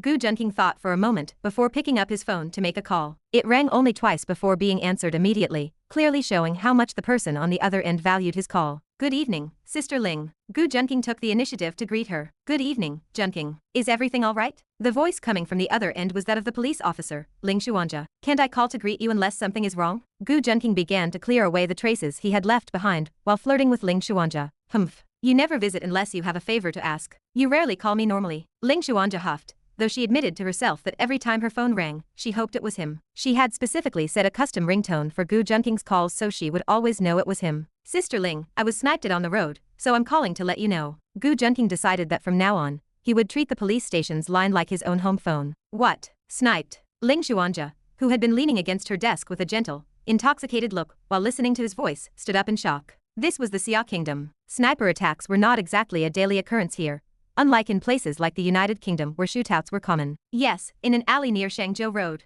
I will send you the location in a moment. Once he had cleaned up, Gu Junqing put the sniper rifle back where he had found it. Why are you still there? Where is the criminal? Did you see what he looked like? Ling Xuanja asked anxiously, while hurriedly notifying her colleagues at the station to prepare for deployment. I did not get a look at his face, but you can come to the scene to investigate if he left any traces behind. Gu Junqing's tone was a bit quick, which made Ling Xuanja's heart ache, assuming he had been frightened. We are coming immediately. Find a safe place and protect yourself. After saying this, Ling Xuanja signaled her colleagues, and everyone mobilized urgently. A sniper attack in the city could almost be classified as a terrorist act. It was far beyond the scope of a typical incident. Gu Junqing felt a little helpless. He had intended to leave, but it was clear that Ling Xuanja would not let him go, so he had no choice but to wait a while. He sent a quick message to Yu Miajin, telling her he might be delayed a bit longer. By the time he finished, the police car driven by Ling Xuanja had already arrived at the scene. Soon, Gu Junqing saw Ling Xuanja walking toward him in her police uniform, her long legs striding with vigor. Gu could not help but sigh. Her tall figure and stunning face, set off by the uniform, looked even more beautiful and charming, with a hint of forbidden allure. Junqing, are you hurt? Seeing the bullets embedded in the concrete walls,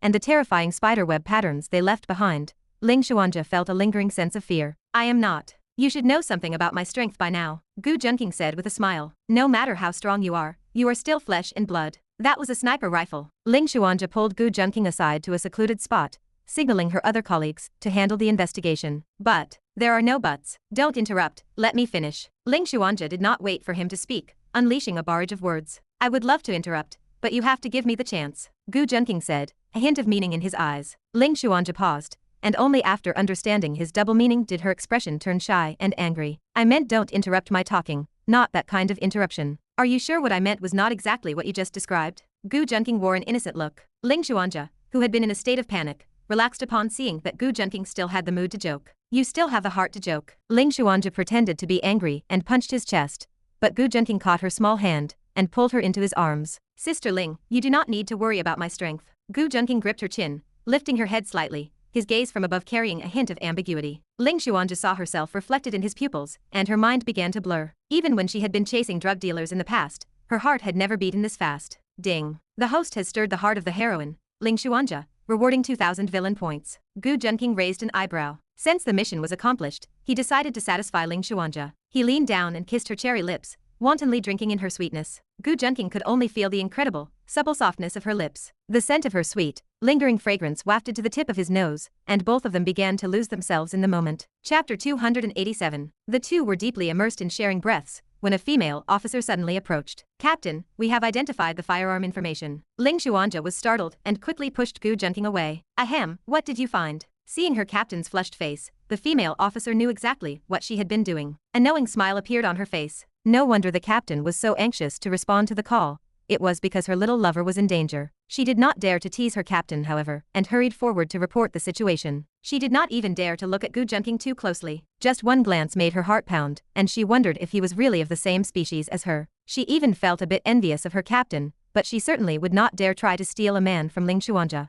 Captain, this sniper rifle is a DVL-10 Saboteur. It uses M61 armor-piercing rounds, which are 7.62mm bullets. Based on the evidence left at the scene, we are classifying this as a terrorist attack. It has been reported to headquarters for further investigation. The young officer reported the situation while stealing glances at Gu Junqing. She could not have him, but looking at him was certainly pleasing to the eyes. All right, I understand. You may leave. Ling Xuanja felt a bit embarrassed that her subordinate had caught her in such an intimate exchange with Gu Junqing while on duty. Yes, Captain. Oh right, remember to adjust your clothes before you come out. They are all wrinkled. The young officer chuckled and playfully reminded Ling Xuanja before running off. Ling Xuanja looked down at her clothes and saw 2 large handprints. It was clearly from Gu Junqing's wandering hands just moments before, but that was normal, as the instinct to grab was practically hardwired into male DNA. He was just trying to measure the size of her conscience with his hands. Those who know. Ahem, I will get going. If you need anything else, just let me know, Sister Ling. Gu Junqing blinked, looking entirely innocent. Humph. Ling Xuanja was having none of it, snorted coldly,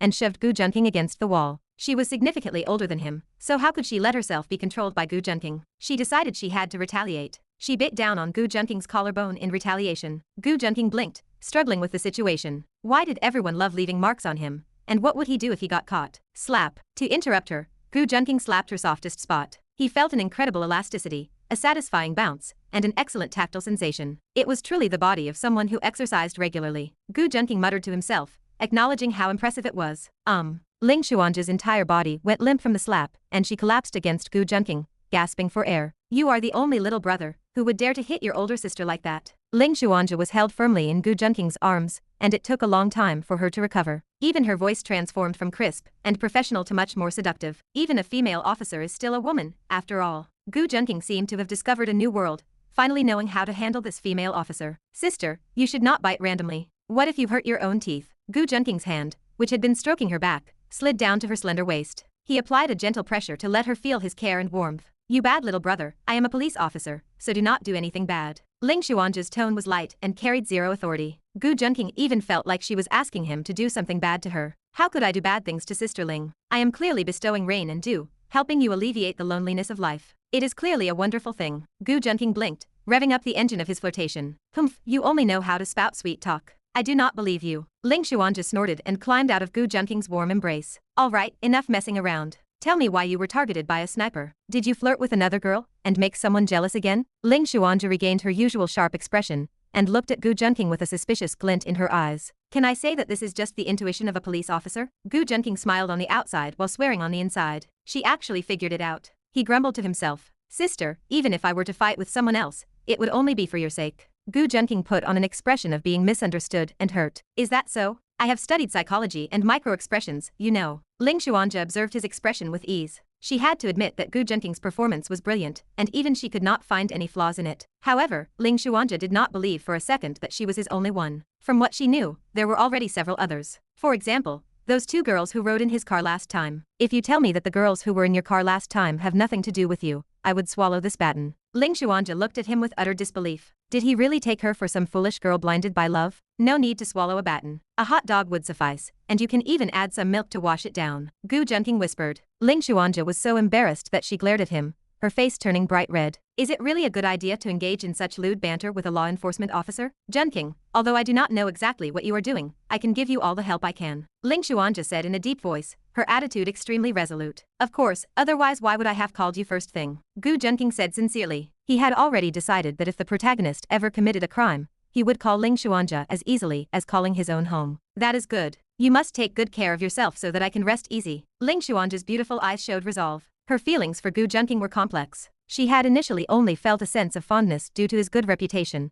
but ever since their love at first sight on the road, and getting to know him better, she had fallen for him completely. Of course, I value my own life more than anyone else. A glint appeared in Gu Junqing's eyes. He meant this quite sincerely. Seeing the atmosphere becoming somewhat heavy, Gu Junqing could not help but want to crack a joke to lighten the mood. Sister Ling, actually, there is something I have been keeping from you. Gu Junqing's expression turned guilty, and he lowered his head, looking full of regret and self-reflection. What is it? If it is just some small matter, I can handle it for you. Ling Xuanja asked, appearing surprised but ready to take charge. I killed someone. Gu Junqing looked around and whispered. What?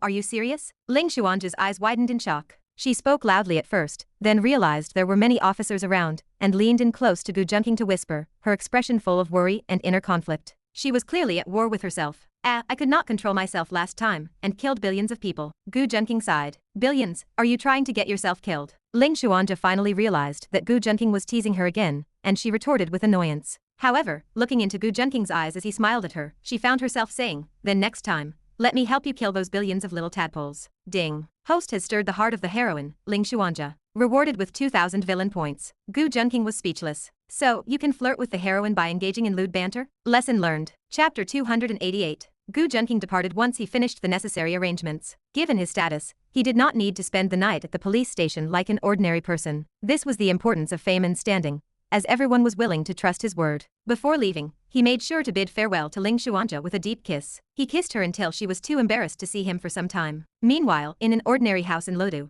Yufeng collapsed onto the floor, gasping for air the moment he stepped inside. He had run with all his might through the night, covering half the city, before finally reaching his prearranged hideout. Having been a soldier, he was accustomed to the idea of having multiple bolt holes, so he had prepared several safe houses and weapon caches shortly after arriving in Luodu. Damn Gu Junqing. He not only stole my woman, but also left me severely injured. Yufeng slammed his fist against the floor in anger, leaving a dent in the wooden boards. He shakily stood up, leaned against the wall to reach his medical kit, and grabbed a pair of pliers. He extracted the bullet embedded in his thigh before bandaging the wound. Sweat covered his face, yet his expression remained stoic. Injury had long become a routine part of his life. The heavier blow was Gu Junqing's overwhelming strength, and the look of disdain on Yumi-Ajin's face. Gu Junqing, Gu Junqing. Yufeng muttered the name over and over, each iteration filled with hatred and resentment. He had always been a man who clearly distinguished between gratitude and grudges, repaying both in kind. Otherwise, he would not have aimed his gun at Gu Junqing simply because his pride had been wounded at the restaurant. He had thought Gu Junqing was surely going to die, but he had not expected the man's strength to far exceed his imagination. The erratic movement techniques and supernatural, unfathomable power made him feel a flicker of fear. He had initially believed that his skills would be a dimensional strike upon arriving in the city, but he had first encountered a mysterious man in black, and then Gu Junqing. He was no stranger to the heirs of wealthy families or famous international tycoons, having assassinated many in the past. Yet, none had been as terrifying as Gu Junqing. Gu Junqing, the Gu family. Yufeng realized he had met his match, his expression flickering between uncertainty and malice. Should I snipe his family? It is too easy to get caught, and if I run into Gu Junqing again, I likely won't be able to escape. Yufeng considered using his family as leverage to force Gu Junqing to surrender. However, he shuddered at the thought of encountering Gu Junqing again, as the man's alertness was truly frightening. Even someone like himself, constantly under high tension, could not so easily detect when someone was aiming a sniper scope at him. Furthermore, he was likely already exposed, and another attempt would make him a target for the authorities. It seems I must make a move through the Ye family. If I can secure the Ye family's influence,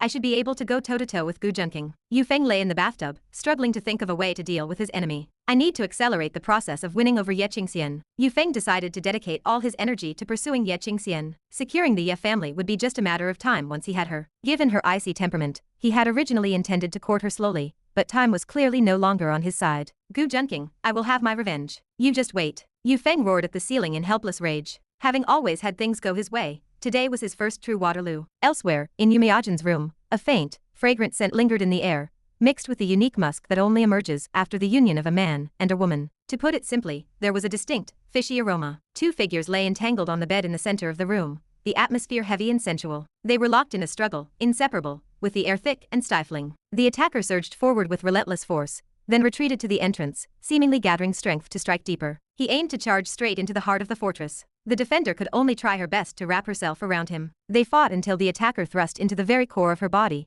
releasing a surge of energy that widened the passage, finally bringing the skirmish to a close. Stimulated by Gu Junqing, Yumi-Ajin sank her teeth into his neck. Gu Junqing quickly relaxed his neck muscles, afraid that she might break her own teeth instead of actually wounding him. It was truly exhausting, as he had just fended off a similar bite from Lingyue earlier that day. Do women really act like tigresses, needing to leave a mark on their territory to claim it? Stop biting. We have to chat with your mother in a bit, and it won't be good if she sees that. Gu Junqing advised her gently, knowing that her biting only further stimulated him, which was dangerous if he lost control and went too deep. My mother is not an old woman. She is only in her early 40s. Yumi-Ajin retorted with dissatisfaction. She lifted her head and bumped his chin in annoyance, though she only succeeded in hurting her own forehead. Ouch. Gu Junqing chuckled as he helped rub her reddened forehead. You stupid man, hard as a rock. Yumi-Ajin sniffled, tears welling up in her eyes. Serves you right, Gu Junqing replied, continuing to rub her injury, while admiring the beautiful view of her flushed body in the aftermath. Chapter 289. Junqing, do you think we can keep going like this forever? Yumi-Ajin asked, easing her soreness as her voice was filled with both longing and wistfulness. Her eyes were glazed with passion after their recent intimacy, conveying a depth of emotion that was utterly captivating.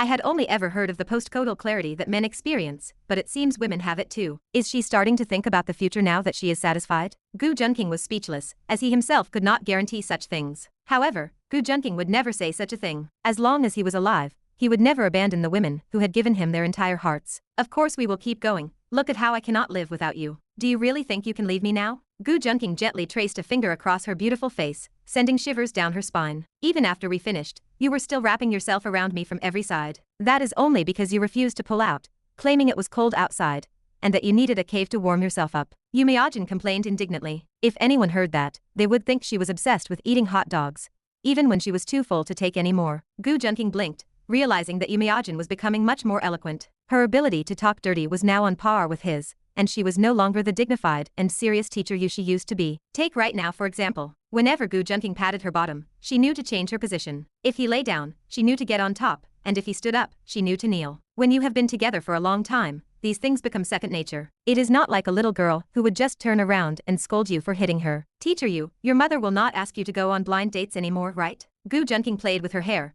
watching it slide through his fingertips. It was incredibly silky, giving him a strange sense of comfort. Since you have appeared, why would she still ask me to go on blind dates? Yumiajin lay in his arms with her eyes closed, soaking in his warmth as she murmured to herself. However, you should be careful when you take your other little girlfriends out in the future, so she does not see you. Yumiajin suddenly remembered something and pushed herself up against his chest. Her flowing hair fell onto him, tickling his skin as if someone was scratching his heart. Where would I get any little girlfriends? Gu Junqing pulled her hands away, letting her fall directly into his arms. He felt her soft, smooth skin like silk as she pressed against him, and he sighed with genuine admiration for her figure and skin. You do not have little girlfriends? Our young Master Gu is always flirting with women, so how could you not have 8 or 10 of them? Yumiajin said with a mocking smile. Did she really not know whether he had other women? She could occasionally smell a faint, feminine fragrance on him. She was certain that he had many other women he kept hidden from her, but she simply chose not to ask. She was afraid that if she asked, she would not be able to contain her jealousy, and few women were willing to share their lovers with others. Ahem, but you are still my favorite. Gu Junqing coughed, sticking to his principle of neither denying nor confirming whenever his other relationships were discovered.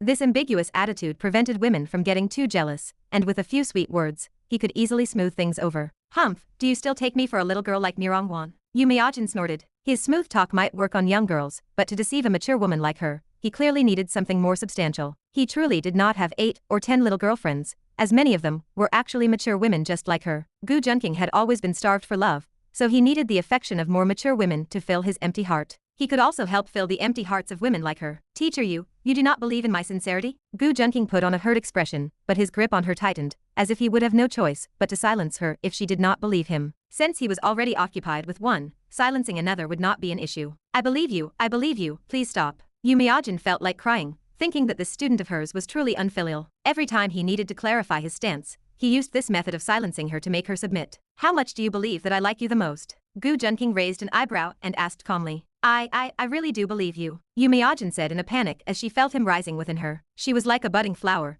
almost withered from too much watering, and even though she wanted to rest, Gu Junqing refused to stop. It used to be that she would let him go, but less than a year later, she was completely defeated in his presence. She tried to push against his shoulders to get up, but he did not let her succeed. With a slight tightening of his grip on her waist, she could only sit back down. You are all the way inside. Unable to bear it, Yumiajin gazed at him with a seductive expression in her eyes. Gu Junqing raised an eyebrow. At the beginning, Yumiajin could hold her own against him, but after his battles with many other women, she was clearly no match for him now. If I do not go all the way, how can I call myself a skilled driller? How else would I be able to draw fresh and sweet water? Gu Junqing said righteously, pretending to be an innocent young man who never told dirty jokes. Then this is the last time. Otherwise my mother will be waiting anxiously. Gu Junqing laughed and flipped over. Naturally, another round of intimacy ensued. The crescent moon hung high in the sky, and Yumiajin was so exhausted that she fell into a deep sleep. Gu Junqing even had to carry her to bathe. Gu Junqing opened the balcony door to let the room air out. After changing the sheets, he wrapped her up in bed and stepped out to find his mother-in-law. When he first arrived, her mother had wanted to have a good talk with him, as it was his first visit as her half-son-in-law. However, she did not know that he had already visited several times before she was even aware of his existence. He had even worn her precious little cotton-padded jacket several times. Since Yumiajin had asked him to come to her room to discuss something,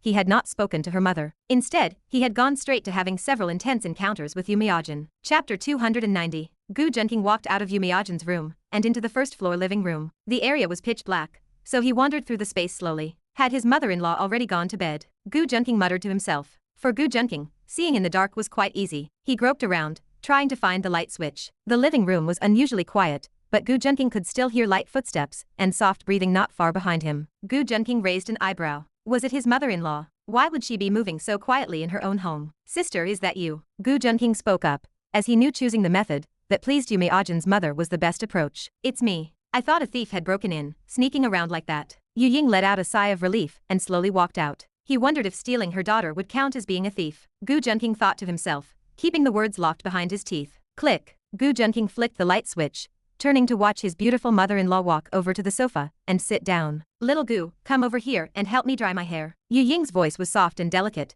sounding nothing like a woman in her 40s. Apparently, Yu Ying had waited for him for too long and decided to take a bath first. All right. Gu Junqing nodded and happily agreed. After all, Yu Ying held the status of a supporting female character, so he had to try to show her some filial piety. He wondered if this would allow him to squeeze some benefits out of her. I am only looking for benefits. I certainly have no interest in Yu Miajin's mother. Gu Junqing muttered in his heart. The closer he got to Yu Ying, the more he could smell a distinct, sweet fragrance like orchids and osman. Thus, Gu Junqing could not help but twitch his nose. Yu Ying was wearing a red, cicada-wing thin silk nightgown. She did not have the plumpness of a middle-aged woman, but rather a graceful figure with exquisite curves, her skin as fair and smooth as snow. Her face, like mutton-fat jade, was flushed from her hot shower. It bloomed with beauty, much like a peach blossom. Yu Ying sat with her legs crossed, drying her hair while turned to the side. She noticed Gu Junqing still standing there, dazed. What is it? Does your sister not look young anymore? Yu Ying asked with a chuckle, feeling a sense of pride that she could still attract a young man like Gu Junqing. Gu Junqing rubbed his nose. In truth, he had seen plenty of beautiful women,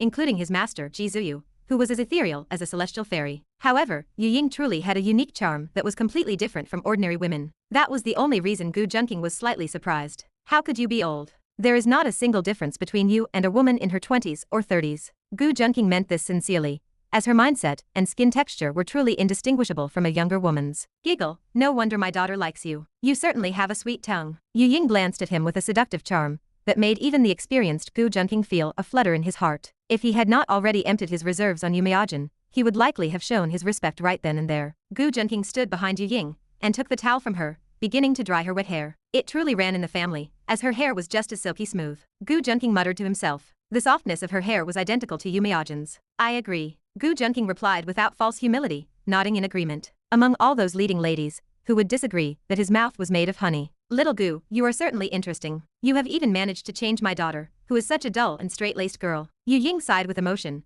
knowing her daughter well enough to have worried about her future. Dull. Gu Junqing had 3 question marks appear over his head. Was the Yu Miajin who was writhing on the bed earlier, shifting through various positions, not the same person? Ahem, although that was at Gu Junqing's request. Gu Junqing recalled teacher Yu before anything had started between them, and realized she was indeed like that. Her life was a simple 3-point line, moving only between the classroom, her office, and home. Even on holidays and breaks, she was busy grading student assignments. It was only after meeting Gu Junqing that things changed. She used to worry about her students, but now she is the one being worried about by Gu Junqing, though the meanings are completely different. No, Miajin is actually quite interesting in private. Gu Junqing countered. Do you know Miajin better, or do I? Yu Ying snorted. That would naturally be you. Gu Junqing lifted a strand of Yu Ying's hair and wiped it carefully, silently admiring her dark, lustrous locks. When it came to filial piety, Gu Junqing had a very clear grasp of the concept, just like Ji Zhuyue and Yu Miajin, who were all left trembling and swaying from his devoted service. Tell me, why did Miajin end up with you? I do not believe the love at first sight story you told at the restaurant, so do you really think I am an idiot? I was just giving you both face in front of others. I know my daughter, so how could she disregard worldly opinion to be with her student? You two, however, really treated me like a fool. Yu Ying huffed, clearly angry about the lie they had fabricated.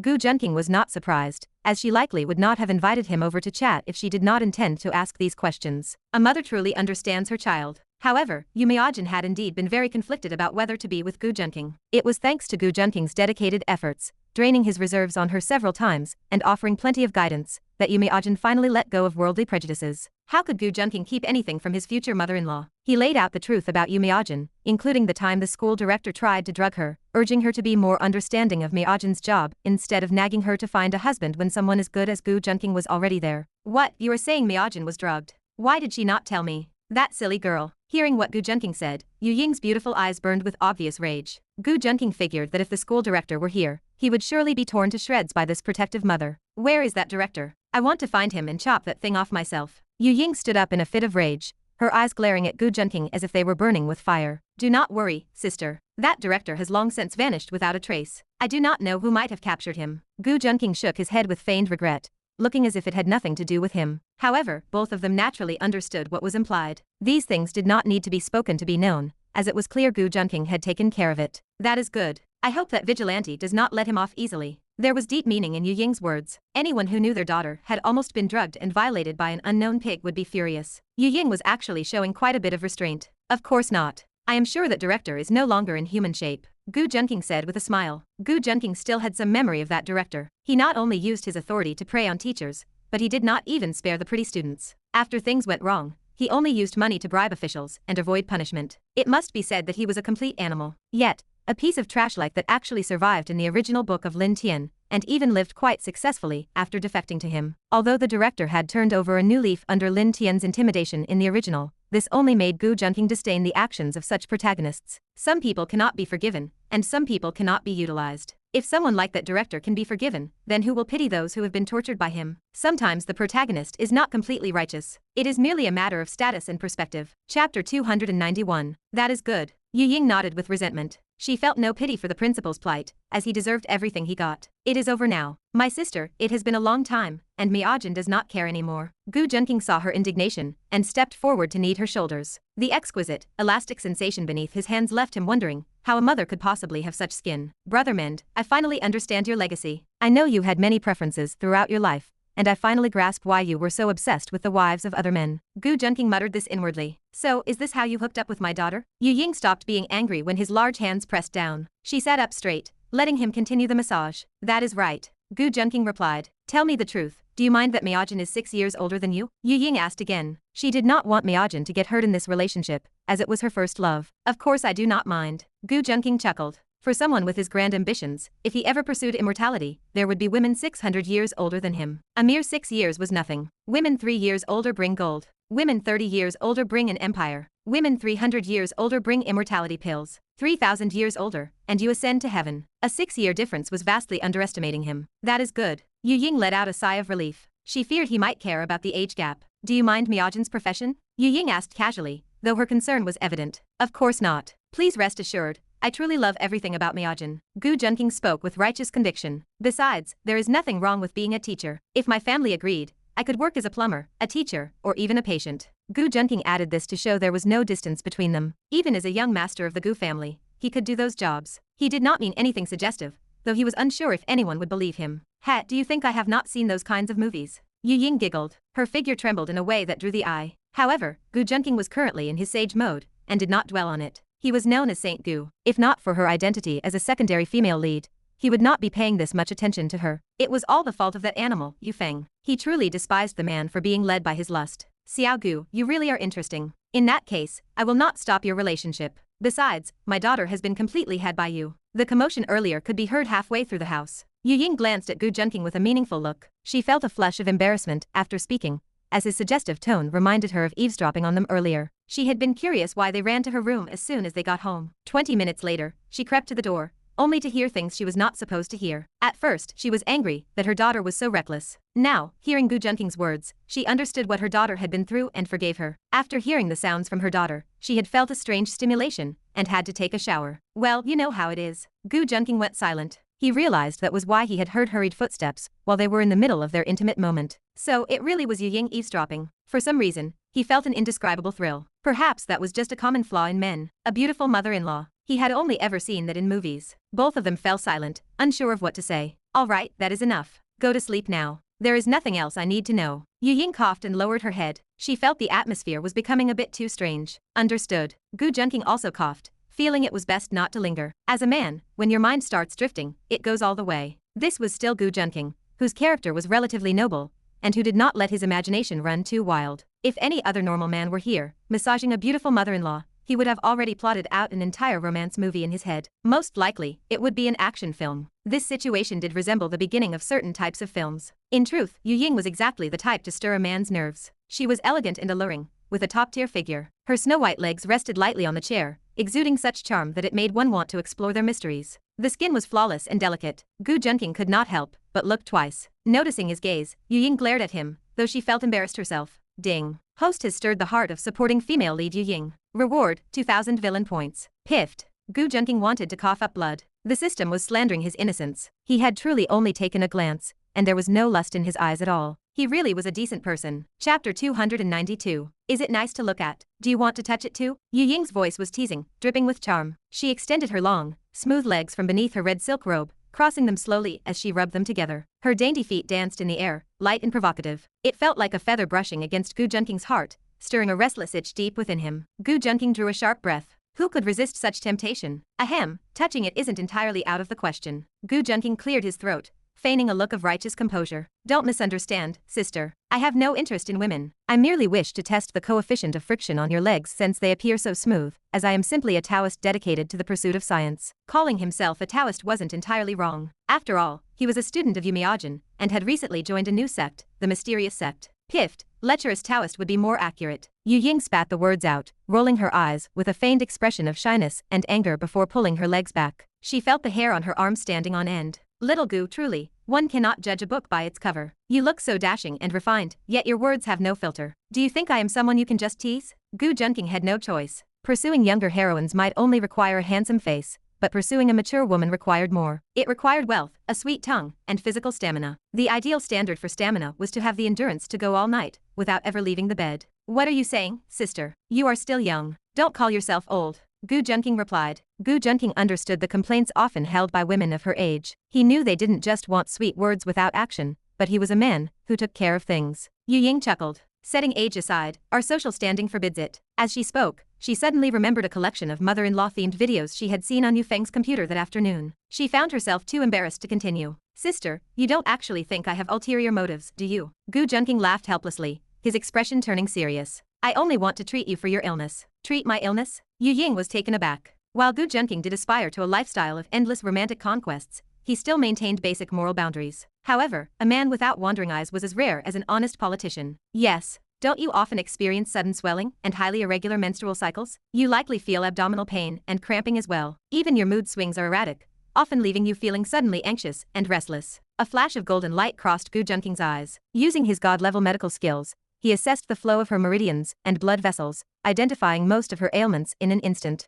How do you know that? Are you actually a doctor? Yu Ying asked, stunned. Wasn't he just a young master from the prestigious Gu family? Of course. I frequently treat Miajin and administer her injections. Gu Junqing nodded solemnly, his gaze sincere. His mind wandered to the memories of giving Yu Miajin those injections. He recalled how fussy she was, sometimes acting like a child refusing treatment, but his injections were hardly standard. His tool was like the legendary Monkey King's staff. It could grow as large or as long as he desired. Why has Miajin never mentioned being ill? Yu Ying looked at him suspiciously, her eyes searching his face for any hint of deception. But as long as Gu Junqing didn't want her to find one, no one could uncover a flaw in his story. To convince others, one must first convince oneself. He believed his own lies, so naturally, she would too. She probably didn't want to worry you. If she kept the serious incident of her poisoning from you, she would certainly downplay a minor ailment. Being itchy could be considered an ailment, so he wasn't technically lying. Treating Yu Miajin's itch was definitely a form of medical care. True, that child never tells me anything. After murmuring to herself, Yu Ying asked with a heavy tone, is my condition serious? She noticed Gu Junqing's brow furrow and grew concerned. She knew it was always a bad sign when a traditional doctor frowned. Sit down quickly, tell me everything. Yu Ying grabbed Gu Junqing's arm and pulled him close, leaning against him as she pressed for answers. Seeing that he could identify her symptoms at a glance proved his medical skill. Besides, his face didn't look like that of a liar. She refused to believe she couldn't handle a man so much younger than herself. If she couldn't tell if he was lying, then her decades of experience meant nothing. To her, Gu Junqing was truly just a little brother. She was truly magnificent, making Gu Junqing's pulse quicken, with a surge of hidden fire. Ahem, those who understand, understand. It's not life-threatening, but it is difficult to treat. Gu Junqing looked pained. Difficult? As long as it can be cured, I don't care. Yu Ying breathed a sigh of relief when she heard it was treatable. Ahem, actually, sister, you just need to find. Gu Junqing hesitated, appearing awkward about discussing this aspect. Find what? Speak up. Yu Ying became anxious. You simply need to engage in regular physical intimacy with a man. Gu Junqing's words left Yu Ying stunned for a moment, and she hesitated. Are you sure you aren't lying to me? I am not, Gu Junqing stated firmly. He wasn't actually lying, as traditional Chinese medicine had long spoken of the balance between yin and yang. All illness was believed to stem from an imbalance. A lack of male contact could lead to an imbalance, manifesting as illness. Modern medicine could even explain this through the lens of decreased estrogen and endocrine disorders, which had significant health risks. But where am I supposed to find a man for that? Yu Ying let go of his arm, her voice rising in volume. The moment of tactile bliss ended, and Gu Junqing couldn't help but feel a twinge of regret. Yu Ying's figure and beauty were top tier, showing absolutely no signs of the skin laxity one might expect at her age. Her skin was as taut as a 20-year-old girl's, and it was so fair and supple that Gu Junqing suspected a single touch would make it ripple. "Sister, please, keep your voice down," Gu Junqing said helplessly. If someone overheard, they might not realize he was offering medical advice, but assume something much more scandalous was happening. Chapter 293. If Yu Ying were just a supporting character, and not Yu Meijin's mother, Gu Junqing would be more than willing to be generous, even willing to teach her everything he knows. But thinking about it this way felt a bit awkward, so Gu Junqing dared not dwell on it any deeper, and his sense of filial piety would start to warp.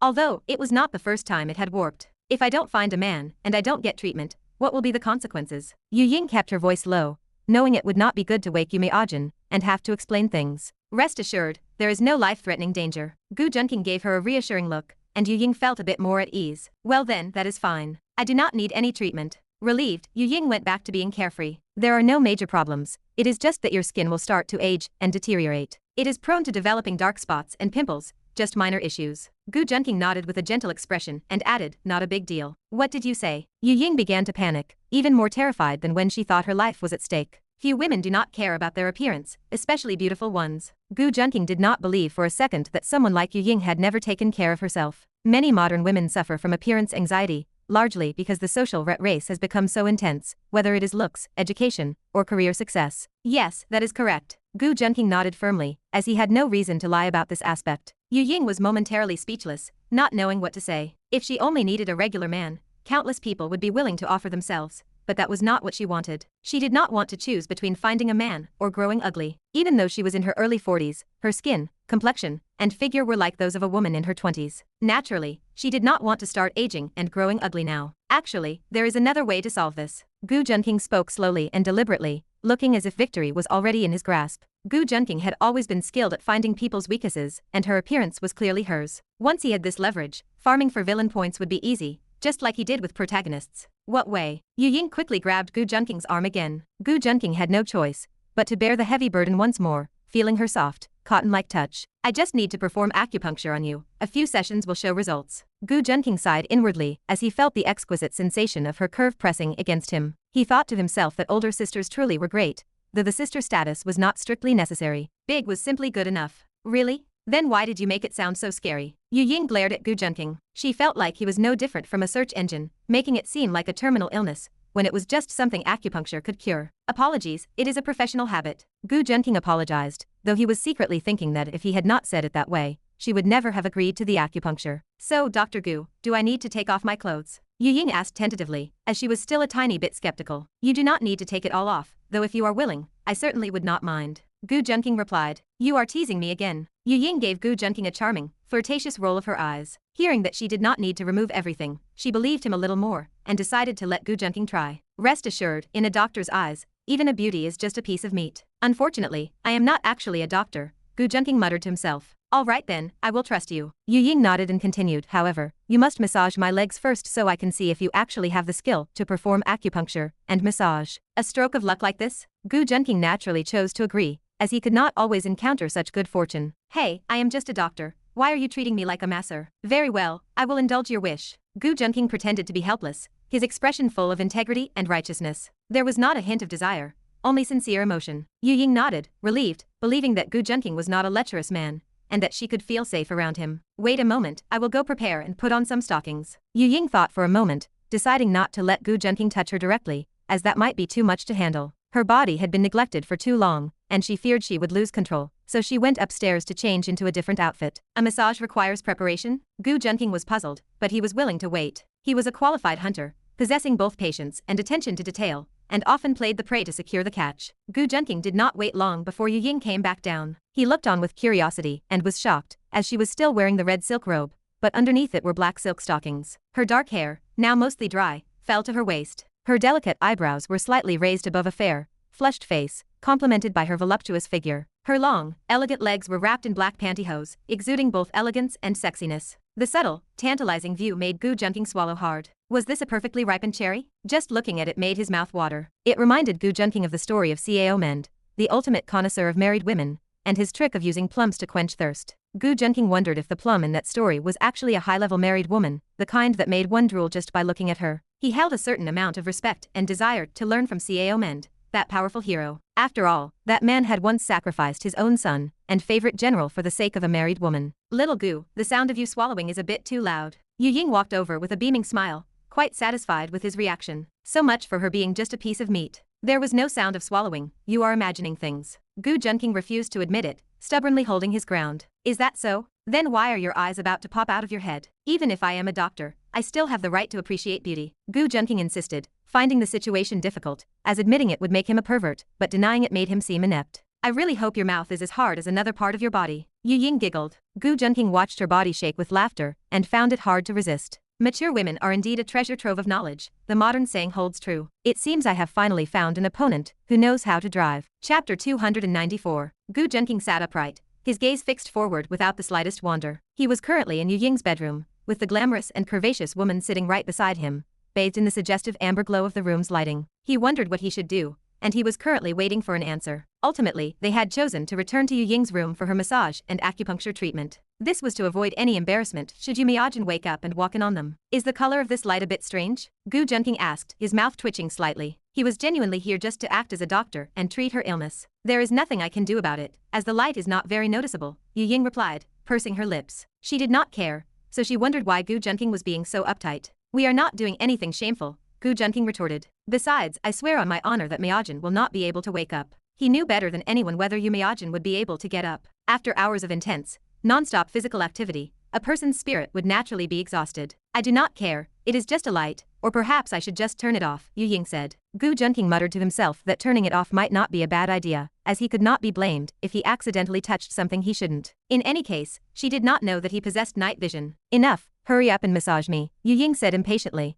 wondering why this person was more hesitant than she was. Was this the charm of a mature woman, being even less formal than he was? Gu Junqing sighed and decided to proceed. Yu Ying had originally kept her long, slender legs encased in black silk stockings slightly bent at the edge of the bed, but upon receiving his silent consent, she could not wait to stretch them out and rest them on his calves. Gu Junqing had no choice, and since Yu Ying was not afraid of playing out a mother-in-law scenario, he decided to drop all inhibitions. Whether it was the visual impact of the glossy black silk or the delicate, smooth touch against his skin, he could not help but marvel at the sensation. His technique was extremely proficient, as he manipulated the pressure and targeted specific acupoints with surgical precision to elicit a deep sense of comfort. It did not take long before Yu Ying found her resolve beginning to crumble. Lying horizontally across the bed, she could not help but let out a moan that was enough to make any man's blood boil. However, she quickly regained her composure and reined herself in, as it would be too humiliating to act like that in front of Gu Junqing. She regretted trying to test his massage skills, thinking she should have just settled for the acupuncture. It was too late for regrets now. Cough, little Gu, it is a pity you are not a professional masseur, she said, her seductive voice becoming low and raspy as she clearly enjoyed the treatment. Is that so? Would you like a full-body massage then, sister? It is free, Gu Junqing replied, his words carrying a dangerous tone that made Yu Ying afraid to joke back. Sister, your legs do not seem to agree with your tone. Could you please stop moving them like that? He added kindly, I suspect you do not want to know how a little green snake turns into a giant python. Watching Yu Ying's toes splay and twist against him, Gu Junqing found it difficult to maintain his composure. He decided it was best to finish the acupuncture quickly, as their relationship had not yet reached the point of going all the way. Ding. Host has stirred the heart of supporting character Yu Ying. Villain points awarded, 2000. Cough, that is really not necessary, Yu Ying said, her face flushed with color, eyes half closed, and lips parted. She was simply having a natural reaction after not having had such intimate contact with a man for decades. If not for the thin layer of social convention still separating them, she likely would have pounced on him already. All right, let me perform the acupuncture for you, sister, Gu Junqing said with a wry smile. Fine, little Gu, go out for a moment. I need to take a shower first, Yu Ying said slowly, her voice still deep and raspy, with a hint of relief in her tone. As an experienced hand, Gu Junqing knew exactly what had happened, and he coughed lightly to himself. It was as if she had finally received rain after a long drought. A while later, she allowed Gu Junqing to return to the room, where he found she had changed into clean clothes. The atmosphere between the two was somewhat peculiar. Both were clearly aware that they had nearly crossed a boundary that should not be challenged. Little Gu, do you know what the 3 most important and ordinary things in a person's life are? Yu Ying asked, looking slightly embarrassed. I do not know, Gu Junqing replied, shaking his head. He was happy to play along if it helped ease the tension, and perhaps a perfect answer would earn him more points. They are the 3 daily meals, of course. What just happened is exactly like those meals, do you understand? She cautioned. Gu Junqing understood that she was trying to ensure he did not misunderstand her reasons for showering. Desire was just as natural and ordinary as hunger. But are the 3 daily meals not actually 4 things? He asked, blinking. Yu Ying felt a hitch in her chest, realizing for the first time that she was on the losing end of a conversation with someone many years her junior. She had not managed to outdrive him in this metaphorical race, which should have been impossible given her age and experience. Little brother, could you please not interrupt when I am speaking? She asked. Refusing to accept defeat, she wanted to challenge him to another duel of wit and innuendo. Of course, but sister must also promise me that from now on, you will only be wit for me, okay? Gu Junqing replied with a smile. Forget it, she realized, she could not outdrive him. Defeated and hitting a sore point, she decided to stop the banter. Turn around first, she said, sounding despondent. Gu Junqing complied, knowing that he had gained a little ground, and that such things were best approached in stages. He heard a rustling sound behind him, followed by the noise of clothing hitting the floor, which left him feeling somewhat confused. You can turn around now, she said. Gu Junqing turned immediately at the sound of her voice. He saw that Yu Ying was already lying on the bed, her jade-like body exposed as she faced away from him. As a seasoned player, who had once invested all his efforts into certain stocks, his composure remained steady, and he remained unmoved. Aren't you going to perform the acupuncture? She asked, sensing his hesitation. Gu Junqing remained silent, struggling with the fact that he had not actually brought any needles. Chapter 295. Sister, how about I give you a full-body massage? Gu Junqing asked tentatively. Yu Ying buried her head into the pillow, her dark hair cascading down to cover most of her fair, delicate back. Resting on the soft mattress in only her undergarments, she possessed the seductive, mature curves capable of tempting most men. Gu Junqing's gaze drifted from her feet upwards. Her fair, rounded feet were perfectly shaped,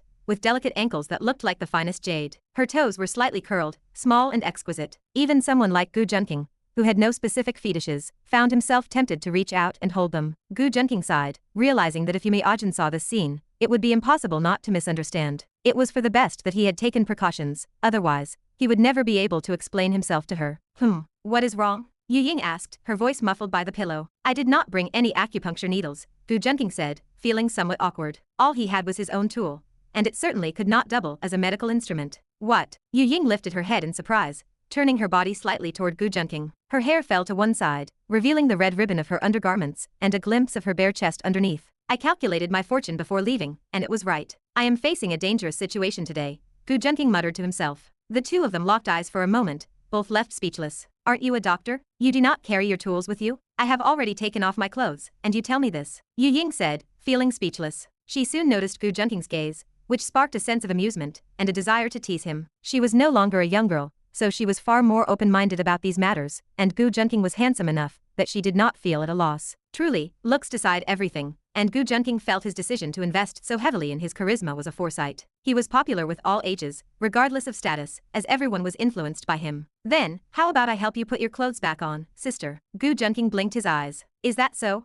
I suspect the last 2 pieces of clothing I have would just be stripped off by you, little brother, she replied. Yu Ying flicked her hair back with a charming allure, allowing Gu Junqing a better view of her curves. This half-hidden elegance was even more alluring. From the suggestive things Gu Junqing had said earlier, she knew he was certainly not a serious man. She refused to believe she could not make him lose his composure, and she did not care if things played out like a scandalous movie. Sister, how can you say that? How could I be that kind of person? Gu Junqing asked, looking slightly dissatisfied. Everyone knew he was a man of integrity. Is that so? Yu Ying could never believe his nonsense. However, I will put them on myself. Ignoring his offer to help, she rolled her eyes at him. She reached out to pick up her silk pajamas, ignoring his gaze as she pulled them over her body, and turned to get off the bed. Her long, jade-like legs swung gracefully, and her small, elegant feet stepped onto the heated carpet as she walked toward the vanity. Gu Junqing watched silently, refraining from making any moves. It was not that he did not want to, but he felt something was wrong. Even if one were desperate, it was impossible to be this open with one's future son-in-law. Moreover, Yu Ying's favorability level had not reached the level of love,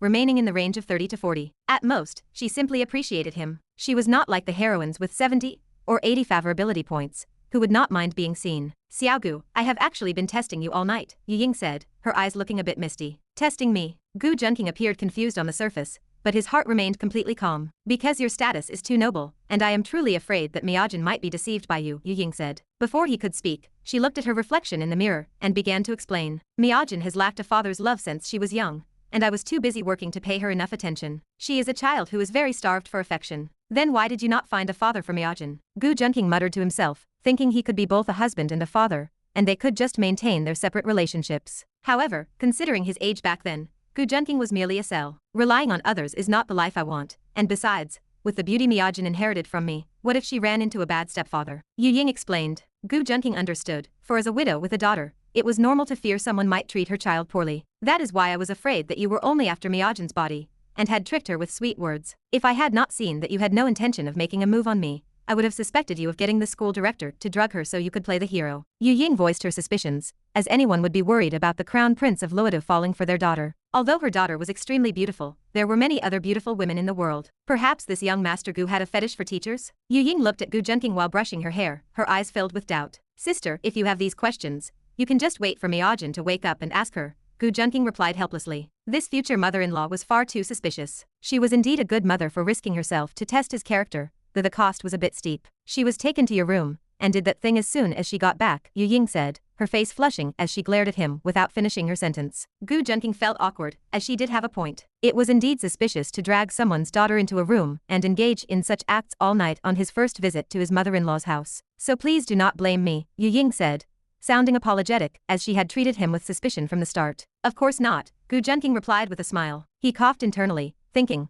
was he not the one who had been taking advantage of the situation the whole time? Rest assured, sister, I will take care of the two of you from now on, Gu Junqing suddenly said. He intended to uphold the legacy of Cao, taking care of both mother and daughter. Chapter 296. You are going to take care of us? Yu Ying looked at Gu Junqing with a smirk. Do you mean taking care of us in bed? Yu Ying's eyes danced with a hint of amusement. That is not out of the question, Gu Junqing said with a feigned, reluctant expression. You brat. Yu Ying rolled her eyes at him. However, when he was massaging her calves, she had indeed felt a strange sensation. It was an overwhelming impulse that she would never forget. She tried to suppress the feeling, but once the pressure built up, it flowed freely. You cannot block that kind of pressure, so she had to go take a shower after the massage. Sister, I can also tell fortunes, Gu Junqing said with a grin. Really? Yu Ying asked, clearly skeptical. Yes, I provide free readings of your career line. Gu Junqing nodded seriously. Yu Ying punched Gu Junqing's chest, her gaze alluring and charming. Right, little brother, you need to pay attention to my illness, she urged him. Growing ugly and old is a woman's greatest fear,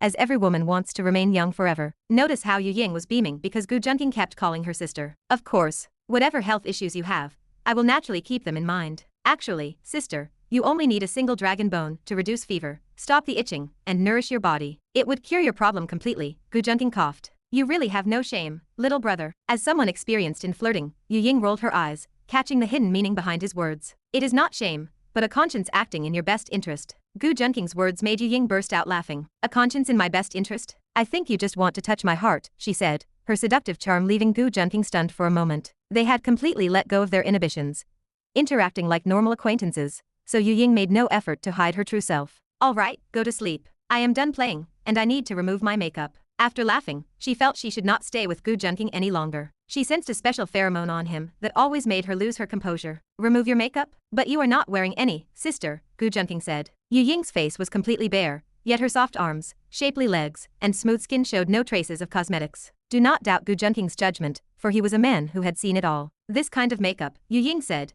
pulling an anti-pervert baton from the drawer and a bottle of chili oil from under the mattress. I am going to sleep. Good night, sister, Gu Junqing said, deciding to retreat. My daughter and I are the only ones living here. Is it not normal to have some defensive measures? Yu Ying gathered up the gear she had pulled from various hiding spots and explained herself to him. Fine. It is very late, so I am going to bed. Seeing this, Gu Junqing knew she had let her guard down. Since he had achieved his goal, there was no need to stay. He was not in a rush to cure her, as there would be plenty of other times. Really? You do not want to sleep with your sister? Maybe I would have agreed, she teased. Yu Ying was starting to tempt Gu Junqing into trouble again. Heh, he chuckled. Gu Junqing did not fall for her trick and turned to leave. He knew she was lying, as his interface showed her affection level at 40. With this type of mature woman, it is best to keep them guessing. If you always give in to them, you will eventually find yourself acting as their doormat. Of course, Yu Ying was not that kind of woman.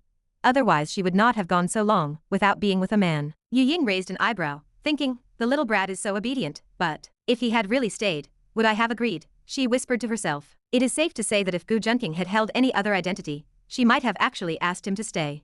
Let's leave future matters for the future. Yu Ying's face flushed pink. Recalling the physical contact she had just shared with Gu Junqing, a wave of heat surged through her body, leaving her restless. She lay in bed, rubbing her legs together and trailing her delicate fingers over her own skin, fighting to keep quiet. She felt that Gu Junqing was truly toxic. After just one night of him staying at her house, she had already needed 3 showers, leaving her drenched. She had the feeling that whenever she saw him, she could not keep her legs closed. It was truly a day of endless flow. Gu Junqing returned to his room and looked at Miyajin, who who was still fast asleep under the covers. Apparently, Teacher Yu had no idea that while she slept, Yu Ying had almost been conquered by Gu Junqing. If you keep tempting me, I will take it out on your daughter, Gu Junqing muttered to himself. Unaware, Yu Miajin fell back into Gu Junqing's clutches as she slept. It was another night of triple the fun. While the protagonist Yu Feng was bleeding, both Yu Miajin and Yu Ying, whom he desired, were flowing uncontrollably. Only Gu Junqing profited, working hard all night long. Gu Junqing woke up early the next morning feeling a bit numb in the head. Well, actually, he felt numb everywhere. There is no helping it. One should not overdo things, and working all night was definitely not advisable. Every time he let out a shudder,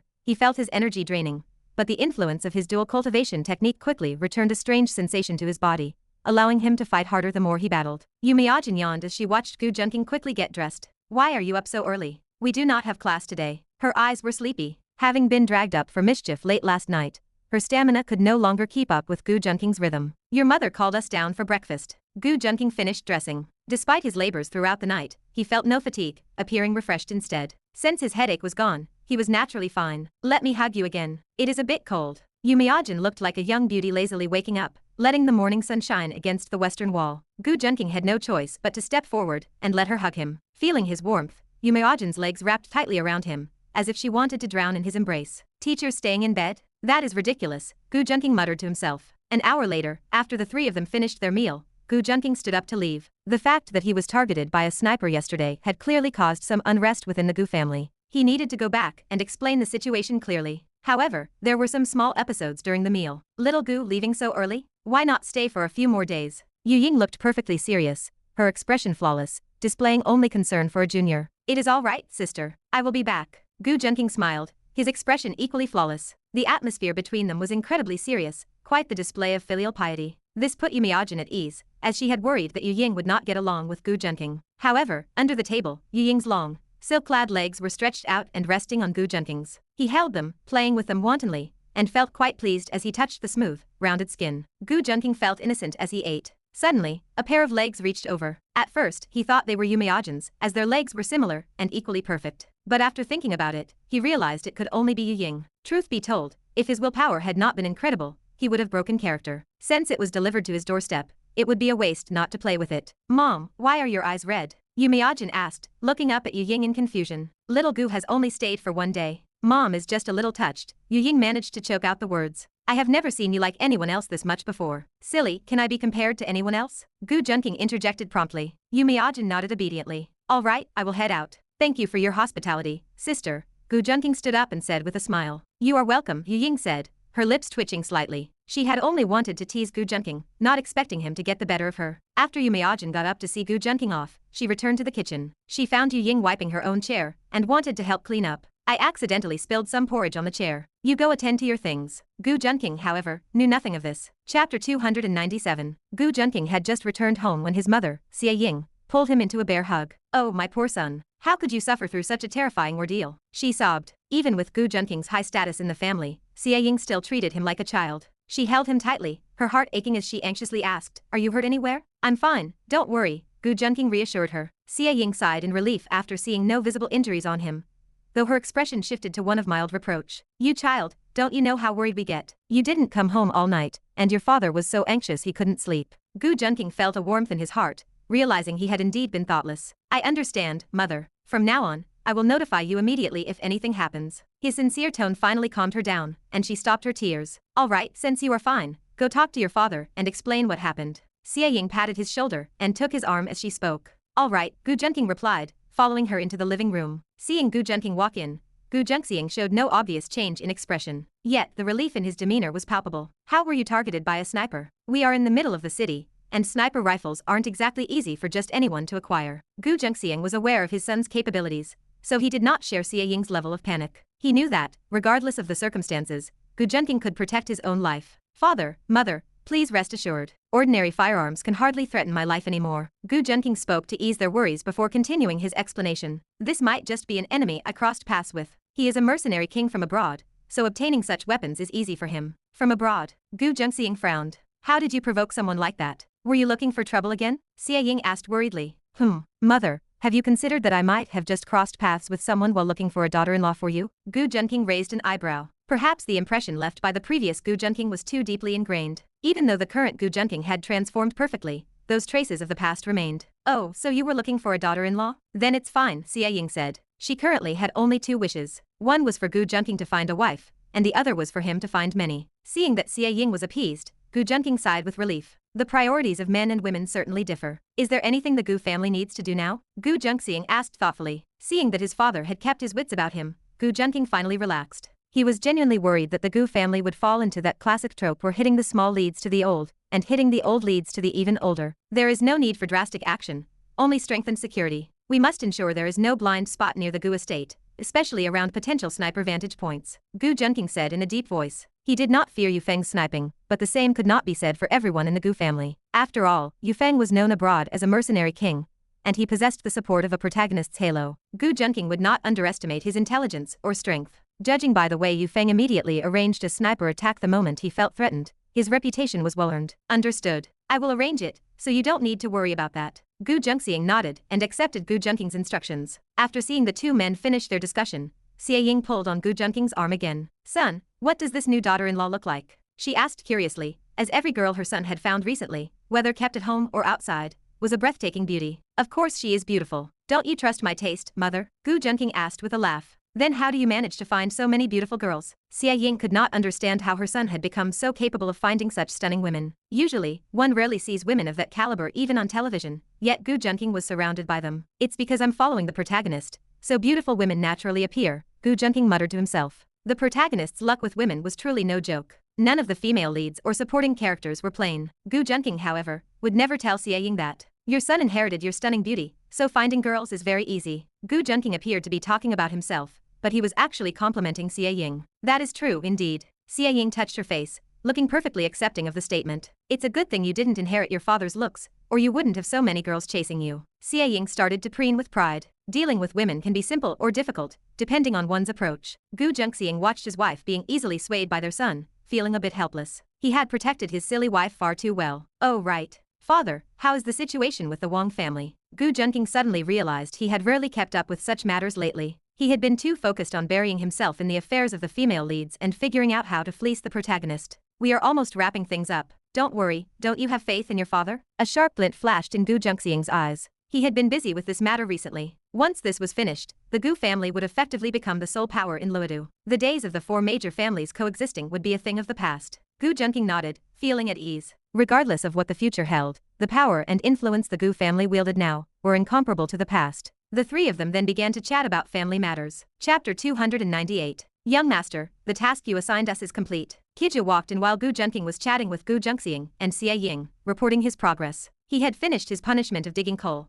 and was summoned back by Gu Junqing. Now, he resumed his position as Gu Junqing's messenger and trusted confidant. Gu Junqing's eyes gleamed. What did you ask him to do? Xie Ying asked, curious. Given her status, nothing in the Gu family was kept from her. I had him acquire a few companies, Gu Junqing replied. It sounds like you're planning to find another daughter-in-law for us, Gu Junqing said with a smile, fully aware of what his son was up to. Another one? Xie Ying looked astonished. It was no surprise, given Gu Junqing's uncanny ability to win over women. Yes, and it's someone you know well. You actually felt sorry for her before, Gu Junqing added. Someone I felt sorry for? Could it be that little girl from the Ye family? Xie Ying pondered. Exactly. Junqing must have finally opened his eyes to go after that little princess from the Ye family again, Gu Junqing teased. In his eyes, Gu Junqing had already won over the girl from the Li family, and now he was targeting the Ye girl, all for the sake of the Gu family's rise. Although Ye Qingxian was not the only child in her family like Li Zixiu, her position within the Ye family was still significant. As for whether Gu Junqing could win her over, he naturally trusted his son's abilities, especially since the 2 already had some history. It's rare to see this. Back then, you wouldn't accept Qingxian even when she begged you, and now it seems she doesn't want to accept you, Xie Ying joked. Father, mother, please don't tease me. I realize now how foolish my past behavior was, Gu Junqing said, rubbing his forehead. His original self had certainly done some idiotic things. He never utilized his advantages and just kept feeding experience to the protagonist, eventually leading to his family's demise. It reminded Gu Junqing of a joke from his past life about someone failing to seize their opportunities. He, on the other hand, played the game much better, drifting through the flower garden without getting a single petal stuck to his clothes. Since you're busy, your mother and I will be heading off, Gu Junqing said, helping Xie Ying up. Oh right. I heard you're going to Huaqing University. Your maternal grandparents are in the capital, and they've been hoping to see you every single day. I understand, Gu Junqing nodded. Son, remember to find me a few more daughters-in-law, and it would be best if I could hold a grandchild soon, Xie Ying urged with a serious expression. Gu Junqing sighed helplessly and agreed. Once he sent his parents off, the smile on his face slowly faded, replaced by a thoughtful expression. Tell me, what is the current situation? Gu Junqing asked. The companies collaborating with Misia have all been secretly acquired. The registration and acquisition records have been forged, so even if they are discovered, they will appear to have been finalized years ago. Kiju replied in a low voice. He knew his master was always meticulous with his orders, so he provided a detailed report. Gu Junqing closed his eyes, contemplating how to use this to win over Ye Qingxian. He did not plan to let the soldier king, Yu Feng, remain for long, as this man was different from previous protagonists. He possessed not only great strength, but also a decisive and cautious personality. Coupled with his years of experience as a mercenary, he had extraordinary insight. He was far more dangerous than the teenagers and young adults he had faced before. To deal with him, he had to strip away his protagonist halo first. The most direct way to do this was through Ye Qingxian, the primary heroine of Yu Feng's story, super soldier king in the city. Merely targeting Ye Qingxian would not be enough to drain all his potential. He also needed to clip Yu Feng's wings and change public perception of him. Winning over Ye Qingxian and making Yu Feng an object of public scorn were the two key focus points for Gu Junqing. Gu Junqing nodded in satisfaction after hearing Kiju's report. It was true that people needed tempering, as Kiju's efficiency and attitude after returning from the coal mines were completely different. I heard your efficiency has improved quite a bit since you got back.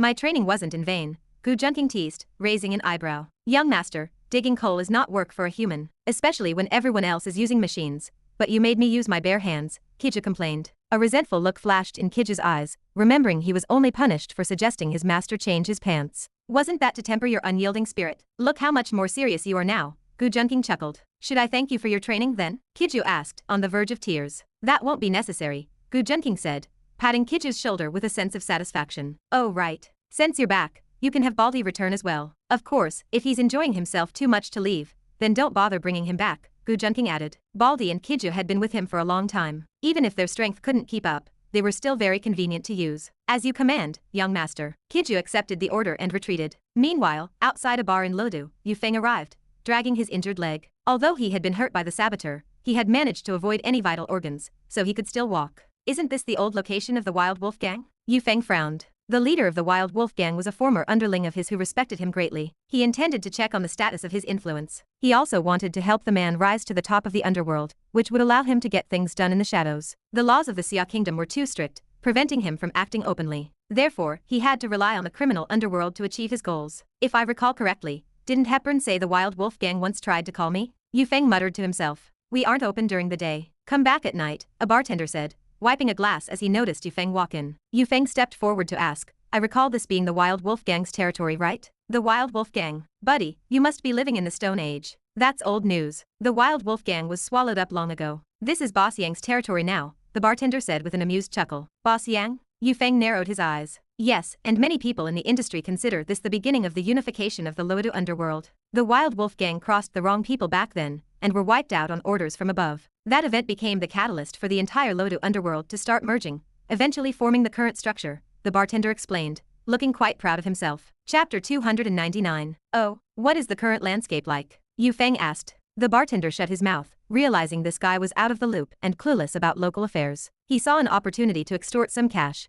rubbing his thumb against his fingers with a greedy look. Yu Feng narrowed his eyes and handed over 500 yuan notes. 5 notes to get answers. Are you treating me like a beggar? The bartender raised an eyebrow. Yu Feng swallowed his anger and handed over another 5 notes, knowing it was not the time to fight. If his body were in perfect condition, he would have beaten this man to death. The bartender laughed internally, thinking it was hilarious to make $1,000 off common knowledge. He was milking a fat sheep. Currently, there are 2 bosses on the street, Boss Yang Shixing and Big Sister Chen Lingyue. He spoke with a hint of respect. Oh right, the Wild Wolf Gang you were looking for was wiped out by Boss Yang. But word is, Big Sister Chen also made a move, and there might be someone behind it. Heh. After pocketing the extra cash, the bartender shared some obscure information, but stopped midway. There are other secrets. Do you want to hear them? He rubbed his fingers together again. Yu Feng pondered, his gaze turning dark as he looked at the bartender's insatiable greed. He pulled a card from his pocket and placed it on the table. There is 10,000 in here. Now talk. The bartender's eyes lit up with greed, grabbing the card quickly as he realized this was all extra profit. Supposedly, the person behind the whole affair is a big shot named Gu, from the prestigious Gu family. He lowered his voice, whispering. This was dangerous information that could bring trouble upon himself. Gu, is it Gu Junqing? Hearing that name, Yu Feng's eyes flashed with malice as he grabbed the bartender by the collar, pulling him close. Hey, what are you doing? The bartender tried to pry Yu Feng's arm away, but found he couldn't budge him at all. That's right, so what? Do you have a grudge against the young master of the Gu family? He mocked him, seeing Yu Feng's hostile attitude. Rage burned in Yu Feng's eyes. He released the collar and tightened his hand around the bartender's throat. Do you want to die? The bartender couldn't answer, struggling desperately against the hand on his neck, but he couldn't move it an inch. Regret filled his heart as he realized this was a man he couldn't afford to provoke. Seeing the bartender was nearing suffocation, Yu Feng scoffed and released him. He took back his bank card from the man's person. Nobody could fleece him so easily. Gu Junqing, I will have my revenge. I will settle all scores once and for all. Yu Feng loathed him now. Not only had Gu Junqing dismantled his stronghold in Luodu, but he had also injured him, creating a blood feud. Clenching his fists and cursing Gu Junqing, Yu Feng walked away slowly. Even in his injured state, he intended to head to Ye Qingxian's company. Otherwise, his plan to target her and seize the Ye family would be delayed again. Since he could not secure the underground forces, the Ye family was his only remaining option. Elsewhere, Gu Junqing strode out of the Gu family estate and ordered his car. Back in the room, his little maid, Lin Qingzu, was fast asleep, exhausted. She had heard that her brother Junqing was in trouble and rushed over to check on him. Upon finding him unharmed, her inner little housekeeper personality immediately kicked in, chattering endlessly about staying safe. With her angry expression, adorable outfit, and pure, beautiful face, she looked like she had grown up eating nothing but candy. Gu Junqing cut her off before she could say much more, telling her to eat another treat. Ahem, you know what that means. She had intended to use her words to demand he protect himself, but she ended up using her mouth to work all morning, leaving her too exhausted to do anything but sleep. Her jaw felt like it was going to dislocate. Regardless, the old saying about lolies being soft, sweet, and easy to handle really did hold true. Gu Junqing exited the room and thoughtfully locked it for Lin Qingzu. She did not stir, merely murmuring that she could not drink anymore. Perhaps she was dreaming of some beverage. Gu Junqing was now dressed in a white suit, looking like a refined gentleman, with no trace of the potential crime he had just committed. With obsidian eyes, a sharp nose, and thin lips curved into a faint smile, his chiseled, handsome face looked extraordinary. The white suit complemented his ethereal and dashing appearance. Gu Junqing waved for his men to drive him to Ye Qingxian's company. He planned to apply for a position there to engineer a chance encounter and get close to her without raising suspicion. His strategy for Ye Qingxian was different from how he handled older women. For those types, who often have a deep desire for control, it was best to play the prey and let them take the bait. But to deal with an icy female CEO like Ye Qingxian, it was better to let her conquer herself. He would start with small gestures and gradually move her step by step. If a girl was naive, he would show her the world's wonders. If she was world-weary, he would ride the carousel with her. Gu Junqing was well-versed in this game. That said, Gu Junqing had an advantage, as Ye Qingxian once had some connection with him. He did not think winning her over would be too difficult. Most villains are rarely on the same starting line as the hero when pursuing a heroine. Often, just as the villain is about to cross the finish line and consummate the relationship, the hero swoops in and steals the prize. Either the heroine gets into a fight with the villain, goes out to drink, and is taken advantage of by the hero. Or, on the wedding day, the heroine decides she is not ready and runs off with the hero instead. Sometimes the villain acts like a pathetic simp, annoying the heroine, while the hero's aloof attitude earns her admiration. The villain is either too aggressive or too timid,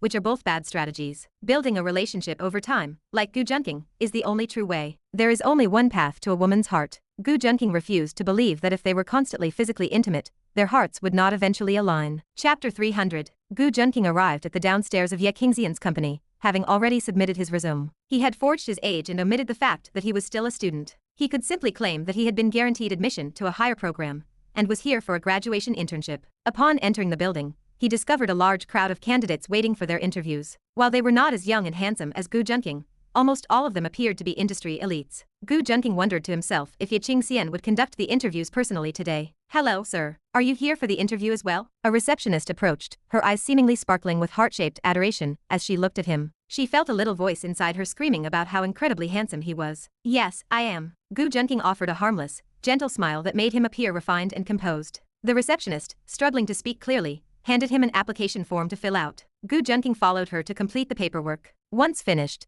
he decided to look around the environment since he had some time before his turn. If his suspicions were correct, Yu Feng was definitely somewhere in this company. If the main protagonist were not here, Gu Junqing might as well retire from the ranks of villains. How could a main character not gravitate toward the scent of a heroine? The only exception would be someone who killed their woman to achieve enlightenment. However, Gu Junqing could not believe that a lecherous scoundrel like Yu Feng would ignore someone like Ye Qingxian. Furthermore, for Yu Feng to establish himself in Luodu, he had no choice but to rely on the Ye family. Bang, bang. As Gu Junqing walked, he suddenly heard the sound of an impact and walked toward it, feeling somewhat curious. He unexpectedly heard voices arguing inside. "You bastard, Yu Feng. You actually took Xiaoyu. You took her." A security guard inside was punching the wall repeatedly. A drawing of a person with the name Yu Feng written on it was stuck to the wall. Tisk, tisk. This tone sounds like a man who has been cheated on, Gu Junqing muttered to himself. Currently, besides Yufeng himself, Gu Junqing was likely the one who understood Yufeng's character the best. Occupying another man's girlfriend was nothing more than a trivial matter to him. To Yufeng, this was just something that stimulated his nerves.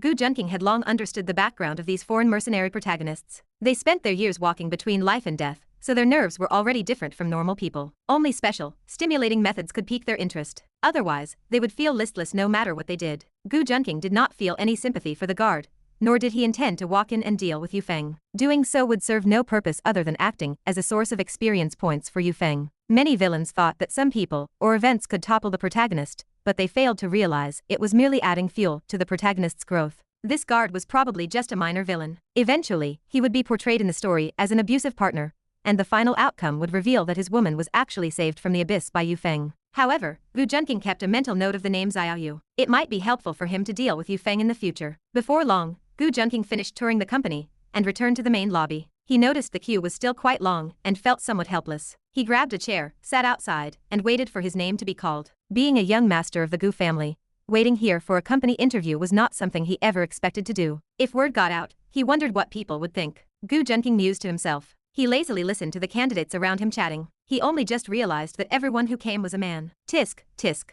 This female CEO is truly as beautiful as an immortal, one elite man who had just finished his interview remarked. The candidates waiting in line scrambled to join the conversation. Exactly. If she would only take a fancy to me, I would be willing to be kept by her. You are drinking before an interview. You should look in the mirror to see what you look like. I graduated from a thief university. I wonder if I can steal the heart of this female CEO. Wait, where are my headphones? You just said you graduated from a thief university? Did you take them? Putting the facts aside, your headphones are in my pocket, but don't you think you are also a little bit at fault here? Gu Junqing covered his forehead. As expected, these people were all here just because of Ye Qingxian's reputation. Ye Qingxian's company had been heavily publicized in Luodu, and she herself often made headlines on major platforms. Her name was once dubbed in Luodu as the most beautiful iceberg female CEO of the city. Her cold and elegant style, combined with her serious iceberg demeanor, made countless young men worship her. Gu Junqing's appearance had already been noticed by the men present, and one quietly came over to probe him. Brother, you aren't here to catch a glimpse of CEO Ya, are you? Of course not. Gu Junqing raised an eyebrow. That is good.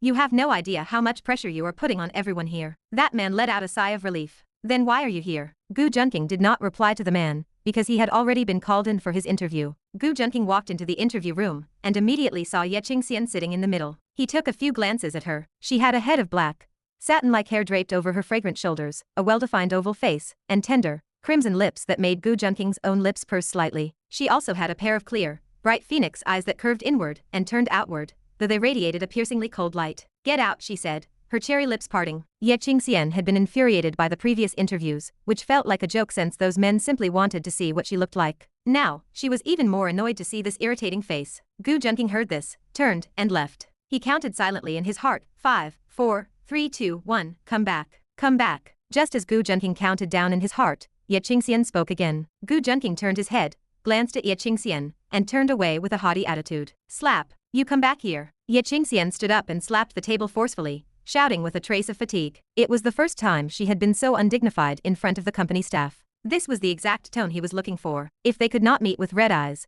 could they at least meet with a red face? Gu Junqing understood the situation in his heart. If he did not go back, she would really be angered to the point of ruining her health. Thus, he stood still, got up, and returned to the chair in the middle of the hall to sit down properly. To be continued. Hope you liked today's video. Join the community by subscribing and dropping a like. I'll be back with another update as soon as possible. See you then.